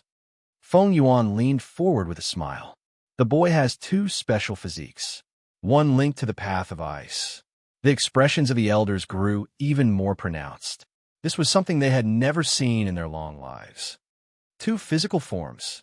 An elder said, astonished. The leader then spoke firmly. He will be the pillar of the Green Blade Sword sect while he is here. The elders then remained silent, no longer daring to contest. One of them commented suddenly, remembering something. And what about the central disciples? They will not accept this easily. Feng Yuan showed a slight smile at that concern. They will return tomorrow or the day after, I imagine. And when they come, they will understand quickly. Everyone has their pride, yes. The elders nodded slowly. The decision had already been fully made. Meanwhile, the rumor had already spread throughout the sect.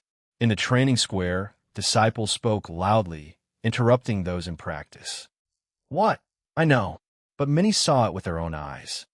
As the young man spoke, many gathered around him, prompting him to speak even more animatedly about what he had seen. Elsewhere, in the intersect market, young people discussed. I'm telling you, why don't you believe me? I saw it with my own eyes. The name is really strange. Kirian's name soon began to echo through the corridors and throughout the sect, repeated in conversations, whispers, and speculations. Some spoke with admiration, others with envy. A direct disciple just joined the sect. Kirian's name spread from day to night to every corner of the sect, spreading like fire through dry leaves. Chapter 84, Own Path. Chapter 84. Own Path. The sun hung high in the sky as the test for the new disciples finally came to an end. In a wide arena, all the disciples had gathered in groups, waiting for the elders' decision. Among them, Yinyu took a deep breath, wiping the sweat from her forehead. Her clothes and sword bore the marks of the battles that had taken place just moments before. The final test had been one-on-one duels. Yinyu had managed to go far due to her sword technique, but her inexperience compared to some and her low cultivation left her out of the top 20. Despite this, her eyes still shone with determination. Luz perched above her shoulder, observing from above. Then, suddenly, Mei Ran approached, raising her hand to silence the disciples. In a firm tone, she announced. Some names then began to be called, as murmurs spread through the arena. Mei Ran called the names of the 5 who had already entered the Qi liberation realm. The Crown Prince was also called, and finally the last name. As her name echoed through the arena, Yinyu's heart raced. Mei Ran approached her, prompting her to stand upright. Your strength and cultivation are the weakest among those chosen. But your understanding of the path of the sword, particularly your fighting style, is above average. A shiver ran down Yinyu's spine upon hearing the last phrase.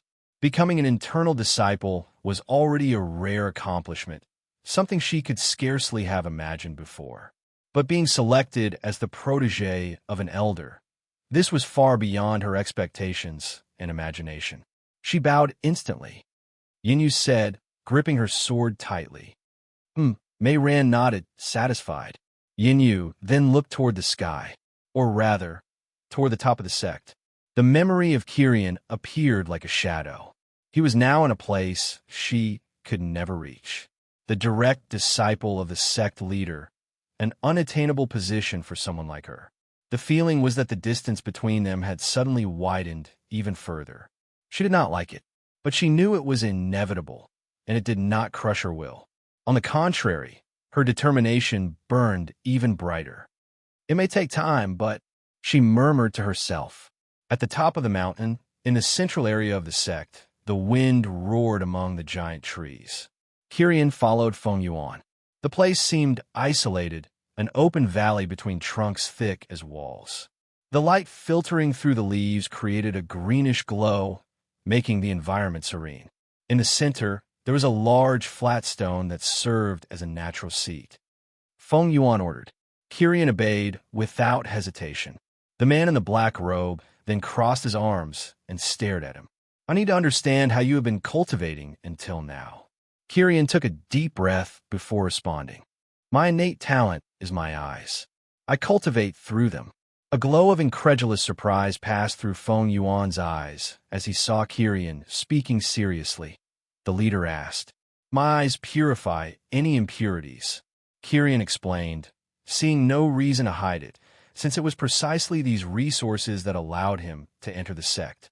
The leader, hearing this, raised his eyebrows, intrigued. For a moment, silence hung over the place. Then, with a simple gesture, Feng Yuan raised his hand. At that moment, a pile of low-grade spiritual stones fell before Kirian, scattering across the ground. He said seriously. Seeing the stones, Kirian let a corner of his mouth curl into a smile. He did not hesitate. He picked up the first stone and placed it in his left eye. Within seconds, the stone disappeared, the qi being absorbed at a terrifying speed. Kirian's green eyes glowed intensely. The stone turned to dust. Then another, and another, and another. The vast amount of purified qi flowing through the infinite channels in his eyes accumulated in his 2 dantians, expanding rapidly as more stones were absorbed. This continued for an hour, until finally his eyes reached their limit.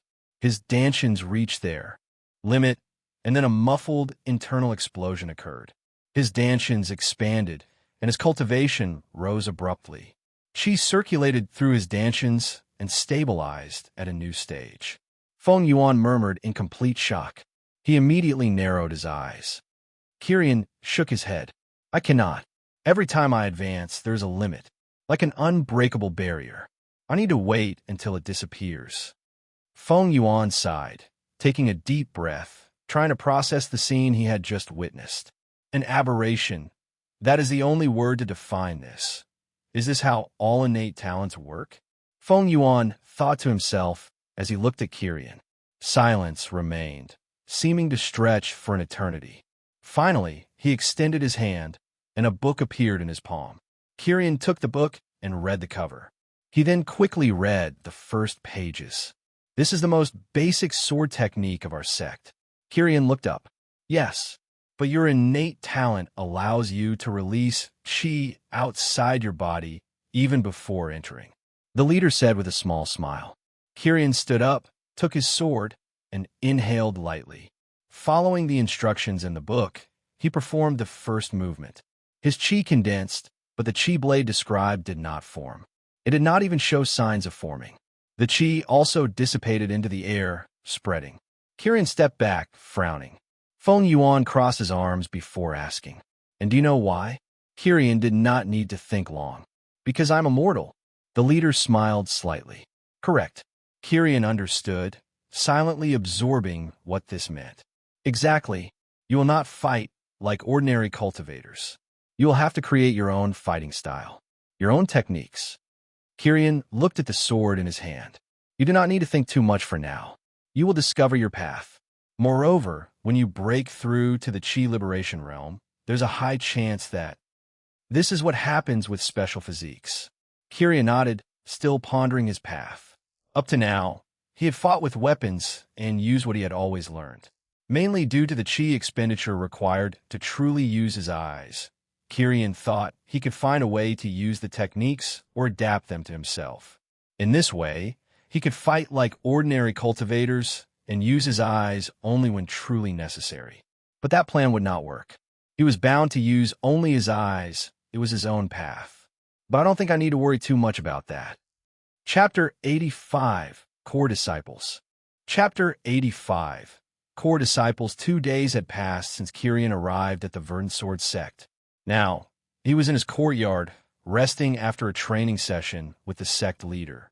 The two had sparred for several hours, and Kirian finally understood what it meant to fight with a sword. Kirian had always excelled in technique and precision in his strikes. But against the leader, none of his attacks worked. Kirian felt as if he had become Yin-Yu. No matter what he did, the sect leader had a way to defend. Not only to defend, but also to counterattack. No matter how well Kirian saw the attacks and defended, the deadlock was broken multiple times, with the leader teaching things he had never thought of before. Moreover, he learned better how to utilize the sword's intent, which the leader also comprehended. Even if not completely like him, the fight was extremely revealing for both of them. By the end of the day, both had gained greatly. The leader was excited again, assuming that soon, as he sparred with Kirian, his incomplete sword intent would become complete. It was only a matter of time. It was the next morning when 5 shadows cut across the sect skies, flying in perfect formation atop imposing winged beasts. The creatures flapped their broad wings, creating gusts of wind that spread across the inner grounds, forcing the disciples to brace their feet and look up at them. "Everyone looked up immediately," exclaimed a young man, his eyes shining with respect. "So they've returned from the mission," murmured another, his voice slightly low. The 5 figures were not unknown to anyone. Becoming a core disciple was a nearly unattainable status for all internal disciples, ranking just below the 5 central elders and the sect leader himself. They were the pillars of the sect's new generation, those who would command it in the future. Leading them was Mo Tianhai, with a stern and somber face, known for his relentless sword technique and never accepting second place. Beside him was his sister, Mo Xia, equally cold, with eyes that revealed something akin to boredom. Behind them came the other 3, Long Shui, a girl with purple hair possessing a striking, intimidating beauty. Wu Jian, tall and broad-shouldered, with a 2-handed sword hanging on his back that looked extremely heavy. And finally, Shun Yu, with serene and tranquil features, far too calm for a warrior, but with a deep gaze. The beasts descended in sync, the impact of their claws on the ground echoing like muffled thunder. The wind spread across the landing area, lifting leaves and dust. The 5 dismounted their mounts lightly and immediately noticed the strange gazes around them. These were not the usual looks of respect and even fear, but a strange curiosity and expectation. Something more.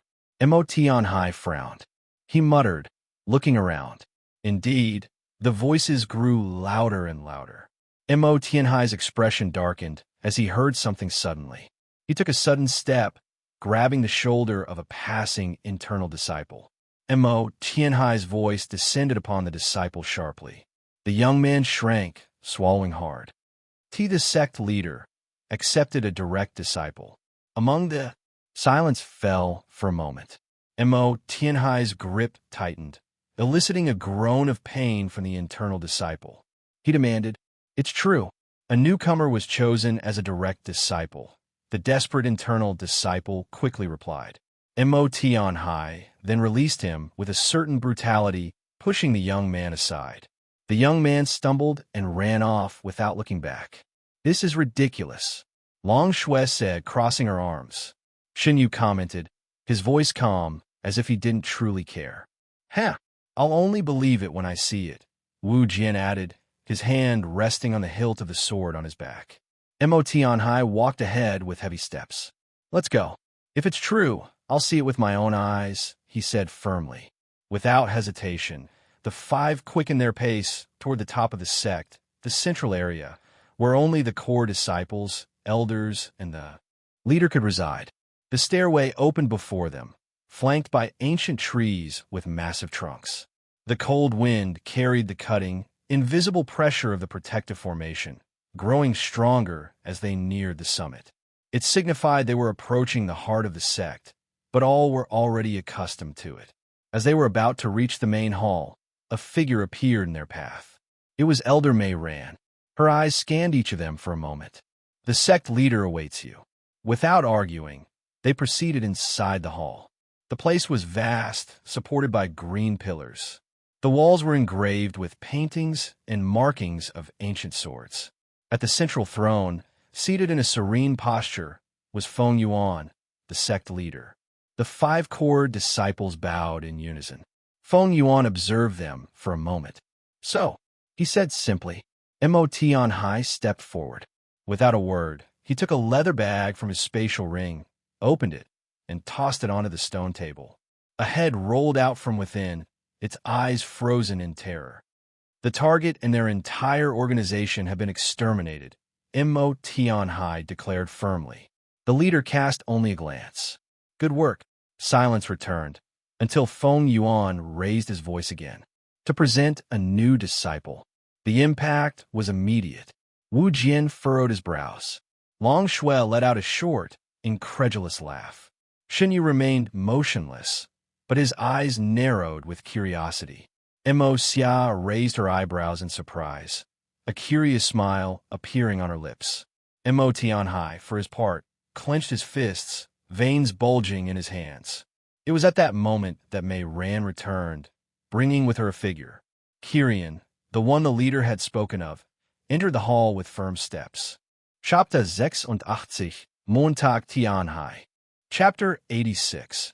Mo Tianhai Kyrian entered the hall with firm steps, his expression calm. He was dressed in simple black clothes, but within them there was something that overflowed with natural authority. The only ones who could wear that robe in the sect were two, the leader and Kyrian. His black hair fell down his back, shining faintly under the hall's soft light. His face, with perfect lines as if it had been sculpted, too handsome for a boy, but far from seeming delicate. But that wasn't what held everyone's eyes. It was his eyes, deep green eyes that carried something impossible to ignore. The irises, shaped like swords, released a sensation of a hidden blade, sharp, ready to cut everything into pieces. Immediately, the central disciples thought the same thing. Feng Yuan spoke calmly, but his words were heard with full attention. Kyrian possesses a special physique tied to the path of the sword. As they listened, all of them widened their eyes. That was something disciples of several past generations had taken years to comprehend only a third of.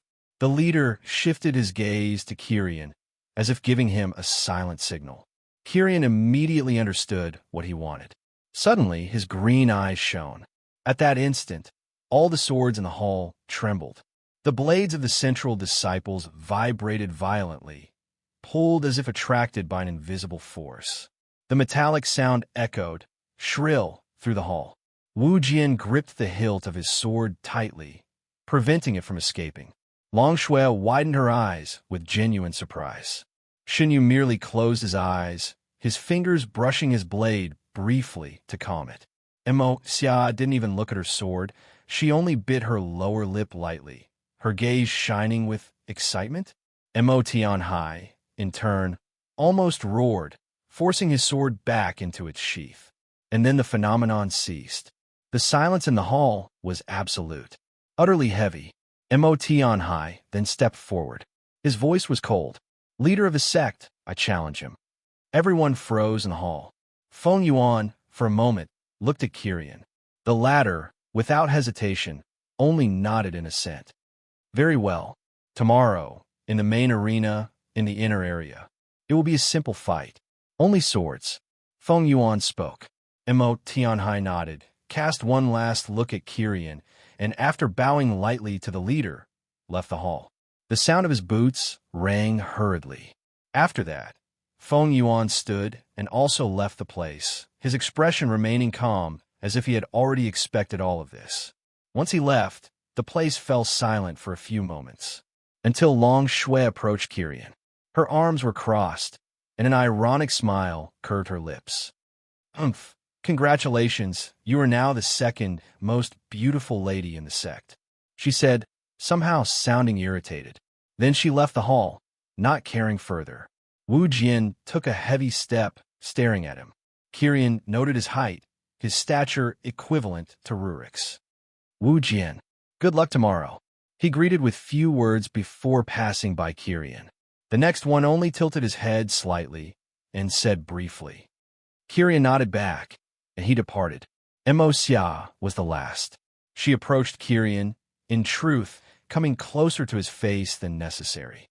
Her deep violet eyes traced over Kirian as if assessing every detail of his features. "Ia montak xia," she said, pulling back, giving a wink, and with a strange, provocative smile on her face. The four then withdrew completely and vanished from the hall. But the words lingered in the air. Tomorrow, in the inner arena, Kirian would face Mo Tianhai. Kirian left the hall after all the other central disciples had gone. His steps echoed softly down the corridor. The moonlight already entered through the side openings, casting silver beams that illuminated the path and his black robe. He walked unhurried, his eyes still cold and calm, but his mind focused on what would happen the next day. He did not worry much. He had felt Mo Tianhai's strength.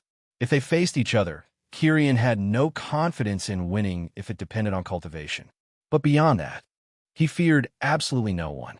The fight the next day would be simple, and it could not be avoided. Arriving at the courtyard the leader had assigned him, he opened the door but did not enter immediately. He breathed deeply. The night wind there carried the scent of ancient trees and cold earth. It was strangely comforting to him. After a few more seconds, he closed the door behind him and lay down. He was mentally prepared for tomorrow's duel. In his view, it would not be just a sword fight, but the chance to show everyone why he had been chosen by Feng Yuan and the best way to avoid future problems. While Kirian rested, without noticing, his fight was already running from the mouth of every disciple in the sect. Mo Xia had been the last of the central disciples to leave the hall, but also the first to spread the news. She made a point of spreading it discreetly on her way back. As she strolled in the inner area, a word spoken to an inner disciple, a comment left aloud in another corridor. That was enough for the rumors to spread. In less than an hour, the entire inner area of the sect knew. Yes, who do you think will win? Meanwhile, in one of the many residential courtyards of the inner area, Yinyu sat quietly on her bed. Her brown hair fell loose, draping over her shoulders. Her face still held traces of exhaustion from the past days, in which she had focused on her cultivation. Suddenly, a knock came at her door. Yinyu stood, frowning. She expected no one today. The door opened, and when she saw the visitor, her eyes widened. Before her stood a tall girl with delicate features but a firm gaze. The strength that emanated from her was unmistakable. She was in the Qi liberation realm. Yinyu knew her, and if Kirian were there, he would also recognize her as one of the 5 novices who had already reached the Qi liberation realm during the test. "You here?" Yinyu asked, surprised. At the same time, she opened space with a gesture for the girl to enter. She stepped in with light steps. "I came to speak about something that would probably reach you one way or another. There are rumors that tomorrow Kirian will fight Mo Tianhai in the inner area." Yinyu's heart beat strongly for a moment. In these few days, she had learned about the central disciples. She knew Emotion well. He was no tyrant, but he was the most relentless of the central disciples. No one dared irritate him. His name always came accompanied by respect and fear. But then, as she thought, slowly her lips curved into a faint smile. If it were anyone else, I would even worry. Is there really any chance that he'll lose? After thinking, she looked at the girl. She said, inclining her head. The girl nodded, showing little emotion. I just thought you should know. Then she turned, leaving through the door. Yinyu thought that girl was cold, but definitely a good person. Yinyu wondered. But it was then that her thoughts were interrupted, for something struck her feet hard. Yinyu stumbled because of it, falling seated onto the bed. The small fox with white fur and a golden stripe stood before her, little paws raised, its tail swishing in irritation. It growled low, complaining in a tongue impossible to understand. What is it now? Yinyu said while massaging her ankle. Luz let out a screech, leaped again toward Yinyu's legs, and landed another kick. But this time Yinyu was ready, holding the fox tightly in her arms. Yinyu complained while holding the panting fox with all her strength. Tomorrow, you're coming with me, and I'll return you to Kirin, your true master. Luz let out a growl, still kicking its paws, but calmed upon hearing Kirin's name. Yinyu took a deep breath. Seriously, the small fox then calmed, and after a few moments lay down, staring at Yinyu with its crossed eyes. Deep down, Yinyu imagined that Luz missed Kirin a little, just as she did. Yinyu then lay down on her bed. Meanwhile, outside, the sect was already anxiously awaiting the duel to come. Chapter 87. Let your swords speak. Chapter 87. Let your swords speak. The dawn of the next day painted the verdant sword sect in golden and orange tones. The gigantic trees that blended with the constructions cast long shadows over the almost hidden buildings. The atmosphere of the sect, even in the morning, seemed more restless than usual, heavy, and above all, filled with expectation. On this day, the entire inner sect was awaiting a single event. The battle was between the already recognized Emotion and Kirin, the new direct disciple whom the vast majority only knew by name. In the silent courtyard where Kirin was, the calm contrasted with the bustle occurring in the sect. He had awakened before the sun rose, and then sat in the center of his courtyard, legs crossed, the sword resting upon his knees. His eyes were closed, breathing slowly, chest rising and falling in steady rhythm. Kirin had learned a breathing technique from Feng Yuan, and although it had no effect on him, Kirin learned it with ease, and it was perfect for calming the mind. He was, in truth, slightly bored. Now he had to wait about 15 days before cultivating again. The morning wind passed through the leaves of the trees, making a natural soft sound. But as it touched him, it seemed like several blades trying to pierce him. Instead of the slight, uncomfortable sensation, now it felt extremely comfortable to him. The wind seemed to align with his breathing, and it was at that moment that his eyes opened. The green brilliance in his gaze flickered like sharp blades. The sword-shaped irises reflected on his sword below, forged by Old Wan. Kirin then raised his hand, running his finger across the blade. Kirin knew that the battle would be raw. Nothing hidden, nothing disguised, only the direct clash of experiences and understandings.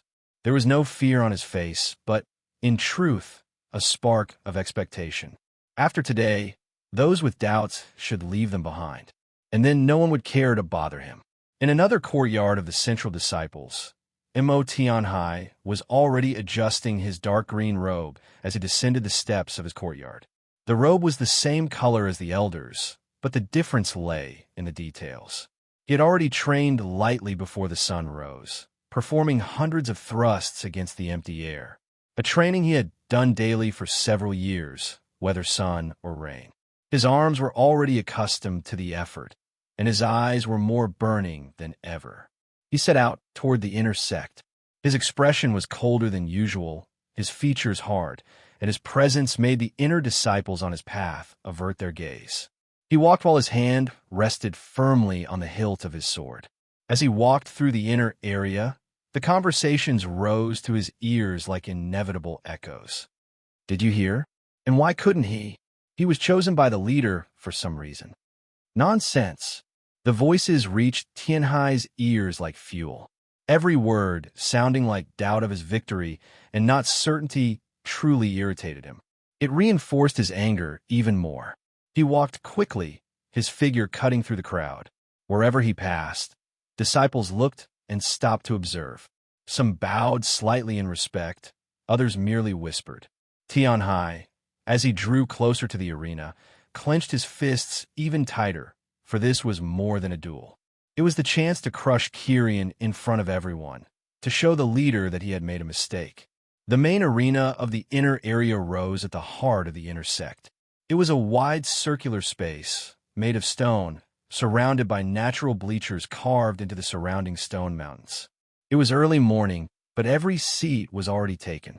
Almost all the inner disciples were there, others arriving and remaining standing nearby to watch. Even some curious elders hid where the disciples could not sense them. The rumor had indeed spread like fire, and no one wanted to miss it. A collective roar swept through the place when Mo Tianhai finally arrived. Without wasting time, his imposing figure to many advanced straight to the center of the arena, his robe swaying with the wind and his sword firm at his side. The look he cast upon the bleachers was icy, slightly silencing the confusion. The conversations echoed again, but Mo Tianhai paid no attention, his eyes fixed only on the opposite entrance, waiting. And then, after what seemed like an hour, Kirian appeared, walking calmly. His black hair swayed gently. There was no haste, no arrogance, only a strange tranquility. Silence fell, and all gazes turned to him. And as always, beyond his hypnotizing beauty to some, what drew everyone's attention were his eyes. They caught attention immediately. The eyes with sword-shaped irises shone faintly. Kirian did not respond or care about anything. He only walked to the center of the arena, stopping in front of his opponent. Their gazes crossed, neither of them blinking. Then a figure suddenly appeared in the arena. Mei Ran appeared in everyone's sight. She landed lightly in the center of the arena, her presence making the crowd's murmur cease completely. Her eyes analyzed the two like a blade. She then raised her hand, and her voice rang clear. "Only your swords will speak for you." A murmur swept the bleachers, but it was silenced with a single look from the elder. She turned to Mo Tianhai first. He raised his chin with a smile, his voice laden with confidence. Then, she looked at Kirian. His green eyes seemed to grow sharper by the second. Silence fell once more. Mei Ran raised an arm. The two drew their swords at the same time, with the metallic sound echoing in everyone's mind. Chapter 88, Clash. Chapter 88, Clash. The silence in the arena was broken by the metallic sound. Both swords were unsheathed at the same time, reflecting the golden morning light. Kirian and Mo Tianhai did not exchange a single word. They didn't need to. Their blades would be their mouths. They advanced together, their feet pounding across the arena with force. The impact was immediate. The swords clashed in a straight line, brute force against brute force. The first strike had no technique, no subtlety, only pure brutality.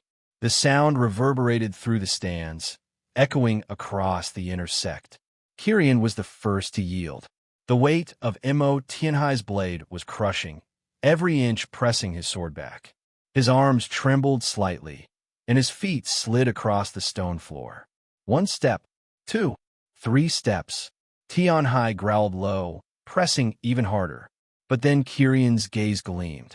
His sword moved lightly, almost imperceptibly, and suddenly the blades broke apart. In an instant, the balance of force shifted. Kirian stepped back 3 paces, his body relaxed. Mo Tianhai, however, refused the distance. He lunged fiercely, raising his sword over his shoulder and swinging it down with extreme force. But Kirian had already seen it. His focused eyes captured everything, the angle, the speed, and the exact moment the strike would land. Kirian's blade rose gently, deflecting Tianhai's sword with almost unreal precision. In the same motion, Kirian pushed forward and lashed out a kick against Tianhai's chest. The impact resounded loudly. Mo Tianhai was hurled several meters away, the air leaving his lungs in a forced gasp. He spun in the air and landed perfectly on the ground, rising again as he slapped the dust from his chest. His expression hardened, his eyes burning with rage. Kirian remained still and scathed, his sword relaxed in his hand. He would not allow Tianhai to get close again. From the stands, voices rose in waves. He kicked Mo Tianhai. No, the only rule is no chi. Did you see? He deflected the strike perfectly. The voices swelled, growing louder as the crowd grew excited with the fight. Yet none dared to shout too loud, not under the tension dominating the arena. Mo Tianhai roared, brandishing his sword again. He charged, and Kirian advanced too. But this time, there was no direct clash of brute force. The swords met halfway in rapid cuts, movements sparking light with every collision. The blades danced at absurd speed. Despite their cultivation, it was still difficult for many to follow each move from afar. Only the most experienced could glimpse fragments of the exchanges, eyes wide. And they were thrilled, for the skill of both and their way of fighting gave many disciples different insights. With each exchange, Kirian seemed calmer. His arm moved with absolute precision and calculation. His blade sliced through the space with perfect trajectory. He wasn't just attacking, he was anticipating. Mo Tianhai pressed with excellent technique, but mostly with brute strength. His strikes carried fury and determination. Yet more and more of his blows slipped through Kirian's defenses. He was so focused on attacking, yet unable to land a strike. Meanwhile, a gash appeared on his arm, another on his shoulder. A shallow cut tore across his robe at the abdomen. Even his cheek was marked. A thin trickle of blood slid slowly down. His teeth clenched. He roared, increasing his speed even more, but Kirian was still there, defending, deflecting, counterattacking, always several steps ahead. From the stands, disciples began to realize. Mo Tianhai is physically stronger, but it doesn't matter. Even noticing it, Tianhai isn't retreating. While everyone had their thoughts on the battle, suddenly something changed. Mo Tianhai, who had seemed never to retreat, stepped back. His shoulders heaved with effort. Sweat streamed down his forehead. His eyes burned red with rage, and suddenly, from his throat burst a feral roar. At that same moment, Kirian furrowed his brows and stepped back. The pressure had shifted. Tianhai's blade came down, and with it a different weight. A simple strike, but carrying something beyond his usual force. It was as if a second, invisible sword had fallen alongside it, with an even heavier weight. Kirian raised his own sword at the last moment, deflecting the blow, but his feet were instantly dragged across the ground by the impact. Silence fell over the arena, and then, suddenly, the disciples began to feel it. The swords at each of their sides vibrated slightly, only for an instant, but some, strapped at their waists, trembled. Others, sheathed on their backs, let out a faint metallic wail. Everyone held their breath. The uproar exploded. Above, elders watched with serious eyes. One of them murmured, Mo Tianhai really managed to reach the seed of sword intent. The sect leader, Feng Yuan, observed silently from atop a tree. His eyes gleamed, and a soft sigh escaped his lips. Impressive. The crowd boiled with excitement. Disciples rose from their seats, unable to contain themselves. In the younger generation, but not everyone was convinced.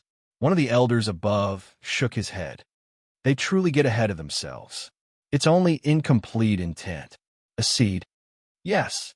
Kirian adjusted his stance, his eyes fixed on Mo Tianhai. He did not seem surprised. After all, for Tianhai to challenge him even after hearing the leader's words, he had to have something to rely on. Was Kirian's thought. Mo Tianhai panted heavily, his lips curved into a mad smile. He looked at Kirian with crazed battle intent. Kirian remained silent. The swords had spoken, but the battle seemed to have only just begun. Chapter 89. Two Sword Intents. Chapter 89. Two-sword intense. The swords had already exchanged dozens of blows, but now the arena was submerged in a heavy atmosphere. Mot High did not stop.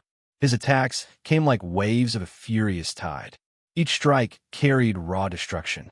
Kyrian no longer advanced. His feet retreated centimeter by centimeter.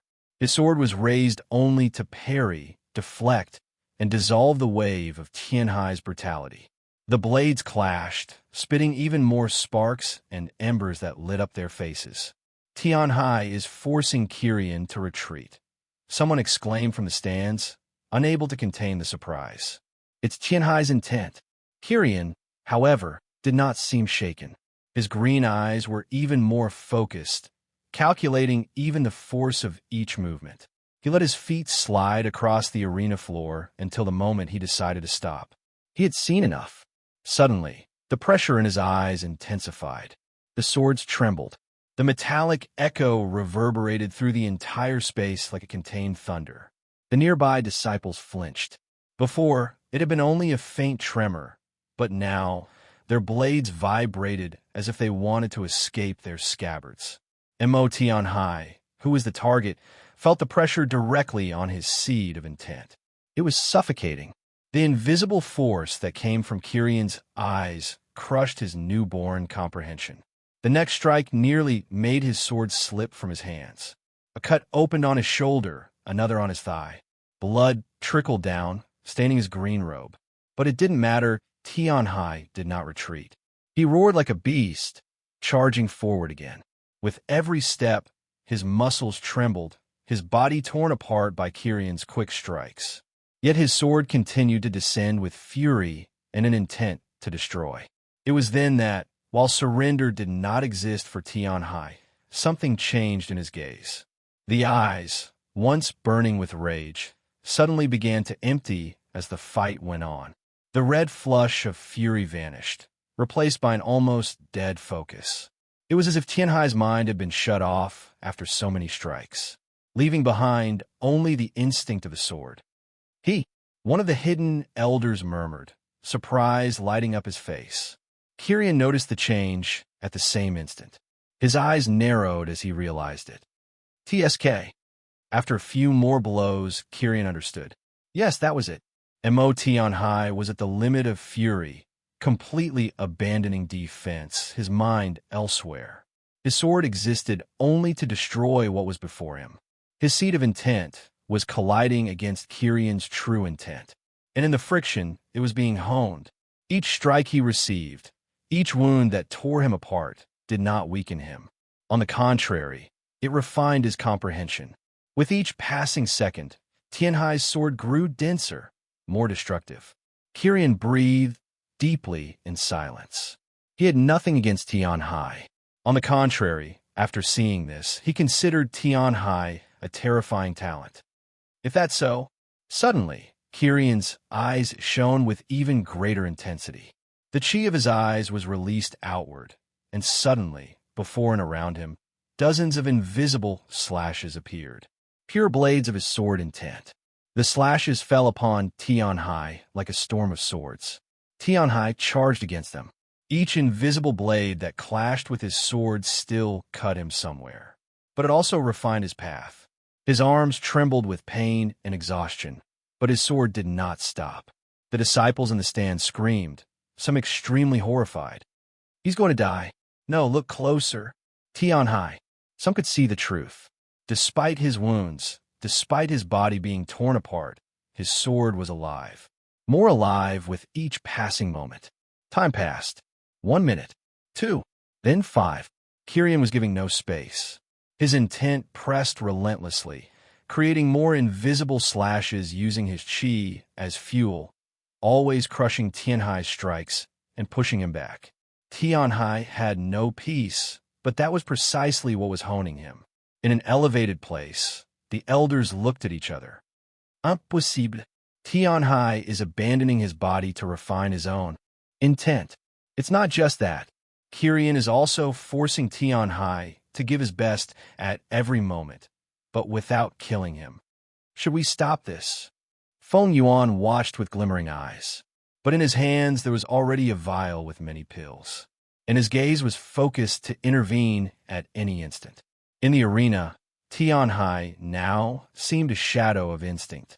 His empty eyes reflected only destruction and his own sword. His strikes were heavier, faster, and more precise. His seed of intent was being forged by friction, like iron struck by a hammer thousands of times on an anvil. Kirian was focused and perceived it. His eyes then shone one last time, releasing his true intent completely. A visible slash appeared, completely different from the previous ones. It was green, sharp, and destructive. It was enormous compared to the cuts until now. Precise, silent, and lethal. Completely lethal. It was aimed straight at Mo Tianhai's neck. For an instant, everyone froze upon feeling the strike. In Kirian's mind, only one thought echoed. I hope this is enough. The visible blade advanced like a guillotine from the heavens. And in that instant, something happened. Mo Tianhai, sensing the danger, awakened. His eyes, once empty, widened. For the first time, he saw the slash approaching. The world seemed to slow down momentarily for him. The sound, the wind, and even the heartbeat became distant for a moment. And within his mind, an explosion of comprehension emerged. My sword. Tianhai raised his sword. A terrible slash exploded from his sword, carried by his newly awakened intent. An extremely destructive strike that even the cutting wind of the formation around seemed to falter before. The attack collided with Kirian's. The two sword intents clashed, releasing a wave of cutting wind that swept across the entire arena. The disciples instinctively stepped back, their backs pressed against their seats.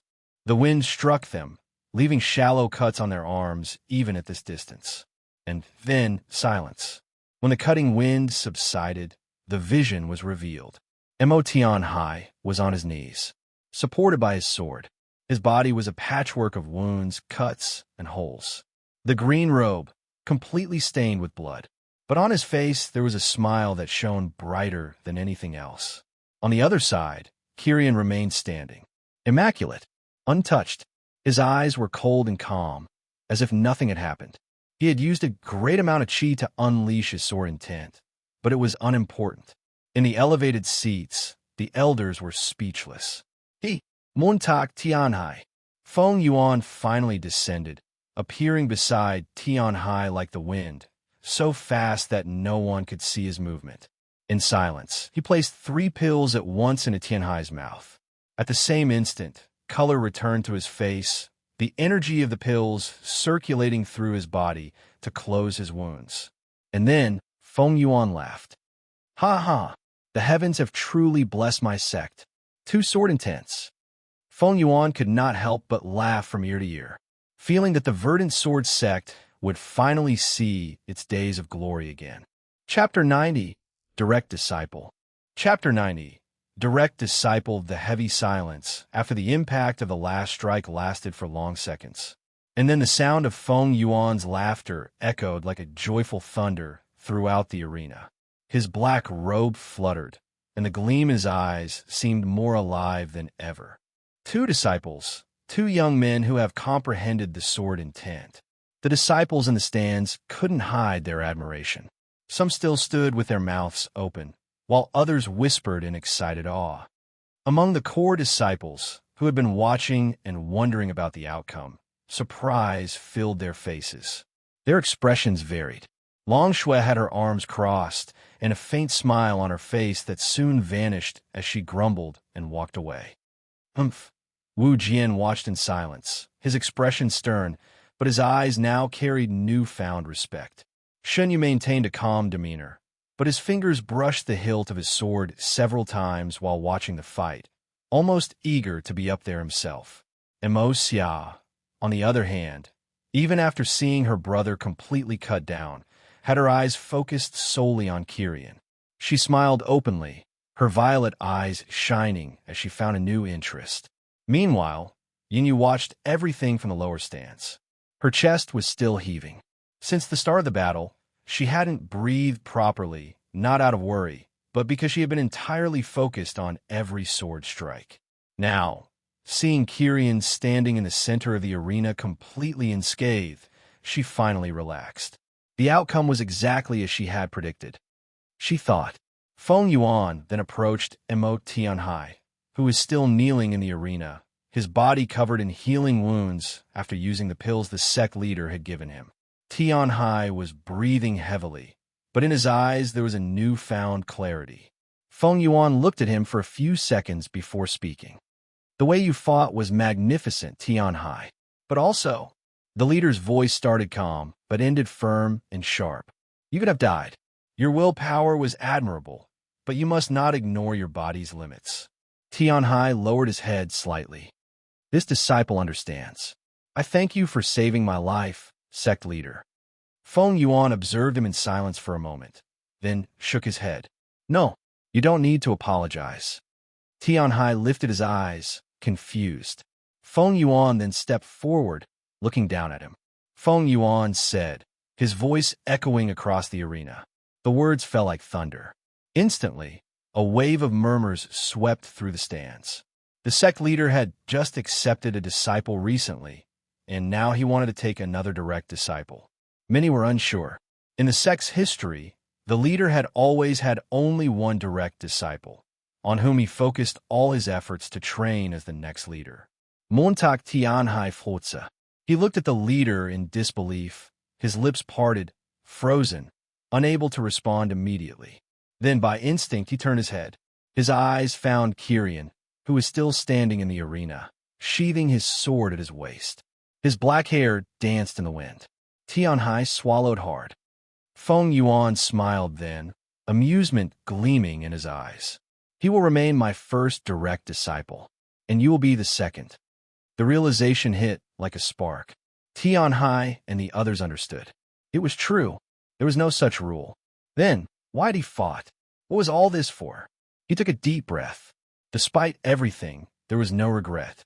The battle had only brought him good things. Tianhai breathed, his legs trembling with exhaustion, but slowly he stood up. The pain was still there, throbbing, but now there was something greater. He walked, step by step, until he stood before Kyrian. The sound of his boots echoed in the silent arena until he stopped before the young man with the uncommon green eyes. I truly thank you for guiding me, Tianhai said, bowing his head slightly. The silence that followed was heavy. Even the elders seemed surprised. No one expected the proud Tianhai, who only truly respected the sect leader, to bow to someone younger than him. Kyrian looked at him for a few seconds, his expression calm. He could feel that Tianhai's words were sincere. He let out a soft sigh and then replied, There's no need. After all, now we are fellow disciples under the same master. Tianhai then raised his head, a sincere smile forming on his lips. Kyrian turned, walking calmly down the arena steps. The murmurs quickly spread among the disciples. What does it matter? Everyone saw it.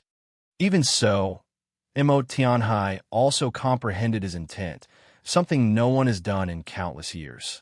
I don't think it would change anything. If they were in the same realm, Tianhai wouldn't stand a chance, another young man said, already having found a new clear idol after the fight. Kyrian walked calmly toward the lower stands, where Yinyu was seated. As he approached, dozens of eyes followed him.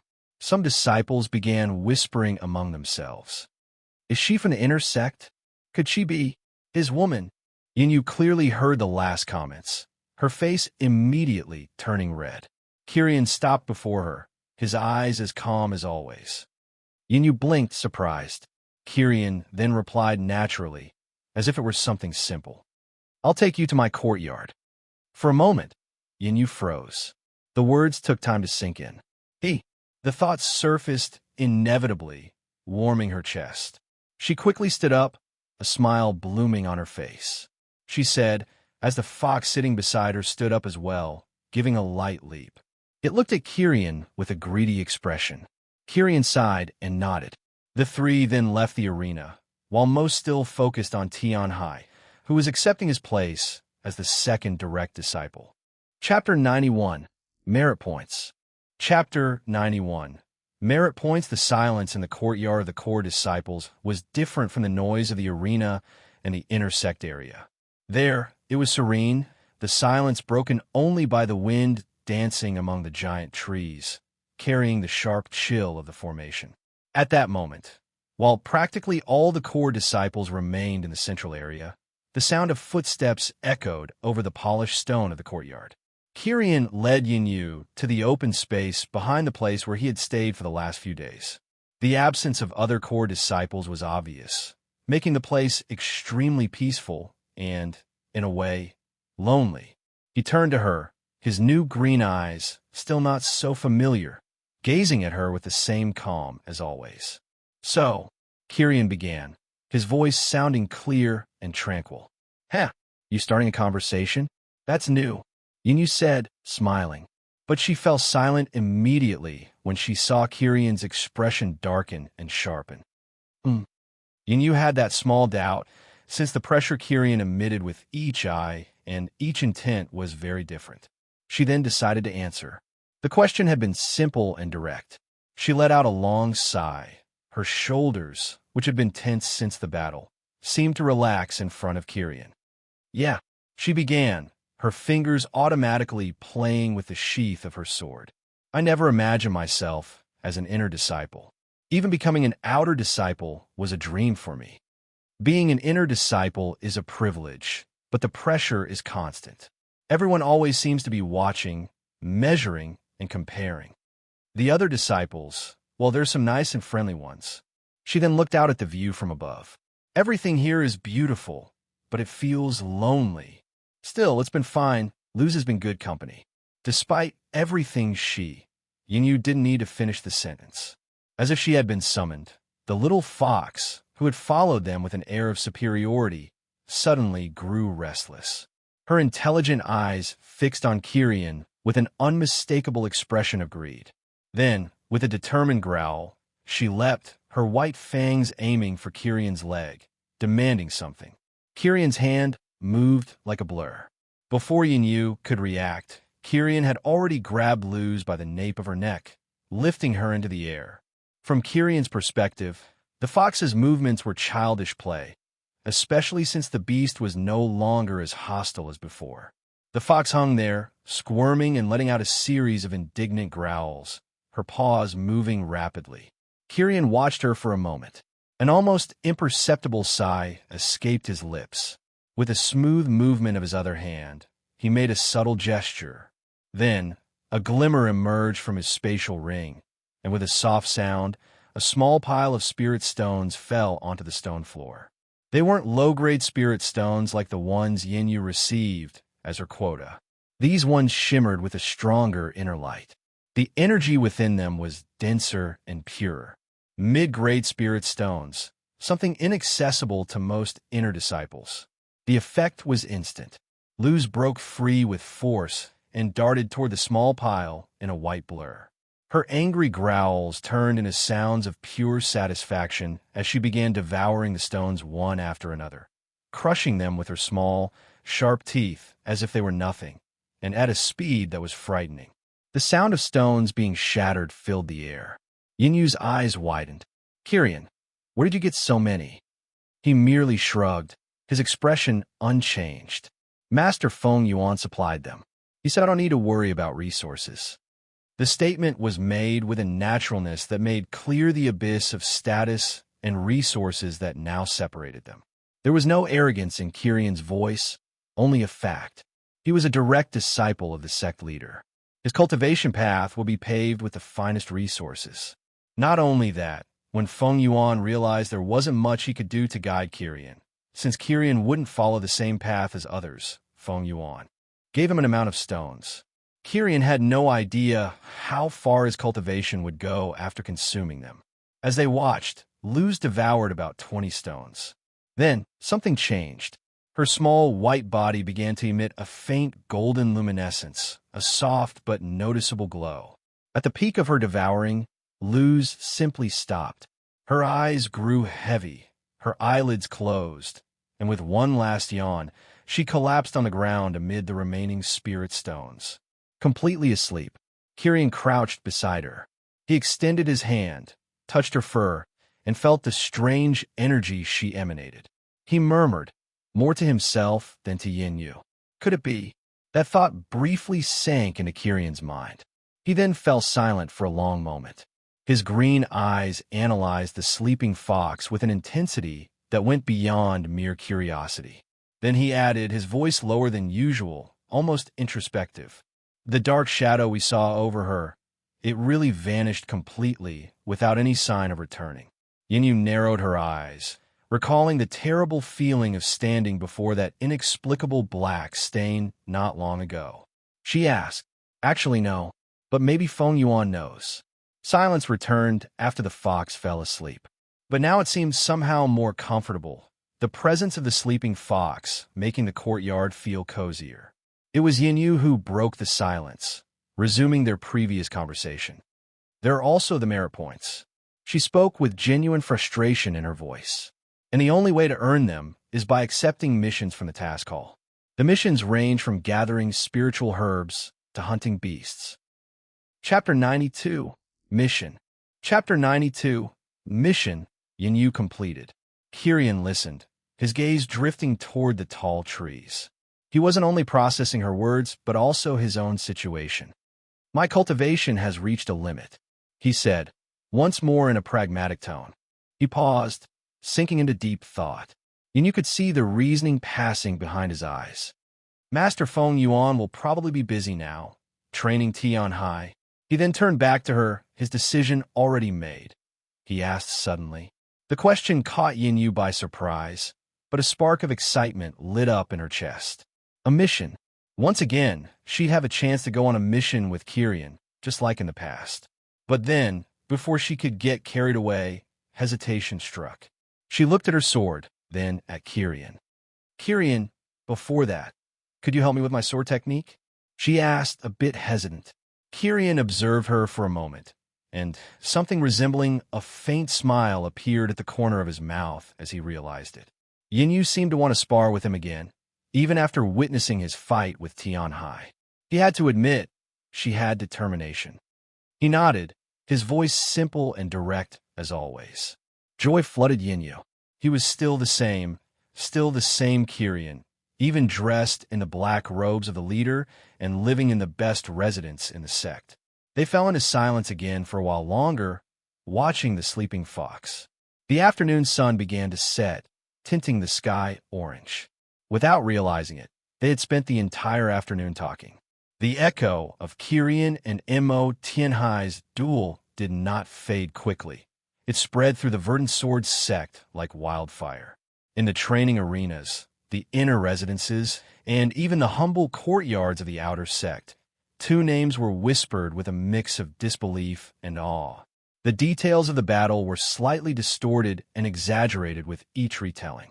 Some swore they had seen a massive green sword of light cutting through the sky during the fight, while others claimed it wasn't as spectacular as it sounded. But the core of the story remained unchanged. The newcomer, the direct disciple of leader Kirian, had not only controlled the battle from start to finish, but had also inspired Tian Hai to comprehend the sword intent. And in a turn of events none had foreseen, Feng Yuan accepted Tian Hai as his second direct disciple. The sect, which for generations had known only a single blade at its peak, now found itself blessed with two prodigies. The atmosphere changed, as if a new energy filled the air, something revitalizing. The names Kirian and Tian Hai had now become synonymous with a prosperous future for the Verdant Sword sect. While rumors buzzed across the sect, there was a profound peace in Kirian's courtyard. By now, the sky had darkened, painted with countless twinkling stars. Yin Yu finally rose from where she had been sitting for quite some time, stretching and adjusting her brown hair. She said, her voice breaking the silence that had lasted for at least half an hour. Kirian, who had been watching her, frowned, genuinely puzzled. Why? You were supposed to sleep here with me. Yin Yu blinked, processing the cold straightforwardness of his words. You, of course. There's enough space. He replied matter-of-factly. A flush of red immediately crept up Yin Yu's cheeks. Her hand instinctively went to the hilt of her sword, a small habit. Her mind, upon hearing him say she should sleep there, ran wild with premature thoughts, imagining things that clearly had never crossed Kirian's pragmatic mind. She swallowed hard, feeling foolish. She agreed, her voice slightly higher than usual. Kirian simply nodded and guided her to the door. Inside, he opened a second door next to his own room, revealing a chamber with a simple bed, a low table, and a cushion. It looked like a small dormitory. When Yinyu saw it, she smiled, sighing in relief for having overthought everything. She silently scolded herself. "All right," Kirian said before entering his room and closing the door, leaving her alone with her thoughts and the soft sound of Luz's breathing, the fox still deeply asleep on the small couch where Kirian had placed her. Dawn came quickly. Kirian and Yinyu emerged from their rooms almost at the same time, both dressed and ready. They had barely stepped into the cool morning courtyard when a rhythmic, sharp sound reached their ears. The distinct sound of a blade slicing through the air, coming from one of the neighboring courtyards. Kirian looked in that direction and nodded to himself. "Someone's already training at this hour," he remarked, his tone neutral, simply acknowledging the competitive atmosphere they now lived in. Yinyu, determined not to lose focus, raised her sword. "The technique I chose was the 7 leaves sword technique." A flicker of recognition crossed Kirian's face. It was the same technique from the manual leader Feng Yuan had given him back then. "I memorized all the movements and principles." He then said, "Unsheath his sword. I'll show it to you a few times. Do as you used to in our old training. Observe the transitions between strikes, the weight, and the foot distribution."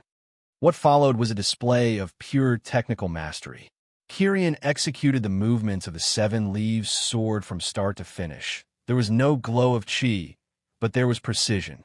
A precision and flow of movement as fluid as a deadly dance.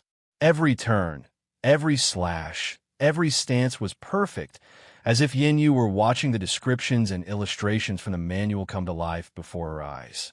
Yinyu watched, as always fascinated, absorbing every tiny detail she could, details that the manual had failed to convey. Afterward, they engaged in a sparring session. Yinyu, energized by her new insights, moved with confidence. Her strikes felt sharper, her defense steadier than Kirian remembered. She had improved greatly. Kirian, in turn, used only the minimum necessary to parry and counter, always correcting her balance or blade angle with precise comments. When the sun was higher in the sky, they decided to leave. "Wait for me here," Kirian said as he entered the main pavilion at the peak of the sect. Chapter 93. Escort Mission. Chapter 93. Escort Mission. Kirian, after informing Feng Yuan that he was leaving on a mission, departed from the central pavilion in the sect's main area, where Feng Yuan remained. The sun was already higher in the sky when Kirian and Yinyu decided to set out. As they left the refuge and began descending the long, winding staircase, the reality of Kirian's new status became undeniable. When they reached the inner area, disciples passing by stopped and whispered. Some looks were heavy with envy, directed mostly at Yinyu. But there was also curiosity and respect for Kirian's talent. His face, his features, once unknown, were now recognized by nearly every inner disciple. The task pavilion was an imposing structure, at least twice the size of the leaf sword pavilion. Inside, a constant murmur of voices filled the air as dozens of inner disciples crowded before a large wooden board covered in scrolls. Yinyu led Kirian straight to the service counter. The elder in charge, a man with graying hair and sharp eyes, looked up, especially after noticing Kirian's black robes bearing the emblem of the sect, the severed leaf. Everyone knew Mark well. His eyes widened slightly, and he inclined his head in a respectful gesture. "Young Master Kirian," the man greeted, his voice tinged with surprise. "We're looking for missions," Yinyu said, taking the lead. The man nodded and pointed to the main board. "All available missions for inner disciples are there." They approached the board. Yinyu scanned the scrolls, her expression growing serious. The vast majority involve hunting beasts, collecting their bodies for weapon crafting, or searching for spiritual herbs, usually in dangerous environments. Every mission seemed too risky for her cultivation level. Kirian, however, observed everything with calm composure. He analyzed each mission, not with fear, but with calculation. He was confident that, with the eyes of ice and his perception, he could protect both himself and Yinyu from those in the early Qi liberation realm. And with the eyes of the sword, Kirian felt his offensive power had grown substantially, though he wasn't yet sure by how much. Even so, his priority was ensuring Yinyu's safety during the mission. That, he knew, he could do, even if the mission itself failed. Then, his gaze landed on a discreet scroll pinned in a less crowded corner of the wooden board. It didn't mention beasts or rare herbs. Its handwriting was direct and simple, yet elegant. Reward: 150 merit points and 300 low-grade spirit coins. Note: the route crosses the border with the Scarlet Domain, territory of the Scarlet Sun sect. Kirian reached out and took the scroll. "This one," he said decisively, turning to Yinyu. For some reason, he felt something different about this mission, though he didn't yet know why. Yinyu looked at him, saw his resolute expression, and said. They returned to the counter, where the gray-haired man awaited them. Kirian placed the scroll on the polished wooden surface. "We'll take this escort mission," Kirian announced. The elder picked up the scroll, scanned it quickly, then looked back at Kirian, deciding not to comment. He turned and retrieved 2 items from a drawer beneath the counter. The first was a small metal brooch, handcrafted into the shape of the sect's emblem, a leaf split in half. The second was a thicker scroll, tied with a small ribbon. This emblem must be shown to the caravan leader, a merchant named Lao Shan. He then partially unrolled the larger scroll, revealing a detailed map. This is the map of the Verdant Sword domain. The elder's finger rested on the map, pointing to a city in the southern region. This is Yuntao, the starting point. His finger slid toward a larger city closer to the map center. Kirian studied the map for a moment, memorizing its entire layout with impressive ease. In seconds, it was fully engraved in his mind. Leaving the task pavilion, the sunlight felt brighter. Kirian turned to Yinyu. "Do you need to grab anything before we go?" Yinyu shook her head, touching the small pouch at her belt and the sword at her hip. "No, I'm ready." Kirian nodded in agreement. Without further delay, the two began descending the endless staircase that wound down the mountain toward its base. As they went, Yinyu couldn't help but notice that Kirian hadn't requested a flying beast from the inner area's stables, a privilege he, as a direct disciple, surely had. She kept the question to herself, but Kirian, noticing her curious glance, gave a simple explanation. "A ground beast will be enough to take us there." The truth was that Kirian didn't wish to hurry through the experience. He still had a few days before his eyes fully stabilized and the limit on his next cultivation breakthrough faded. Until then, his strength wouldn't increase much. This was an opportunity to see more of the world that was now his home, to feel a different pace. When they reached the outer area, their presence immediately drew attention. Yinyu's inner disciple robes already stood out, but Kirian's unique black tunic was like a beacon. Whispers spread instantly, even louder than in the inner area. Like a domino effect, a path opened wherever they passed. Outer disciples stepped aside with a mix of fear and respect, not daring to block their way. Ignoring the stairs, Kirian navigated confidently. He had memorized the sect's geography, rules, and layout, including all facilities. He led Yinyu steadily through the crowded courtyards at the mountain's foot, heading toward the stables. There, among various creatures, he approached a handler. "We need 2 swift runners for a long-distance mission," Kirian said firmly and curtly, not as a request, but as an instruction. The handler recognized the authority in Kirian's posture and robes, quickly bringing out 2 beasts. They resembled horses, but were larger, with more defined muscles and a sharp intelligence gleaming in their eyes. Each had a single horn growing from its forehead, one black as coal, the other white as snow. Both emanated the aura of beasts at the mid-Qi accumulation realm. Without further ceremony, Kirian mounted the black beast, his dark robes blending with the creature's sleek fur. Yinyu, in turn, calmly mounted the white one. Then, with a gentle command, the two beasts broke into a fast, incredibly smooth trot, leaving behind the grand gates of the Verdant Sword sect. Chapter 94, Shun Company. Chapter 94. Shun Company. The next 2 days of travel were a serene pause in the fast-paced rhythm their lives had taken in the past few days. The dirt road wound through dense forests and sunny clearings, the only sounds being the hooves of their mounts and the songs of birds, occasionally broken by the distant roar of a beast. They encountered no major problems. Lesser beasts, sensing their strength, preferred to keep their distance. When hunger struck, Kyrian used his eyes to locate a beast nearby as they traveled, then drew a bow from his ring, one he had stored in Misty City. With a single, precise arrow shot, he would secure their dinner. Yin, in turn, showed surprising skill in preparing the meat, using wild herbs she knew to season it, something Kyrian had no knowledge of. But when he tasted it, he nodded in approval. It was indeed better than what he was used to cooking. The 2 nights were spent around a crackling campfire. It was during these moments that Yinyu's training progressed even further. Not only that, but her cultivation finally advanced as well, reaching the 7-degree stage of the chi accumulation realm. Kyrian was a naturally quiet teacher, yet the most perceptive guide she could have. He didn't teach her any complex techniques, since he himself didn't use them. What he taught were the fundamental principles Rurik had once passed down to him, principles he carried with him to this day. Things like balance, movement efficiency, and how to read an opponent's intent before the strike even began.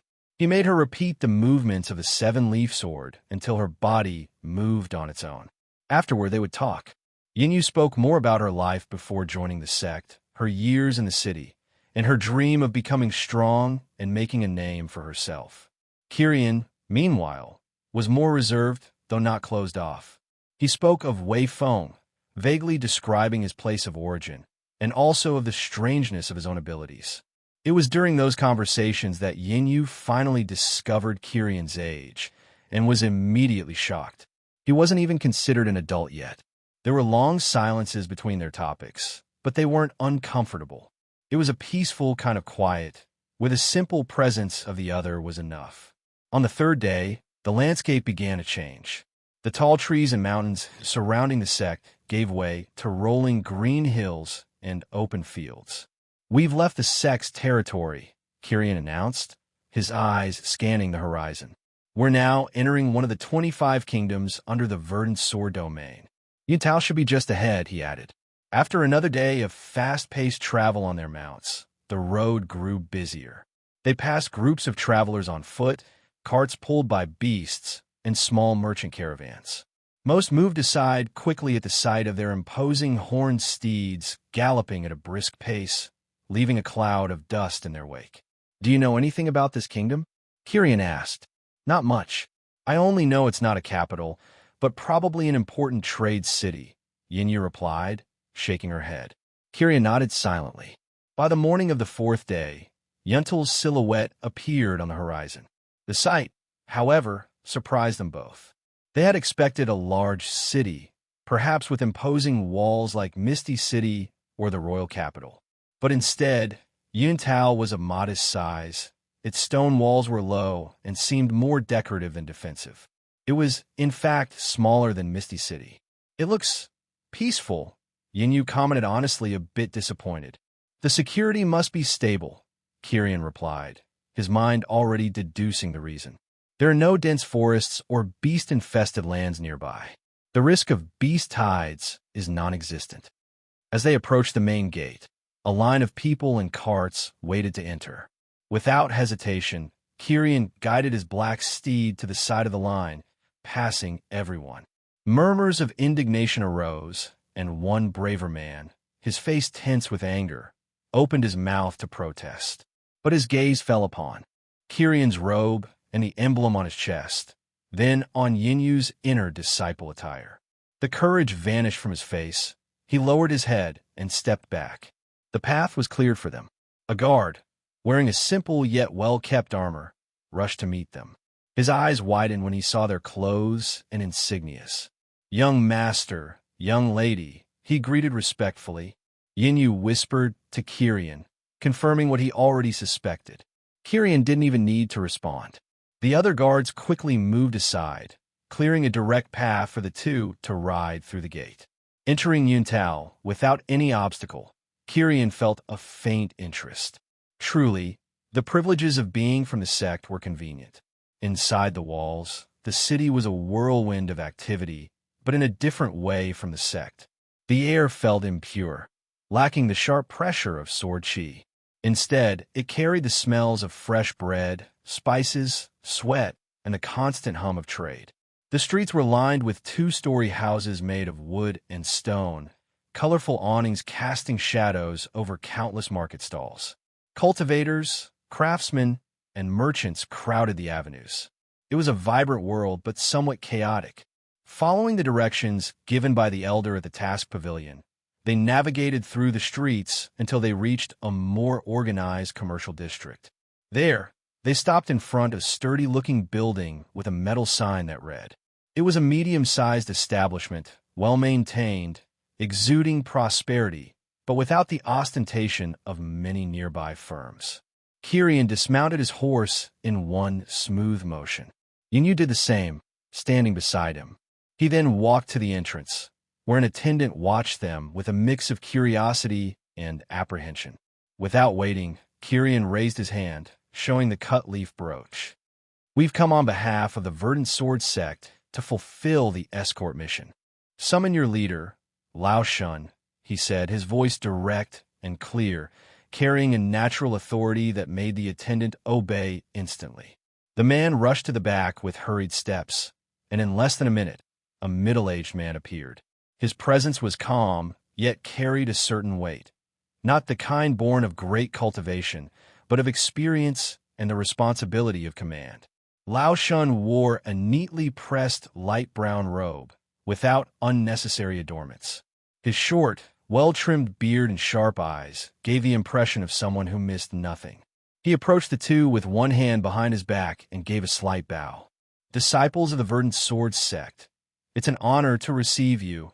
His voice was firm and composed. Kirian returned the gesture with a simple nod. Kirian and Yinyu. "Excellent." Lao Shin gestured for them to follow. The interior of the company was clean and quiet, the noise of the streets fading as they moved through the corridors. Walls paneled in dark wood gave the place a sense of refinement, and every employee who crossed their path paused to bow respectfully before disappearing back to work.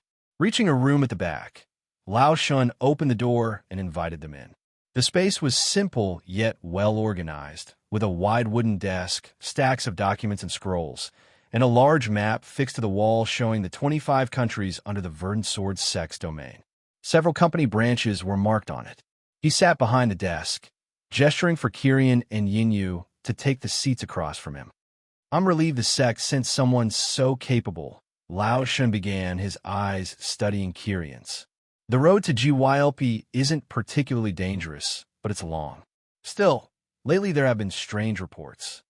Lao Shun paused briefly, his gaze turning to the map on the wall, where a red line marked the boundary between domains.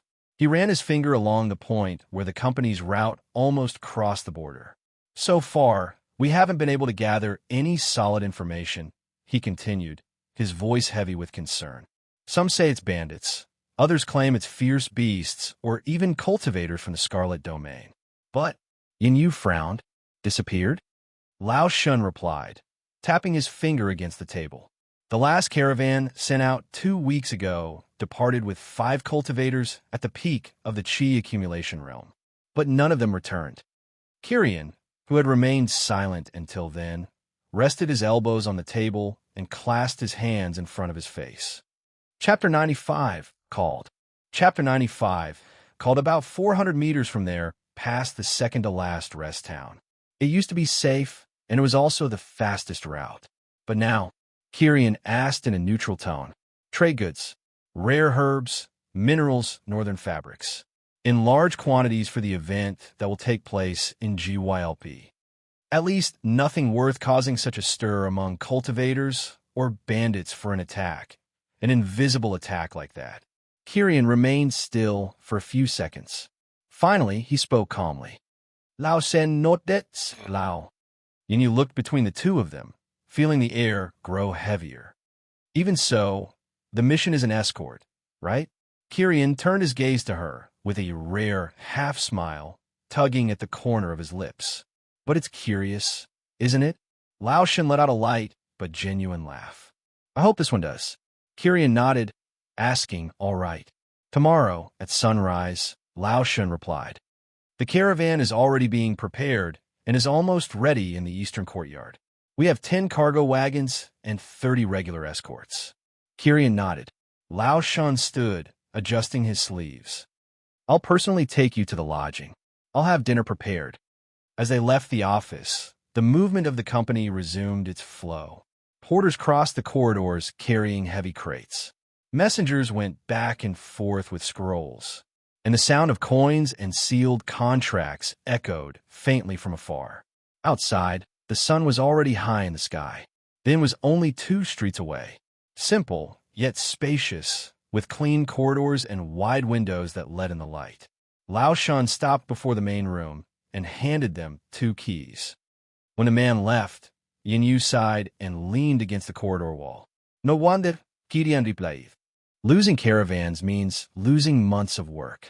If it's something that destroys or makes entire groups vanish without a trace, then you think it's a strong cultivator? Yin asked. I can't say, he said, looking away, letting the subject die there. That night, dinner was simple but pleasant. Rice, cooked vegetables, grilled beast meat, and a light wine. Lao Shan dined with them for a few minutes, exchanging few words. After dinner, Yin went to her room to rest. But Kirian remained for a while on the inn's balcony. From that height, he could see the city lights coming alive one by one. The distant sound of taverns, merchants' laughter, the chime of bells from a local temple. All of it formed a stark contrast to the silence atop the sect. For a moment, he simply observed. The wind brushed through his hair and brought with it the city's scent, smoke, food, and the ordinary life of many. He murmured. His eyes narrowed. There was something about it that bothered him, the same feeling he had when he first saw this mission on the task hall board. But for now, he would set that thought aside. Kirian stayed on the balcony until the moon rose high, its silver light bathing Yuntel's rooftops. The restlessness inside him somehow refused to fade. Disappearances without a trace. And he felt something truly strange, as if something was calling him. He finally withdrew to his room. Dawn came quickly. The first ray of sunlight had barely touched the rooftops when Kirian and Yin, already dressed and ready, joined the commotion in the eastern courtyard of the Shun Company. It was an impressive scene. 10 sturdy wagons, each pulled by a pair of spiritual oxen with thick hides and large horns, lined up in formation. The cargo was covered by thick tarps, tightly fastened. 30 guards, dressed in reinforced leather armor and carrying a mix of spears and short swords, were already standing watch.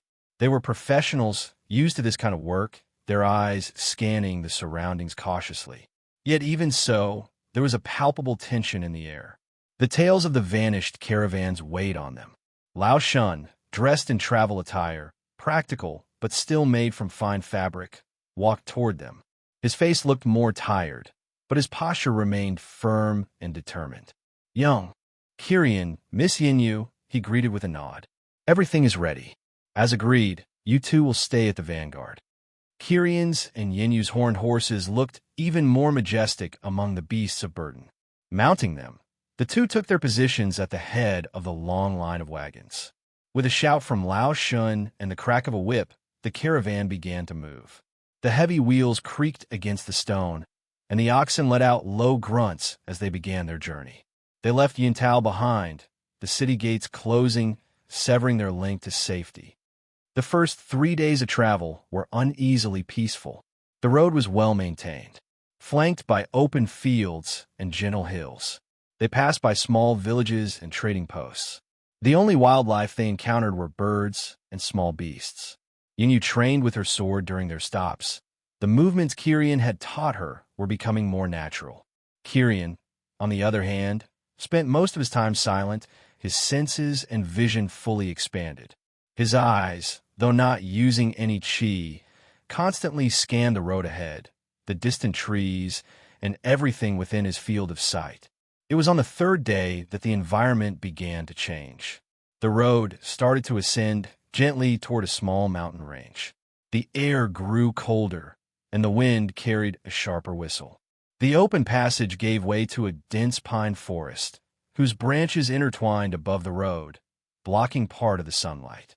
It was the old forest passage, the place of the disappearances. The moment they arrived, Kirian immediately felt something different. As if he were about to encounter whatever had been calling to him all along, that sensation growing stronger and stronger within him. Chapter 96, Natural Formation. Chapter 96. Natural formation. The tension among the guards, which had eased a little in the past few days, returned in full force the moment the caravan entered the pine forest. Conversation ceased. Hands no longer left the hilts of their weapons. Even the spiritual oxen seemed nervous, sensing the unease of those controlling them. Kirian pulled on the reins of his horse, slowing down until he stopped. Yinyu did the same beside him, her eyes scanning the deep shadows between the trees. She whispered, her voice slightly tense. Kirian didn't reply immediately, but closed his eyes briefly. When he opened them again, his sword-shaped irises reflected a faint light coming from a completely random spot in front of him. He was seeing, not just the forest, but what seemed like the very fabric of the place. And then he saw it. It was almost invisible, a distortion in the air like heat. But to Kirian's eyes, it was clear as water. A translucent, rippling barrier stretched from one side of the road to the other, cutting the forest in half. Kirian immediately remembered what it was. He had once learned about it from Wei Feng. It was a natural formation, a formation created by nature itself. It emanated a subtle aura that begged to be ignored, to be forgotten. "Stay here," Kirian ordered suddenly, his voice low but carrying an authority that echoed through the wagons. He then dismounted his horse. "What is it?" Lao Shun asked, his face slightly pale. "The reason for the disappearances. It's a natural formation, a trap of nature," Kirian answered without looking back. Yinyu quickly dismounted, drawing her sword, already sensing what Kirian was about to do. Kirian looked at her, his eyes serious. "It might be dangerous. That's exactly why you shouldn't go alone," she replied, her determination unshakable. He studied her face for a moment, then nodded. "Hold on." He extended his hand, and Yinyu grabbed it tightly. Together, they began walking toward the distortion in the air. To Lao Shun's guards, it seemed like they were simply walking along the road. Then after about 10 steps, their figures simply vanished. There was no sound, no flash of light. Kirian and Yinyu just disappeared into the air like ghosts. A murmur of terror swept through the caravan. Several guards stepped back. Lao Shun whispered, his face filled with horror and realization. "So that's it." He looked at the empty spot where Kirian and Yinyu had been, and a new wave of fear hit him. "Heavens, I hope they're all right," he muttered, only now realizing he had let them go. On the other side, the sensation was immediate. That feeling that had made Kirian choose the mission, and that had been present up until they entered the forest, suddenly dissipated. It was like a fine, subtle thread, a call that had sparked his curiosity. But it was cut the instant he entered the formation, as if it had fulfilled its purpose. He looked back. The road was empty. The caravan had completely vanished. The forest around them was a silent, perfect replica of the one outside. But here, the silence was absolute. There was no wind, no sound of life. It was a perfectly claustrophobic trap. Then he felt Yinyu's hand go limp in his. He turned quickly. Her eyes were glassy, her expression empty, as if her mind was shutting down, being swallowed by the stillness of the formation. Kirian's voice cut through the silence like a blade. He yanked her toward him, making her crash into his chest. But she didn't wake. His eyes then glowed. Chi surged forth, the sword's intent flaring around Yinyu. It cut across her cheek. In that instant, she gasped, her eyes blinking rapidly as consciousness returned to them. What? She asked, her voice trembling. I felt my mind fading. As if. It's the formation, Kyrian said, his gaze severe as he scanned their surroundings. It seems to drain one's will. Stay focused. Gripping his hand more tightly, she nodded as he began walking again, dragging Yinyu with him. His sword eyes gleamed with steady intensity, the sword intent active within them at all times. He analyzed the flow of energy around them. The chi appeared in his vision. He could see the boundaries of the formation, invisible walls of distorted energy surrounding an area about 200 meters in diameter. He searched the area methodically, hoping to find bones, wreckage from wagons, any sign of the missing caravans. But there was nothing. The formation was immaculate. It was identical to the world outside, as if everything that had entered it had already been digested, leaving behind only a ghostly forest. Finally, after a few minutes, they reached the opposite boundary. Kyrian stretched out his free hand and touched it, his palm pressed against an invisible, smooth, unyielding resistance. He pushed, first with physical strength, then channeling chi into his arm.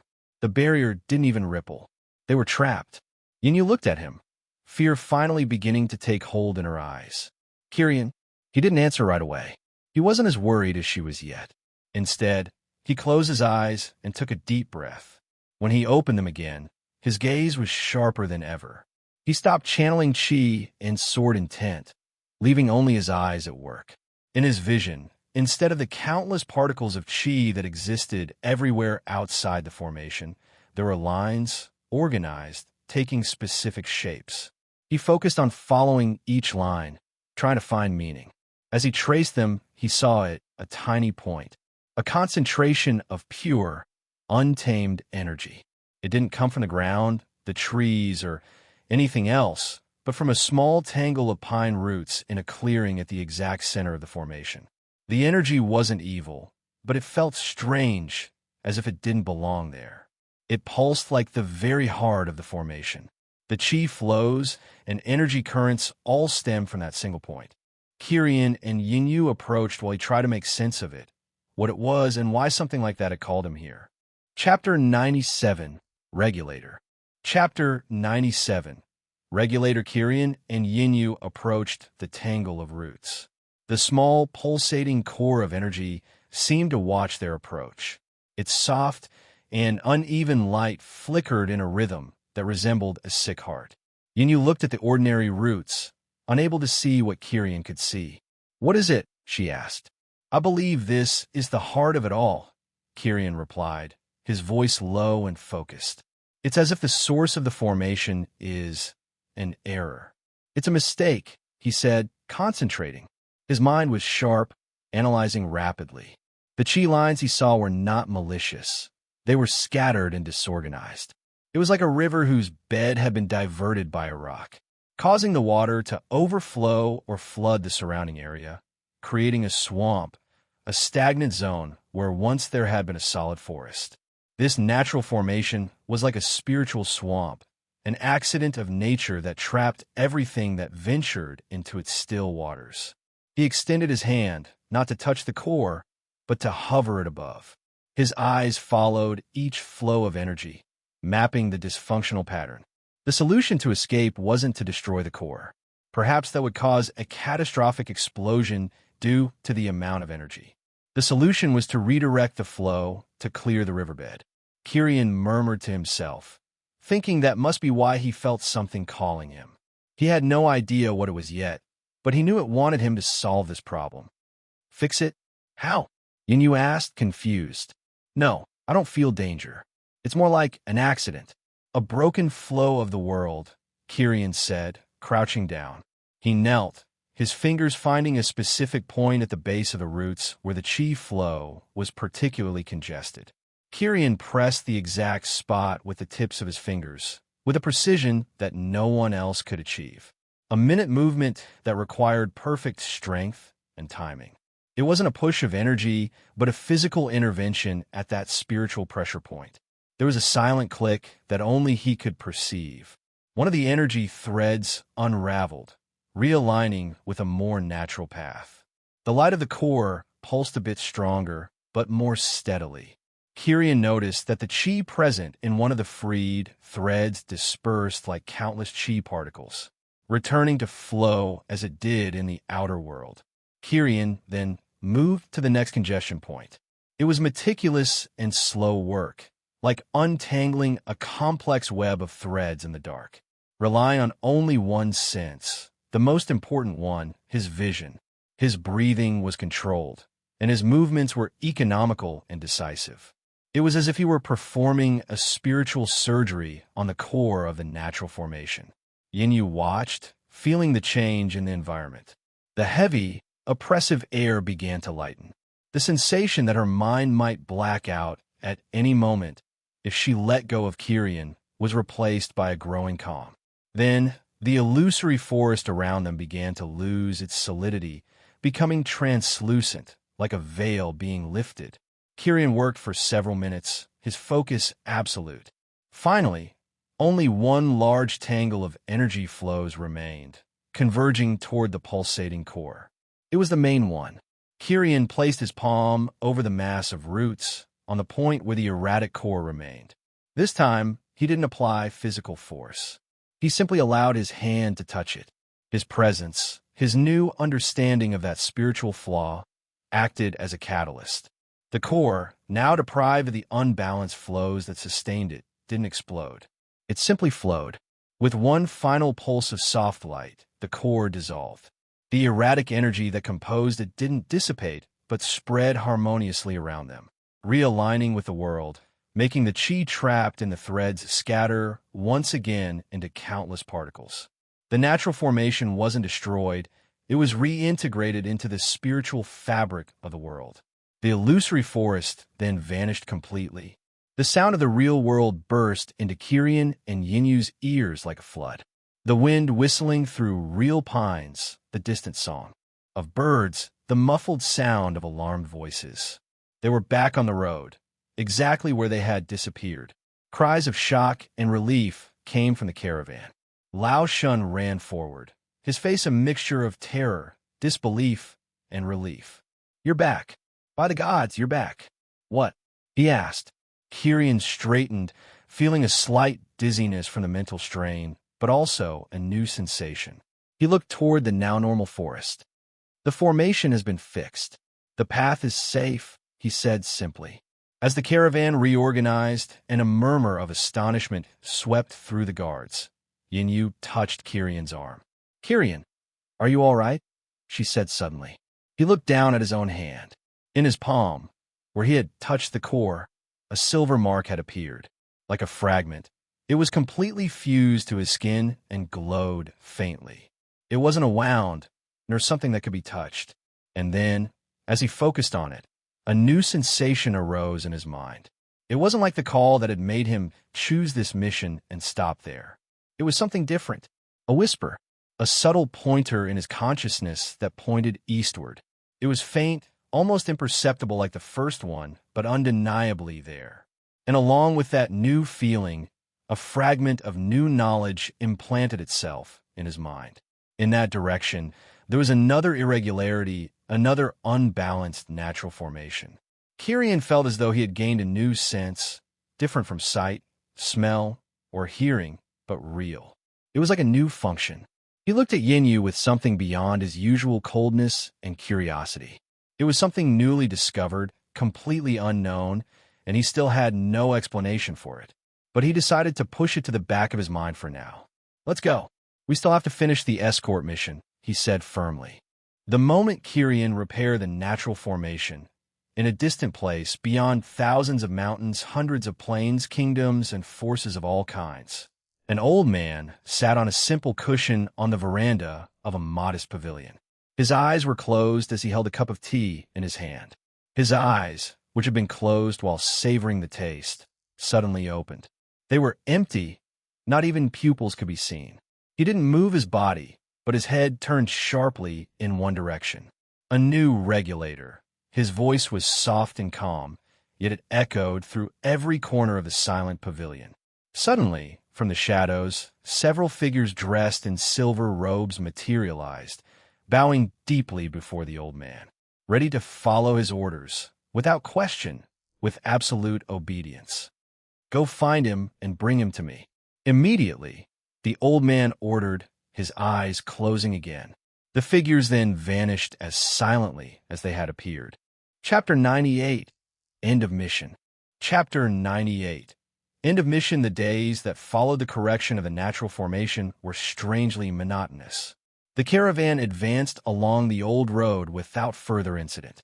The landscape changed gradually, tall pines giving way to arid hills, and then to the plains bordering the Scarlet Domain. The initial tension among the guards, who had expected an attack at any moment, slowly dissolved into the routine of travel. During their passage near the border, nothing unexpected occurred. No one was sighted from the other side, and no bandit groups disturbed them. This only confirmed that the anomaly from before had indeed been the cause of the disappearances. Kirian, however, sank into an even deeper silence in those final days. His eyes, once always focused ahead and around, ever alert, now often drifted away, fixating instead on the palm of his right hand. There, the mark, the silver fragment of the erratic core, remained, carrying a residual sense of connection to something unknown. His mind was a storm. Now, two inexplicable entities resided within his body. First, the mysterious blank book, which had remained utterly quiet in his mind after destroying that shadow of hostility from the small fox, Luz. And now, this fragment, a mark that whispered the direction of irregularities in the world. He decided to mentally review the entire sequence of events. Since the moment he chose the mission at the task pavilion, there, suddenly he had felt a calling. It wasn't a command, but a powerful suggestion, a subtle influence that inclined his will toward that path. But the strangest part was this: Kirian could feel it, and if he focused his eyes enough, he sensed that he could have cut that connection if he wished. He could have freed himself from that calling. But he hadn't. Curiosity was a poison to all, and for Kirian, it was no different. He needed to understand what it was when he felt the connection. Was someone wanting him to do this? Someone pulling his strings? The feeling of having been chosen for something was undeniable, and it stirred Kirian's curiosity, especially now that his main objective, becoming stronger, was momentarily blocked. At last, with an effort of will, he pushed those thoughts into a remote corner of his mind. Focus on the current mission. Then I'll return to the sect and ask Feng Yuan, Kirian thought. If there was anyone who might know something now, it was definitely his master, of whom he had heard rumors that he had already lived over 100 years. He was Kirian's best hope for an answer. Their arrival in GYLP was anticlimactic. The capital was a bustling, noisy city, but Kirian and Yinyu quickly completed the formalities with Lao Shan. They received confirmation of the mission's completion and wasted no time with the festivities the city offered. The need to return and seek answers was stronger. The journey back to the Verdant Sword sect was a silent repetition of the trip there, but now carrying the heavier weight of Kirian's thoughts. During a rest under the starry sky, Yinyu broke the silence that had settled between them. Kirian, he looked at her, the firelight flickering in her green eyes.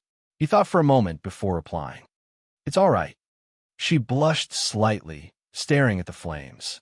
Kirian frowned slightly, finding the question obvious. "Because you're the only friend I have," Kirian said, as memories of certain people surfaced in his mind, only to be replaced by graves he himself had dug. The smile on Yinyu's lips didn't fade, but changed. It softened, becoming gentler and more complex. Weighted with an emotion she couldn't quite define herself. Even so, she whispered, "Thank you." "No need," he said again, with his practical tone. "Besides, you came because I allowed it. I couldn't let something happen to you. And you came because you were worried about me." This time, a genuine, though faint, smile lit up her face. They spent the rest of the night in comfortable silence before falling asleep. After a few more days, the imposing peaks of the sect appeared on the horizon. A sense of familiarity returned as they felt the sharp air of the sect's sword formation. They passed through the outer sect's gate, but the usual atmosphere of disciplined training and lively chatter had been replaced by palpable tension. Outer disciples gathered in groups, whispering among themselves with serious, worried expressions. Kyrian and Yinyu exchanged a glance before leaving their beasts in the stables and beginning the long climb toward the inner area. They had barely set foot inside when a familiar figure rushed toward them at high speed. It was Mo Xia. Her face, normally marked by playful curiosity when she looked at Kyrian or regal boredom, was now slightly pale and distressed. Her violet eyes found Kyrian's, and she moved with sudden speed, grabbing his arm tightly. "Kyrian, you're back," she exclaimed, her voice trembling and urgent, pulling him up the stairs. He resisted just enough to steady his footing. "What happened?" Mo Xia looked at him, then at Yinyu, her breathing quick and uneven. The next words that came from her mouth instantly explained the tension hanging over the entire sect. She began, her voice faltering for an instant. She was murdered by disciples of the Scarlet Sun sect. The silence that followed was dreadful. Yinyu raised a hand to her mouth, eyes wide. Kyrian, meanwhile, showed little emotion on his face, but his eyes narrowed. The death of a core disciple was not only a tragedy for the sect, but also an act of war. The peaceful moment between the sects might now be broken, and perhaps the monotonous peace that had ruled within the sect would soon be shattered by a new storm. Chapter 99. Long Shui's Death. Chapter 99. Long Shui's death. The inner area of the sect seemed to breathe a different air that day. The cutting wind, coming from the sword formation, felt denser. Some thought so. Mo Xia walked quickly, his hand firmly gripping Kyrian's arm, pulling him forcefully. Behind them, Yinyu followed with short steps, her eyes filled with worry. Kyrian remained silent. His expression was serene, but his green eyes reflected a shadow of unease. When they finally climbed to the top of the staircase, the central area opened before them. The great hall of the sect stood at the top, a gigantic pavilion with jade columns and curved green roofs. In front of the doors, Mei Ran waited. She also wore a green robe, while her two swords were still present at her waist.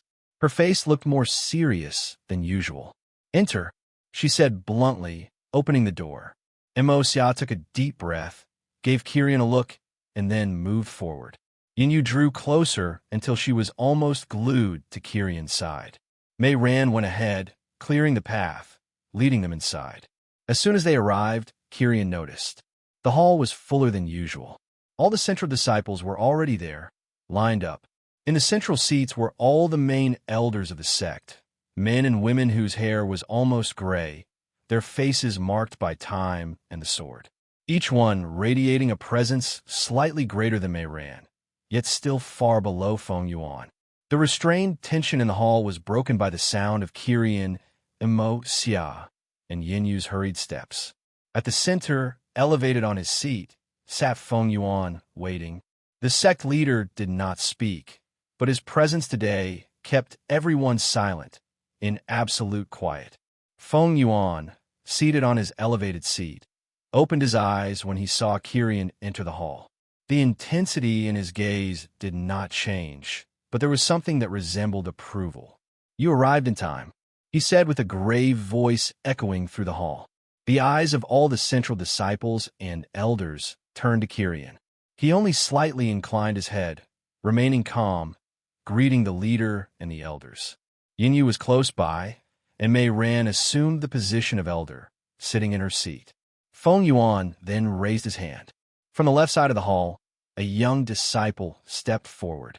Wu Jian was tall, large, and strong, but his face was marked with exhaustion. His steps seemed heavy. He shrank in the center of the hall, something completely contrary to his personality, always direct and walking upright like a heavy sword. He then began to speak, his voice slightly trembling. "Leader, elders, the truth is bitter. Long Shui truly ended up." Everyone in the room avoided murmuring, but all were filled with anger after hearing the confirmation.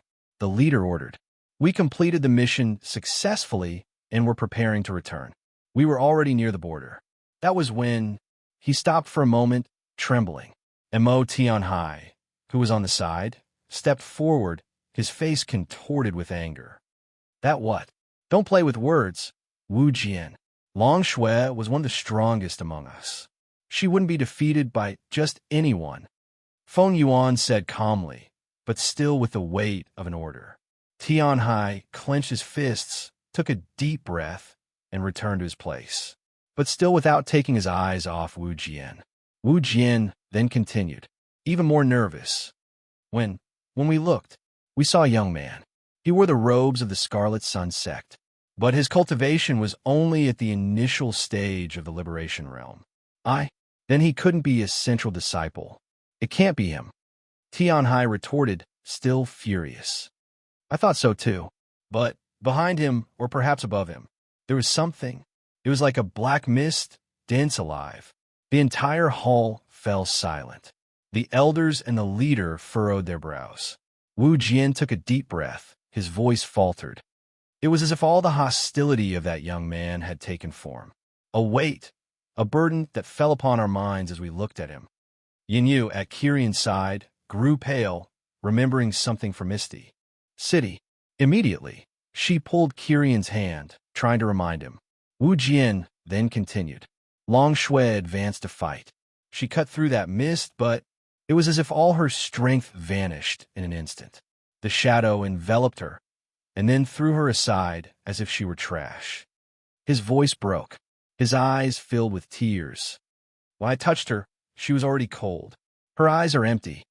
Wu Jian fell slightly to his knees, bowing, his knees trembling, ashamed of himself for fleeing afterward. The room sank into heavy silence. Some central disciples gripped their swords tightly. Others averted their eyes, uncomfortable. Feng Yuan leaned slightly forward, asking, And this young man? No, he seemed in a trance, his eyes lifeless. At that moment, Kirian stepped forward. All gazes turned to him. He began, his voice firm. In the center of that mist, that young man did not say a single word, correct? Wu Jian stared in surprise, then nodded several times. Yes. A slight murmur spread through the hall. Feng Tuan slightly furrowed his brows and fixed his eyes on Kirian. Kirian, Feng Yuan asked. More or less, Kirian replied, taking a deep breath. Everyone's attention heightened. Even the elders straightened in their seats. Feng Yuan said. Kirian hesitated for a moment, but he spoke clearly. Before coming to the sect, I encountered a beast possessed by this same darkness. But it seems to affect willpower, which is why, even with low cultivation, it can still affect those stronger. I believe the young man from the Scarlet Sun sect was not himself. One of the elders scoffed. Kirian did not avert his gaze. No. Kirian continued speaking about what he thought about the case. His words made some disciples grit their teeth. But Feng Yuan raised his hand, asking for silence. Kirian exhaled deeply once again. Kirian revealed, If Wu Jian takes me to the place, I can confirm if it is indeed the same as I witnessed. We may also recover Long Shui's body. A heavy silence fell. One elder asked suspiciously. Kirian only nodded, not hiding it. After all, the book was something kept in his mind. Feng Yuan's eyes narrowed. Kirian said, looking firmly. The sect leader remained silent for a few moments, evaluating the young man before him. Then, after what felt like an eternity, he nodded. Very well. It will be as you said. The leader said already decided. His eyes turned to the presences in the hall. Mei Rant's eyes narrowed slightly, but she inclined her head in acceptance. Kirian also nodded. Feng Yuan then rose. The meeting is over. The elders stood up, the disciples bowed, and slowly the hall began to empty. Kirian returned to his room in silence. Yinyu followed him, her light steps behind him. The sky was already tinged orange-red by the setting sun. When they arrived, Kirian stopped in front of his room's door. He said, turning to her, Very well, I'll stay nearby. He did not reply, only waved his hand and entered the room. Night fell, and Kirian sat on the bed, placing a pile of spirit stones before him. His green eyes glowed, and then he began, absorbing stone by stone into his eyes. For an entire hour, he did not move. The chi of the stones vanished completely, like smoke entering his eyes. purified and stored in his dantians, causing them to expand. Then, after exactly an hour, a wave of power expanded smoothly, dense and stable. The dantians expanded. Kyrian had advanced to the 8 degrees and final stage of the chi accumulation realm. The limit had disappeared that morning, and now he would have to wait several days before cultivating again. But he would not be bored since he had things to do and discover. He exhaled slowly, closing his eyes for a few moments. The next morning, he would depart. He would go to the place of Long Shue's death. Chapter 100, City in Chaos. Chapter 100, City in Chaos. At the gate of the inner area, Kyrian, dressed in his black robe that fluttered in the morning, was waiting for someone. Suddenly, Mayran appeared, walking upright with her 2 swords at her waist. In her hands, she was holding the reins of a great eagle. Wu Jian came a little behind, following along and looking somewhat absent-minded. The sky was still pale, covered by clouds that hid the rising sun. The breeze carried the cutting wind of the sword formation. Mayran glanced once at Kyrian before mounting the eagle she had brought. "We will not speak much. Our time is precious," she said. Kyrian merely nodded. Wu Jian swallowed dryly and climbed up last, mounting his own flying beast. The eagle then spread its white wings, flapping once before shooting into the sky. The sect was left behind, shrinking into a small blot among the mountains. During the journey, silence prevailed most of the time. Wu Jian avoided looking at Kyrian and Mayran. He was still visibly shaken. The memory of the black shadow still gnawed at him. Kyrian, in turn, remained quiet, looking downward. His mind worked incessantly. That mist, that empty state, it was definitely the same as what he had seen in the little fox Luz, who was still sleeping in his courtyard. A strange and incomprehensible force, one that seemed to dominate the minds of others without needing high cultivation. He suddenly thought of the words left behind. The word echoed in his mind. He did not know where this feeling came from, but it was as if the world was pushing him toward these encounters. After nearly 3 hours, Wu Jian pointed downward. The eagle then descended, cutting through the wind. The group landed in a wide clearing. The silence there was strange and disturbing. Nothing like that of an ordinary forest. No sound of birds, no beasts roaring. The wind passed between the trees, bringing the only sound present. Mayran was the first to descend, her eyes sharp. This forest should be filled with beasts. But it seems... Kyrian followed, his green eyes sweeping every corner. And then he found what they had first come to look for. In the corner of the clearing, Long Shue's body lay motionless, like a fallen statue. Wu Jian took a trembling step forward. She's exactly as before, he said with a hesitant expression. Mayran approached faster than the two. She knelt beside her, placed 2 fingers over Long Shue's neck. She expected the worst. Her face hardened. But as soon as she waited a moment, surprise appeared on her face. She breathes. It's almost imperceptible. That's impossible. I saw her dead. The body was cold, the eyes empty. Wu Jian exclaimed, his voice almost breaking. And it is still cold. Mayran cut him off. Too cold. Cold as ice, but still alive. Kyrian slowly approached. The sight of the unmarked, intact body, yet with that strangeness, left a bitter taste in his mouth. It was definitely an anomaly, one he disliked for some reason. He is not here. I see no trace of that youth. No trace of beasts. Nothing, Mayran said, looking around. Kyrian lifted his head, his gaze distant. His mind returned precisely to the beast tide caused by the white fox. It was the same sensation now. It was empty here, but there was definitely a storm elsewhere. Wu Jian, Kyrian suddenly asked, sharply. Wu Jian thought for a moment, then replied, yes, to the south, within the Scarlet Domain. A medium-sized city. Kyrian turned to Mayran. That's where the beasts went. I'm sure of it. The youth are controlling them. The elder's gaze narrowed. Her hands closed over the hilt of her sword. It makes sense. Wu Jian, you take Long Shue back to the sect. I will obey, he replied after hesitating for a moment. Then he picked Long Shui up his arms and mounted his beast, which immediately took flight shortly after. Mayran then mounted her eagle again. Kyrian climbed up behind her. The white-feathered bird soared with a single flap of its wings, shooting back into the sky. As they drew closer to the south, the horizon changed. Columns of black smoke rose, staining the sky. The air smelled of iron, smoke, blood, and destruction. Then they heard the screams, the distant roar of countless beasts mixed with the cries of the weak. When the city appeared before them, Mayran's heart tightened. Kyrian also frowned at the sight. The city walls had been shattered. The gates were reduced to dust. Fierce beasts flooded the streets like torrents, knocking down buildings and chasing people. Chaos was total. Kyrian imagined this would have been what happened to Misty City, if not for Old Wong to handle the stronger beasts. But the beast tide here was on another level. While Misty City had only 5 beasts in the Chi Liberation Realm, here Kyrian could not count how many beasts of that strength existed. They were spread throughout the city. In the midst of them, Kyrian saw something that made his eyes widen. A colossal ape, over 10 meters tall, advanced through the city like a titan. The chi and pressure it emanated were terrifying.